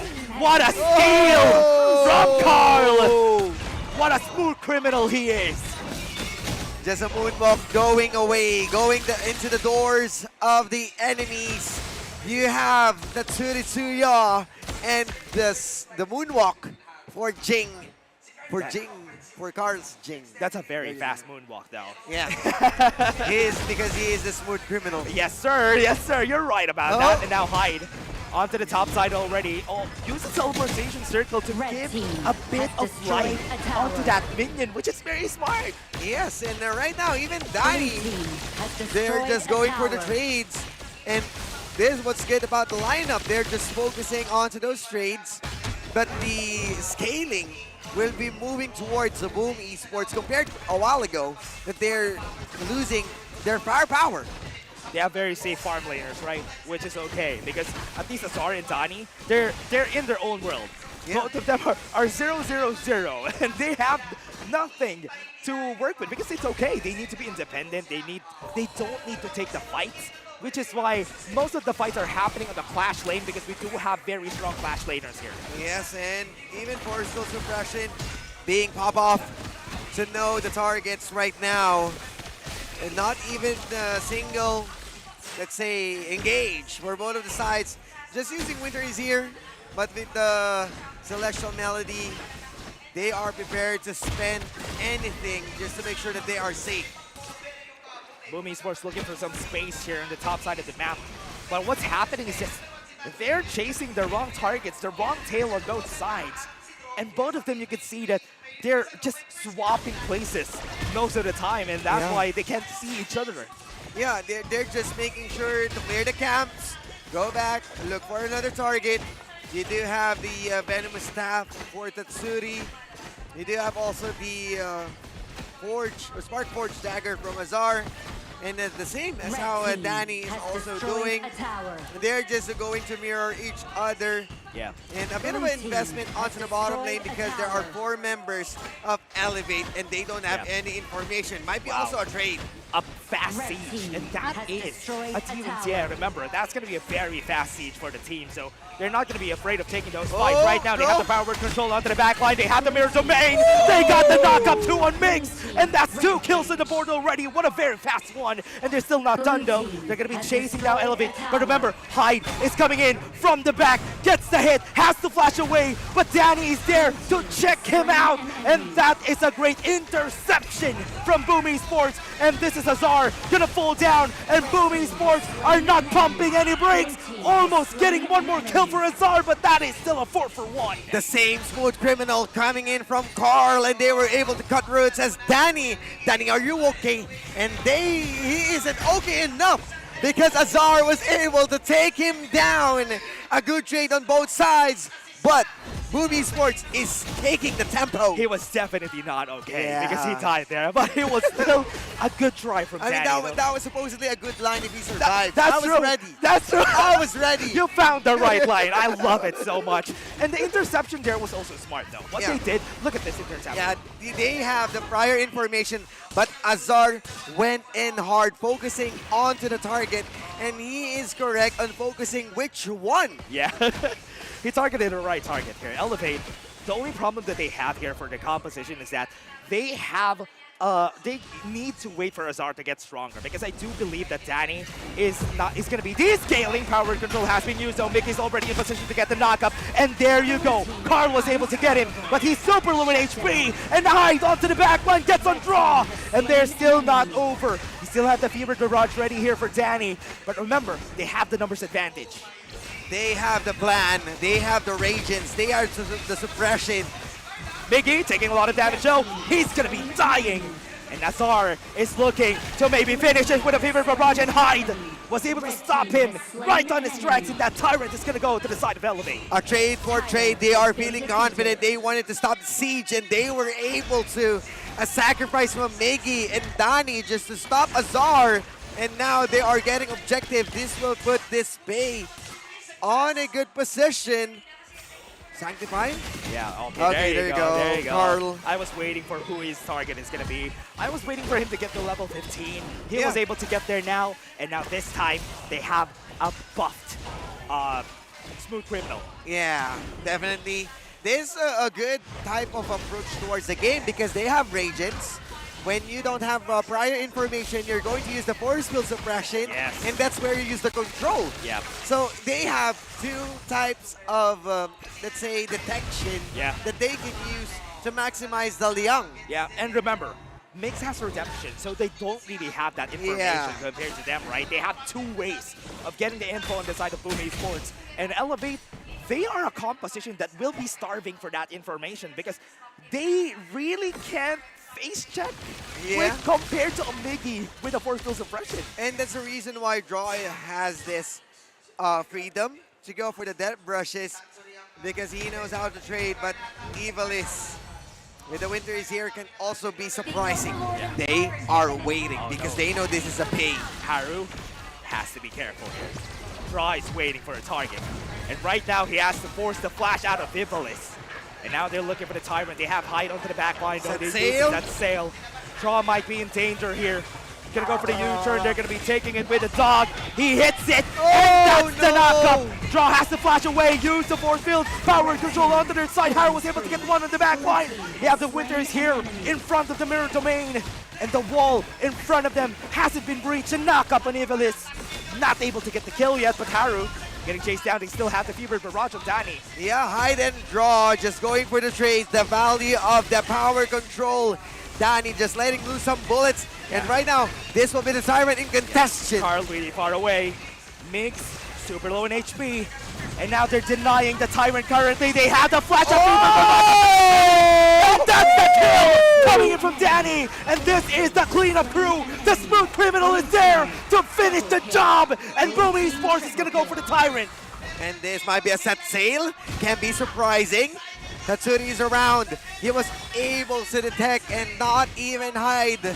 Going to use it for a desperate play. Just going to go back, but waiting to hold the Tyrant because they want double objectives right now. As quick as a snap with their advantage right now.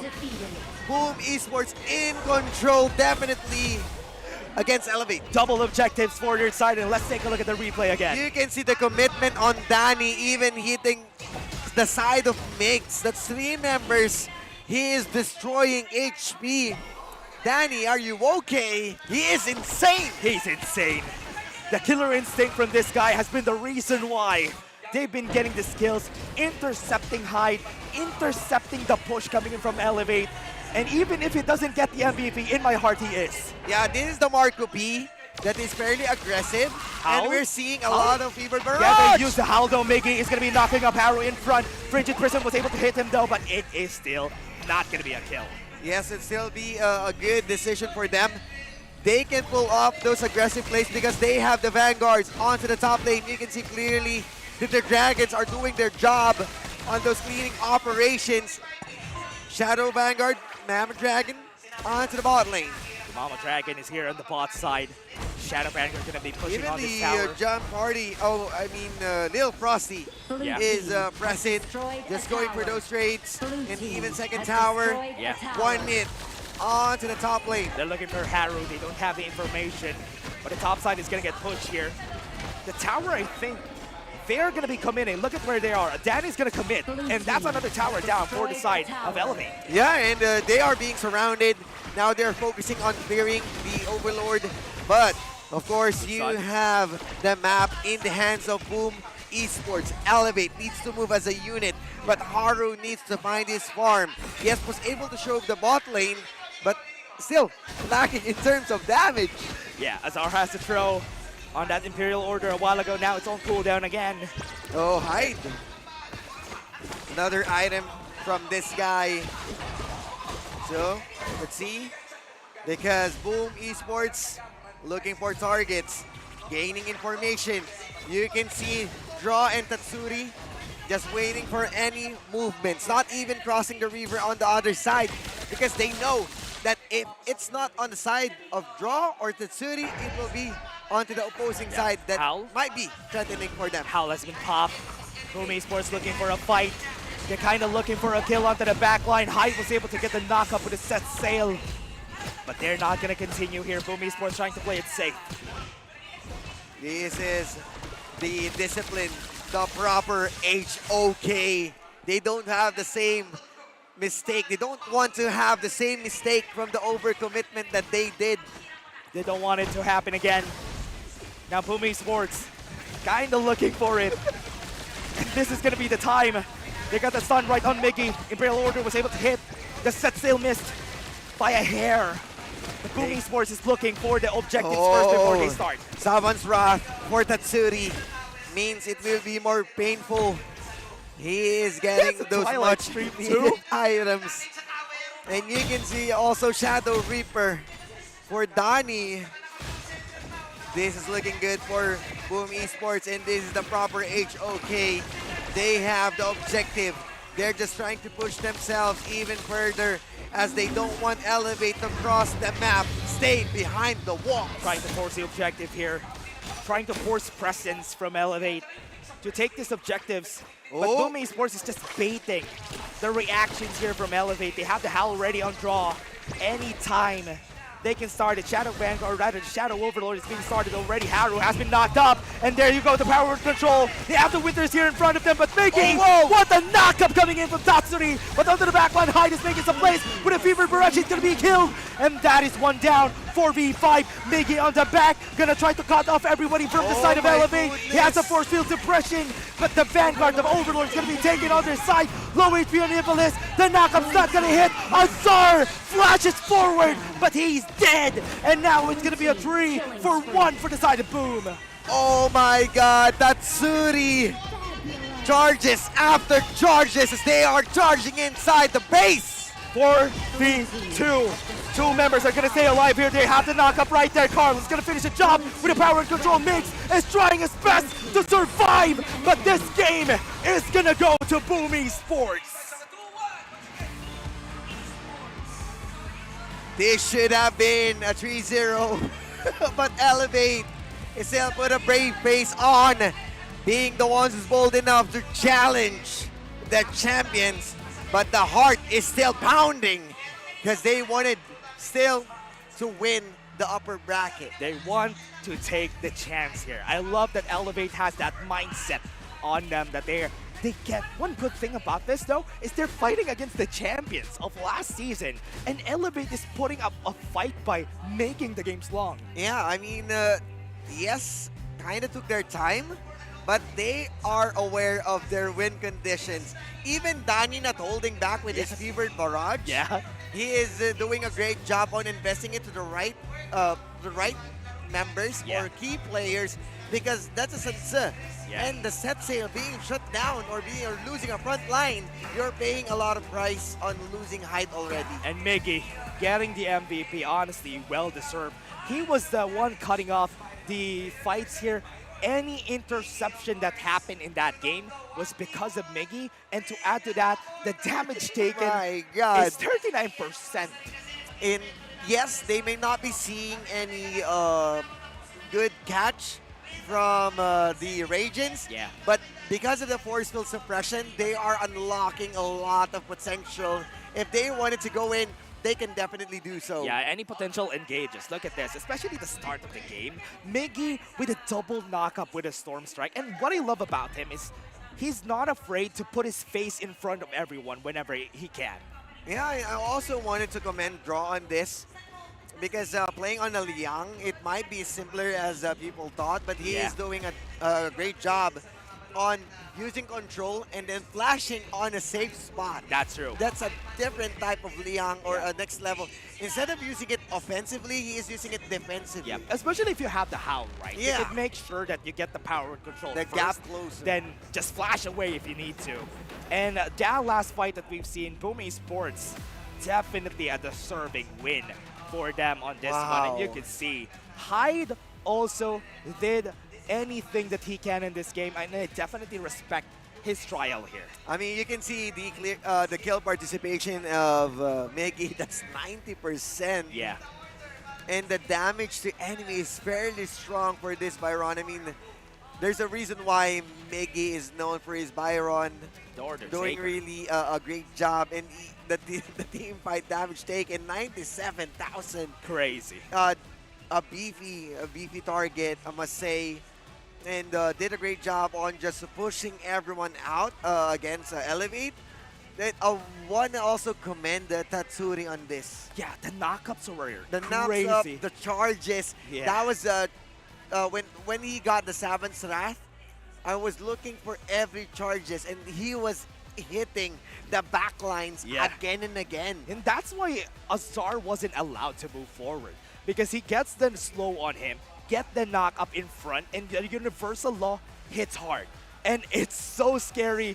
Everyone, look at the damage that Tatsuri did in this game. You can't see it firsthand, But if you're the one playing the Demon Jie, it's a scary one. Yeah, and it also pushes out Elevate not wanting to fight in a position, because if you do have the Winter is here on a certain spot, you wanted to fight inside it. But Yeah. because of universal law, you're having a hard time wiggling out because it's a straight big line. A straight big line Yeah. because choke points supposedly in the advantage of Elevate, but with a straight line from the Tsuya really did a great job. It's like the width of it is like 2/3 of a lane. Yeah. Which is like it's so hard to dodge it.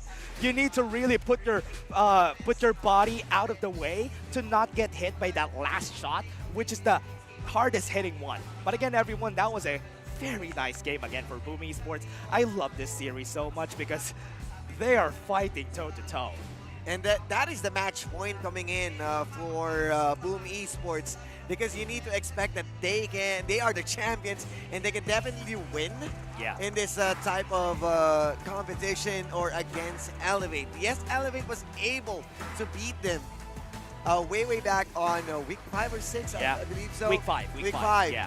They can definitely go for it, but they're having a hard time right now because this might be the playoff mode of Boom Esports. Yeah, and we talked about the picks a while ago, right? I was kind of preferring that they went in with the done on that game. I do think, but again, let's take a look at this, everybody. For this inside scoop, we're going to be throwing it to Mara first. It's Tempest time! It's time to test your knowledge pagdating sa HOK and PKL Honor of Kings. Ito ang gagawin natin. Meron tayong 4 contestants at kailangan sagutin nyo ang aming tanong. You have to name a hero or an item depending on the category. Let's get to know our players. GM Pierce from Montalban. Christopher Duque from QC. Robin Ejos from Panay, Pasay. And Rod Chris Abutin from Cavite. At ang papanulunan nyo ay isang napakagandang TT Racing Gaming Chair. Kasi syempre, kings sit on thrones. Pwedeng ito mapasa inyo. Alright? Good luck! You have 5 seconds to answer. Kapag lumagpas ng 5 seconds, eliminated. Pag inulit ang sagot, eliminated. First category. Kailangan nyo mag-mention. Pagkatapos mo, ikot ka. PKL players. Champion. Ikot, ikot, ikot. Justy. Justy, ikot. Carl. Danny. Correct. Arais. Arais. Correct. Flukyo. Ikot, correct. Dragon. Dragon, correct. Pati.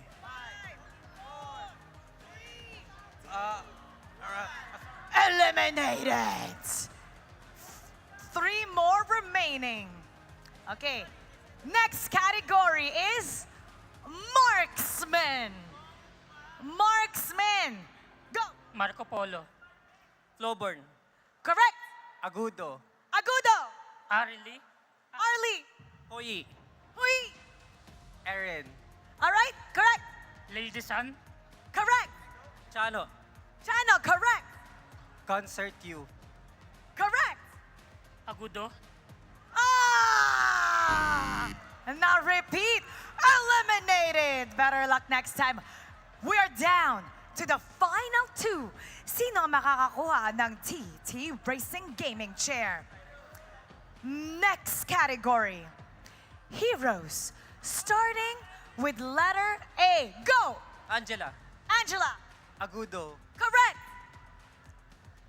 5. Aoyin. Aoyin, correct. Ogran. Ogren, correct. Ay.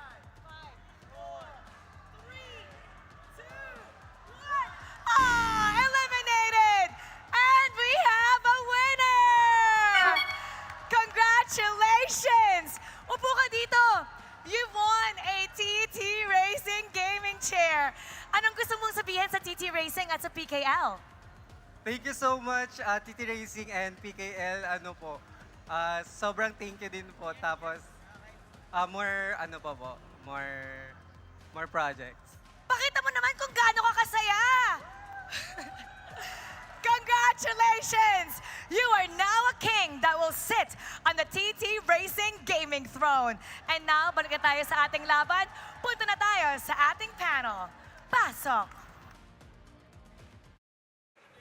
We are back here under the English broadcast. Yep. Yeah, and big shout out to the winner as we are giving away TT Racing and more merch as you go here at Trinoma Activity Center. So that's why we want everybody to go here, because Yeah. you can win prizes. We have some giveaways here. If you're curious about the TT Racing chairs, we have it here, everybody. You can try almost every one of them. We have the One Piece collaboration. We have the Naruto, Jujutsu Kaisen. It's just here, everyone. Yeah, that's why we're looking here. Yeah, we also have the ergonomic chairs. Yep. Which is what I like. For old ones like us. Yes. Yeah. And My back is going to be loving it. Yeah, and even up until now, we are using it as a TT Racing chair, or caster chair. Yeah.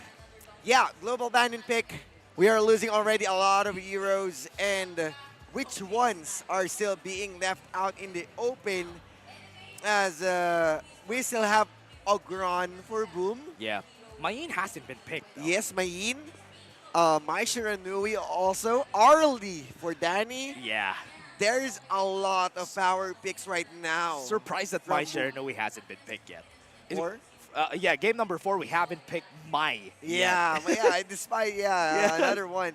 Because they don't need to rush things. True. That's what's good about the lineup of Boom Esports. We spoke about how Evilis isn't really like the person for the Mai Shiranui or for the player. So they don't have that kind of, let's say, the pressure or the threat of him picking that kind of hero. So no sweat. We still have to wait for the teams to go in. Again, might be a potential last game. Yeah, match point. Match point for Boom Esports. Yeah, this is going to be the time here for Boom Esports to finish the game, or will Elevate be able to extend this series on a game number 5. There's still a lot of potential here for Elevate. I love how they have been playing. They always have been the dark horse, the wild card of the whole PKL. And they can pull miracles out of their hats. And a while ago they did. Yeah, and do they have more? Yes. The late game power of Elevate is there, but Boom started to play with the proper HOK. Yeah. And now let's see if that's going to work out here for the team. Will they be able to get more and more? Because I want to see if they will be able to think about what they're going to be picking for game number 4. Because there's a lot that they still have here. The team in Zia wasn't successful here for the side of Elevate, but I hope they find something else that could work for their side. I want a Sakir for Mix, to be honest. Elevate will be playing onto the blue side. What other priorities that they can get? Because it feels like they already spent everything. That's true. And that feels like it. Because so far, I do think there's still a Marco Polo up in the works here for Elevate, so that can still come out, though. We all know how good Azar is on a Marco Polo. Yeah, that's also a possibility. Still, we're getting the same community predictions as Boom will leading the pack with the 69% votes. Very nice of them Very to support nice. the community. That's true. And for the members right there, for everyone watching, change these votes. You're gonna make it different. Yeah, where are the Elevate supporters out there? If you have more Boom supporters, okay. But we want to see the predictions change. How close it is. Yeah, because the longer we go, this should change, and we should know how much the people have been trying to change sides while this is happening. Yeah, big shout outs to the people who's watching online and enjoying the games. But if you can, feel free to drop by at Trinoma Activity Center. Yeah. If it's raining hard at your place, please prioritize your safety. It's been raining. Yeah, it's been raining. We still have a Saturday and Sunday. If you wanted to watch live, And starting onto the drafting phase. Yeah, I know that some people right there are still going home, and right now they need to be careful once they go home. But again, you can watch these games with us, everyone. Elevate versus Boom. We're gonna be seeing here Marco Polo. We were talking about the Marco Polo, bro, and they banned it. Forcing. They still have a Gudo if they want to. Shutting down Miggy. Nice. Wow. Forcing the Mayin on the hands of Hyde here, just so Miggy won't be able to play his best pick. I want to see a Guan Yi from Boom Esports. If Miggy would be able to force that out this game against the Mayin, he's definitely a Mayin master because he knows the weakness of his picks. Yeah, Guan Yu. Oh, okay. Yang Xian. And On Ao Carl? Yin. Oh, yes. Love it. Love the Yang John being picked here by Boom Esports. They know the limits of this hero. For everybody watching, this is a jungle Yang Tian, and he is very strong in the jungle, a staple in the KPL. So for everyone watching here, you know that this is a staple pick. Yeah, and let's see what else out for the board. Dolia, this is it. I am looking for my Shangguan. Please let it out. Tatsuri, please. This is the time that we're going to be seeing the Shangguan, or we'll elevate ban it though. You shouldn't have said it. That's why I wanted to see it, because I am worried we're on the second banning phase. Elaine and Shangguan is still out there to be banned. Oh man. Shouldn't have said it. They know that they're gonna. I told you, you shouldn't have said it. Now they banned it. Oh, Shangguan, I have yet to learn the way of my master. Yes, Master Tatsuri, please show us the way on how you play the Shangguan. But we're not gonna see it today. Maybe tomorrow. Is this gonna be a Xiao Chao just to compensate? Yeah. For the loss of Shangguan? I was kind of thinking something else here. If they have another mid lane pick, the Ganon Mo could have been perfect for that. But I was expecting this. Yao from Miggy? Yao, but I am unsure if Mayin can go par against a Yao, because I think that Mayin is going to win that lane. I do That's believe why so. I haven't said it. Yeah. But I was really expecting a Yao or a Guan Yu. Yeah, and we've seen the power of the Yao, right? Yao in lane, even if it doesn't win, he's going to survive the lane, which is one thing that I love about the Yao. But what are they going to be picking here for the mid laner? Because they still have a lot of choices for the side of Boom. This is good for Elevate. Power picks, their comfortability. What is it gonna be? Oh, Dongfei, okay. Another one? Or this should be a Yixing Boom. Okay. Love it. Love to see the fade on the hands here of Haru. This definitely encapsulates how Haru should be playing. And seeing it here, he is the one who is going to be activated in this game just because of this one pick that they have. I'm thinking that they can go Xiao Chao still. Xiao Chao is good here. Perfect. Yeah. Perfect even. This should be a Xiao Chao, or they have a different approach. And Angela, but that is the scaling. So I'm not sure if that is a good idea. A Nuwa is also in the works here. We haven't seen a Nuwa. There you go. Yeah, there you go. You have the double annihilation. Yeah, there you go. But yeah, as what you've mentioned, I haven't seen them this much. Yeah, they don't really play. Tatsuri. Yeah, they don't play the Nuwa So I think as much. there's always a first at everything. Yeah. And definitely because this is the playoffs level of. Yeah. Funny thing is, he only played the Lady Sun on the last day of the group stage, which is also insane. And now, we are going to see the first time he's going to play Nuwa onto the playoffs. How are we going to see it? How are they going to play it for the side of Boom Esports? You've seen the play style of Blacklist International on the Yangtian. So this time, will they be able to do it? I love that the same time that we've seen the Yangtian was with the Doya.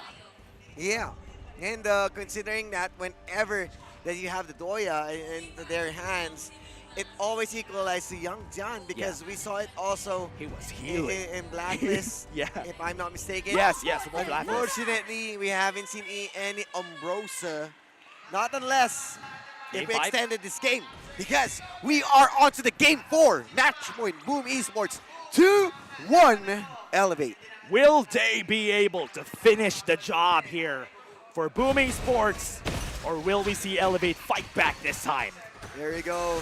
The battle of Little Lady, Little Frosty onto the mid lane.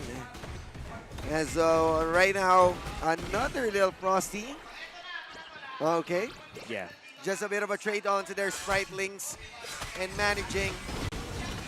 What is the idea of the Yao? Talking about this matchup again, yeah. For the Yao, one good thing about him is his wave clear. His wave clear compared to the Mai Yin is better. But the problem here is Mai Yin has stronger burst. So both of them are doing the same job, but the other just has better wave clear. Yeah, and I think it is highly mobile for Yao because on how his spamming skills are compared to Mayin that kind of needs more energy.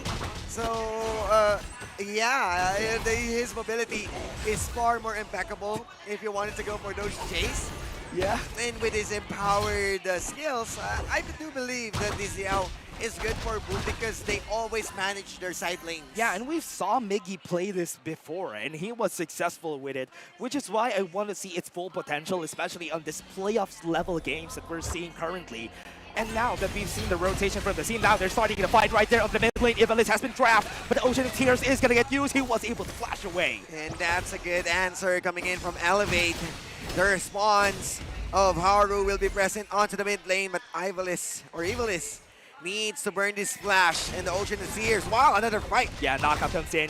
Was able to hit on Miggy. Miggy has to back off. They have more charges onto their side, but it's not coming in from Hyde. He is going to be dead. The first blood comes in for Boom Esports. The re-engage from Miggy. He wants to fight back, and the three members with the emergence, pressing the emergency call. What a strong stun that we've seen there coming in from Carl, saving his brother. And he was able to make it work. And again, this is the Mayin. And we have seen that Miggy is the Mayin Meister. He is the connoisseur of Mayin, knows how to play against it.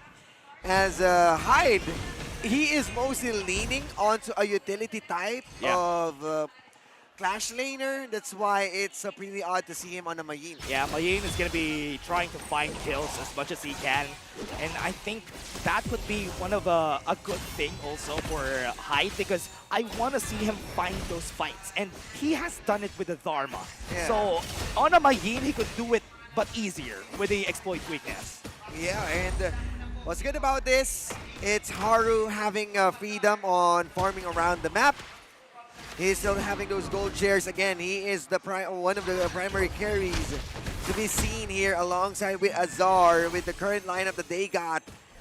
As for Carl, he might be the mid shield that they need. The strength or the damage will compensate onto the side of Miggy. Let's talk more about this Fade. One good thing, the reason why people have been picking Fade a lot recently was because of the fact that Fade, you won't lose any smite battles when you have the Fade. Yeah, you got that, the Jade. Hardened Jade Mark. The Hardened Jade Yeah. Mark. Yeah, right. And definitely, they have the choice if they wanted to use it to do so. But Azar pressing more pressure against Donnie. Okay, draw around. They got enough rage for the Unbridled Outburst.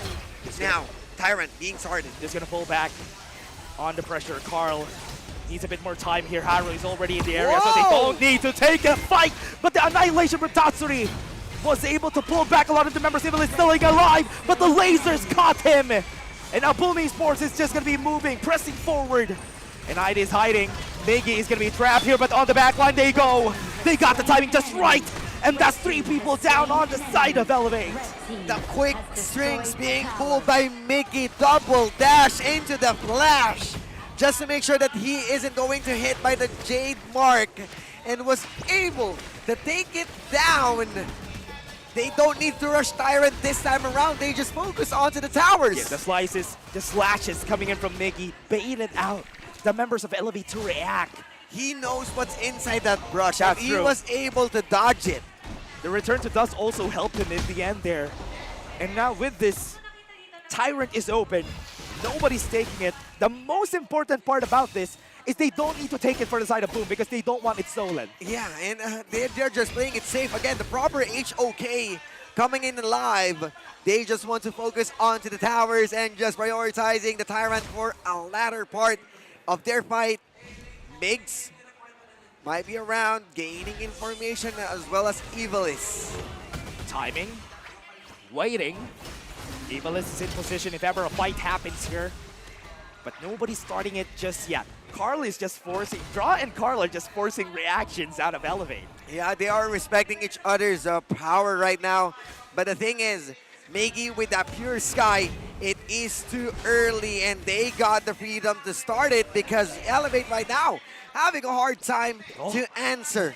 Tatsuri knows where Evilis is. No. Fight can start there though, the knockup is going to be there. The damage is might be enough, but Ocean Fierce saves his life. Sees Harrow on the top side, that's why they got the Tyrant there. Yeah, and then whenever that they got the Tyrant, it was the emergence being used to wave clear. They are investing a lot of resources for Tatsuri to fasten up the items for that Nua. Carl in position, has the passive up, could start at any time, but the tower in the bot lane is in danger, and they even have the jump party to help them out. And this tower is gonna fall, and that's it. That's an easy one. Yeah, they don't have any answer on this, so they are cutting any path for Migs. Yes, he does have the Unbridled Outburst, but this might isn't also helping because they are making sure to push away Elevate before they start. Unbridled Outburst is gonna get used against him. Tatsuri is not gonna stay alive there. Out of farming for Haru. Senbu Sakura. Oh yes, you're right, you're right, you're That's right. Bleach, right? Yeah. Right. Shinbun Senbu Sakura. Yeah. There you go. Yeah, and right now they are just focusing. It was a good start for Elevate and a good kill for Haru because, again, that's a Nua. Look at the damage from Miggy. That's going to be scary, though. Almost getting the kill. Harden Jade Mark's been forced. Haru can't get out. And boom, takes a kill again. He is just making Elevate thirsty, and they are dry with no skills. And even with a Jade Mark, he just popped the pure sky. Isn't enough to entirely take down Miggy. They need to respect the Yao having this early game. I'm really surprised that Elevate is being forced to go at the top half of the map since a while ago. They haven't been going to the bottom side of the map. And this is going to be it. The flash coming in from Carl. Going to be moving forward with the dash. And the Elevate. Migs was able to push away the members right here, but the tower in the mid lane still falls. A flash for a fast tower. And now another, might be another one, but a good disengage from Hyde. But then again, denying resources, this blue buff on a Nua will be a huge problem for them. Gets a knockup, gets a stun. Haru has to back off. Tatsuri gets the Resplendence and pushes him away to his demise. And now Evilis is going to be in danger too. But they're not going to continue. The Annihilation snipes him from afar. Oh my goodness. Tatsuri landing every blow. And this is Boom Esports with a proper HOK. They're going to be looking for the fight. They're going to be looking for the finish. Boom Esports are going to be going for this last fight against Elevate, their brothers. But now, once Kings, now Hunters again. Boom! Feast their way to the upper bracket finals. A solid ending. And that's an easy finish from Boom Esports. Yes, this is the first time we're going to see Nua. And this might be the last time as they don't want to see it in the hands of Tatsuri once again. And now, Boom Esports is going to be facing Blacklist International. The rematch. A rematch in the upper bracket finals. And in the lower brackets, a rematch between ACT and Elevate. No one who destroyed their dreams and hopes from Season 1. Are we going to see a deja vu? But the battle of the besties might be the battle of the best that we've seen this day. You can see Elevate getting a bit emotional here in this game, and this is what I love about them. They play emotionally in this series. Yeah, definitely. And now they're going to be taking their bow here. Yeah, Elevate, very commendable performance that we've seen from them. We saw Game 1, the late game mechanics, the power of the farm lane superstar Azar. But you gotta respect the champions. The heart of a champion would still be here. Boom Esports will take the stage. Welcome, Boom Esports! What a series! Dikit yung mga ibang laban, pero dito sa Game 4, you guys were consistent from start to finish. Kitang-kita na gusto niya talagang tapusin yung laban. May pinag-usapan ba kayo kanina? Because your Game 4 was so different. Na-anticipate lang namin yung draft namin at kung paano namin i-execute. Kaya naging maganda yung Game 4. Na-anticipate yung draft. Now, sabi nga ni Coach kanina, ayaw nyo nga daw i-replicate yung nangyari dun sa match 1. You're not thinking about the sweep. What you want is for it to come naturally. Now, it was a 3-1, but how happy were you with what you guys have shown, Miggy?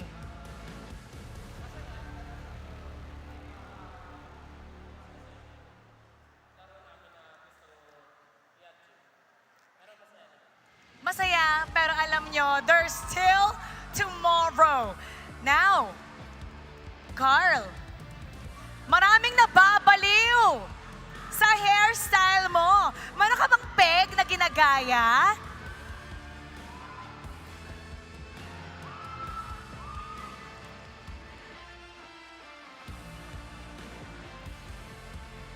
Bakit blonde ang napili mo for the playoffs? Parang Super Saiyan mode. Okay, may maraming mga girlies dito. Isang hawi naman ng hair papaganon. Isang ganon! Narinig mo, they love it. Now let's invite everybody to keep supporting you and to watch your journey throughout the playoffs. Sa mga nanood ngayon, thank you sa pagpunta. Tapos yung mga nanonood sa bahay, pwede kayo manood dito sa Trinoma. Shoutout sa mga family and friends namin dyan, tsaka sa mga youngstana dyan. Burger kayo! Mga youngstana! And now, you may now take your bow and take your walk of victory! Boom Esports, showing why they are the champions. They're trying to prove that they deserve to be in the grand finals. But that's just the first match. They have more to go. We're gonna break it down a little bit more. So we're gonna head back to our panel. Paso. We're still going at it. The OGs and the young stunners, they are here at Trinoma. And it is a really good 2 series for today. And we are seeing more tomorrow. So I do believe that if you don't have, or if you haven't been here, feel free to do so by tomorrow. Trinoma, but of course, our MVP, that's Carl 304. Still very early, everybody. You can still go here if you want to. Yeah, you can take pictures. You can enjoy. We still have merch. We do have T2 Racing onto the side. But going back onto the fight, Tatsuri on that Nuwa, he is landing every Splendens. Again and again. He played that only once before, and you could see how the mastery of this guy on a lot of picks, and he is the best mid laner for a reason. Look at that. He is on a time capsule. He knows where to land all of those cubes. You can see it. Bam. Boom. Nice shot. That angle, you don't have any choice but to take it all in. That's true. That was an undodgeable angle. And we've seen him work it through time and time again. And Osiris, this has been a great day for Boom Esports, right? You saw them develop from game number 1 to game number 4. And in game number 4, it looked like they were flawless. They were perfect. I mean, we did expect that they can take the game. But right now, we saw how good Boom Esports is. And the difference right now is Carl on his flexibility, playing on that young Dian, and the fade kind of on the losing end. Okay, so giving context to everybody, right? Whenever you're playing a young Tian, you usually have only the active torment, then you build full tank. But some builds that we have seen, they go full tank only, and they don't even think about having a bit of damage. That's why I was so curious why Carl was dealing a ton of damage with his lasers. Yeah, and at the same time, this Yao pick is really working wonders at Boom. There's no team has yet to field this kind of hero. Yeah. So I think it is really their own flavor. This is Miggy's own taste on playing onto the Clash lane. If Zappy is really good at the Charlotte, this Yao pick is for biggies. This is one of the good things about them, right? One of the good things about them is that they're trying to shake out Chami 1. And this pick, the Yao, the Mayin from Miggy, could pose a potential threat to Blacklist International, which is currently one of the favorites. But remember, Boom Esports, they are the team to defeat. They are the team to beat because they are the champions of our last season. And we also saw how good Tatsuri right now on his different mages. You have the assassins, you have the control mage, and he may not be handling that Mai Shiranui or even the Shangguan, but he did well on using that Nuwa. Yeah, surprised that the Mai Shiranui game 1 to game number 4, we haven't seen it the whole time. And right now, this is a lot of surprises. I love that all the S tier picks have been checkmated by almost everybody. They know how to fight against it, they know how to counter them, and they're not afraid of letting it go. I mean, the confidence of how Boom is playing around, you can definitely say that they are on a playoffs mode because they might be losing some of the games during the group stages. But this time around, both of the teams, the finalists, Blacklist International and Boom Esports, showing what they are capable on their, not say the full strength yet. Yeah. And you can see that both of them, right? The strongest teams that we have, the first and second placers, still has doubts. They know that this is not their final form. They need to clean a bit of their plays. But let's take a look at the stats here. Black and Boom are going to be going to the upper bracket finals. ACT and Elevate are going to meet each other on the lower brackets. Yeah, this is also the same at what we predicted at 3-1 onto the side of Boom. But the prediction, of course, from the podcast of Ground Control Squad, me and Bibimbap going for that ACT because we are expecting that they can just surprise us with a curveball. But then again, Blacklist International, they have the consistency. You have the thirst of winning Season 2. And there's a reason why they are the one is the primary contender on that throne. Talking about consistency, my predictions. Oh my goodness. Another TikTok for us.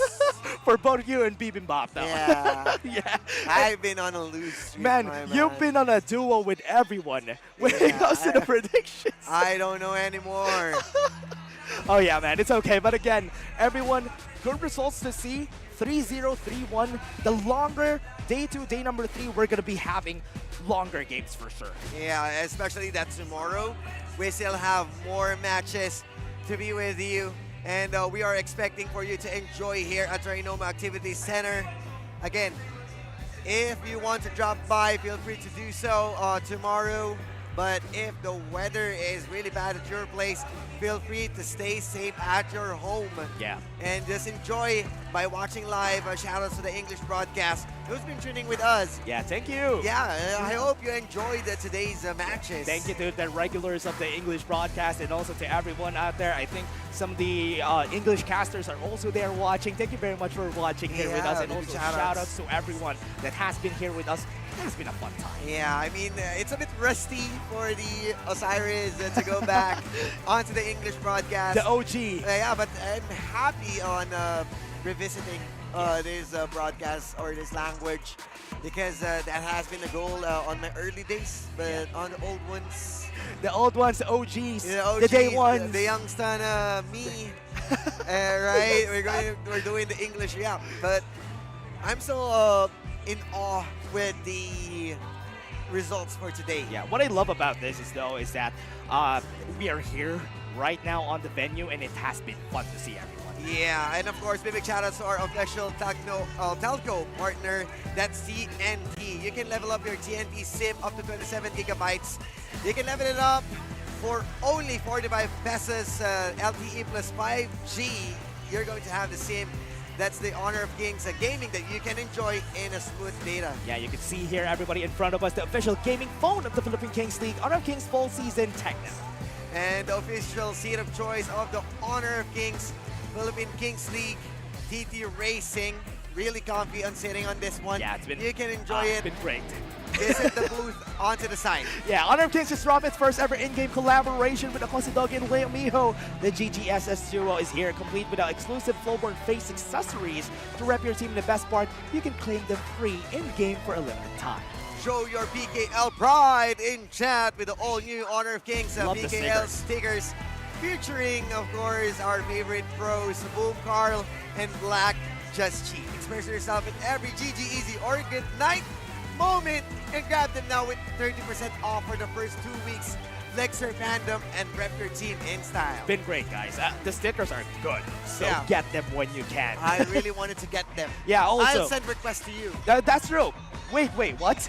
Wait, this tournament is under regulation and supervision of the Games and Amusements Board. And let's talk about that, though.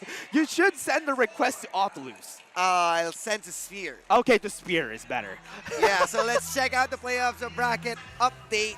Oh, let's there you check go. right now who's going to take it on to the upper bracket semis because you can see Elevate losing and you can see ACD on the lower bracket semis. Who's going to proceed further? Yeah, the match of tomorrow is going to be Boom versus Blacklist and Elevate versus ACT. We're going to see who is going to head to the lower bracket finals tomorrow already. Man, it's been a long time of PKL and we're already at this point. Yeah, it feels like this is the premonition or the shadow of the finals because Boom and Black always has been them. Yeah. Elevate and ACT, are we going to see the same story? Boom or ACT? And we are going to be seeing it. It was fun time here, Osiris. It's an honor to be here with you. Yes, and a big shout out to you guys. Once again, I am Osiris. With me is Dash. Let's throw it to Mara Aquino on what's happening onto the stage. Let's do it now. Go, Mara.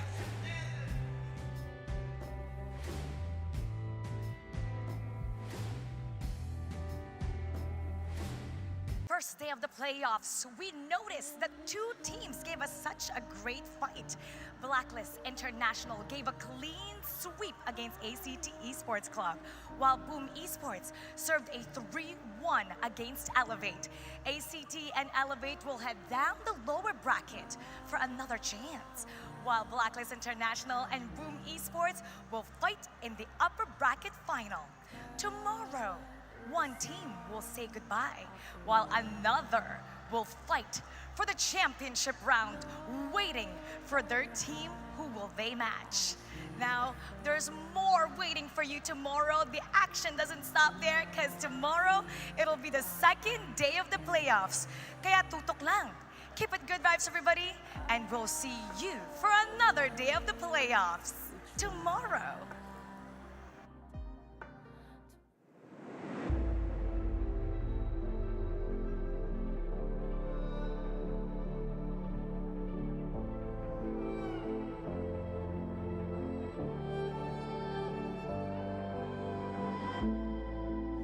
Strangers to the fallout, it's what got us here. Ever changing, some chameleon, blood, sweat, and tears. We'll never make it if we fall to everything that brings us down. With a comeback is now. Blood, sweat, and tears. Fight for what we want. Doesn't matter the cost. Every day, put in work. Blood, sweat, and tears. Nothing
I feel it deep flowing through my blood. Rising up to become someone, and taking it all on my own. What a sweet victory. Taking all of my control, awaken something deep in me. Like flames, feel it burning inside. Take a hold in pursuit of the prize. I've been told ain't no way to survive, keeping all of this fire that's locked up inside. When this is the time, enter the ring. All those mental chemicals doing they thing. I got flashes of battles inside of my dreams. I was made for this moment. At least now it seems like it's time to come face to face with your fear. Been battling reasons for all of the years, and I learned how to fight them with style and grace no one's ever encountered. You say it's amazing, I'ma come out swinging when they open the gate. Go ahead, call passion, I'm calling it rage. I'm taking what's mine like I already own it. Watch but don't blink, going here to the moment. The sky rained down. Here's to the madness that's all around. Go on, tell them who you are, you are, you are. Go on, tell them who you are, you are, you are, you are. Here's to the moment the sky rained down. Here's to the madness that's all around. Go on, tell them who you are, you are, you are. Go on, tell them who you are, you are, you are, you are. My name is honor, my name is king, my name is champion, my name is strength. Tell them who you are. My name is Pentakill, you think it's strange? My name keep ringing, it's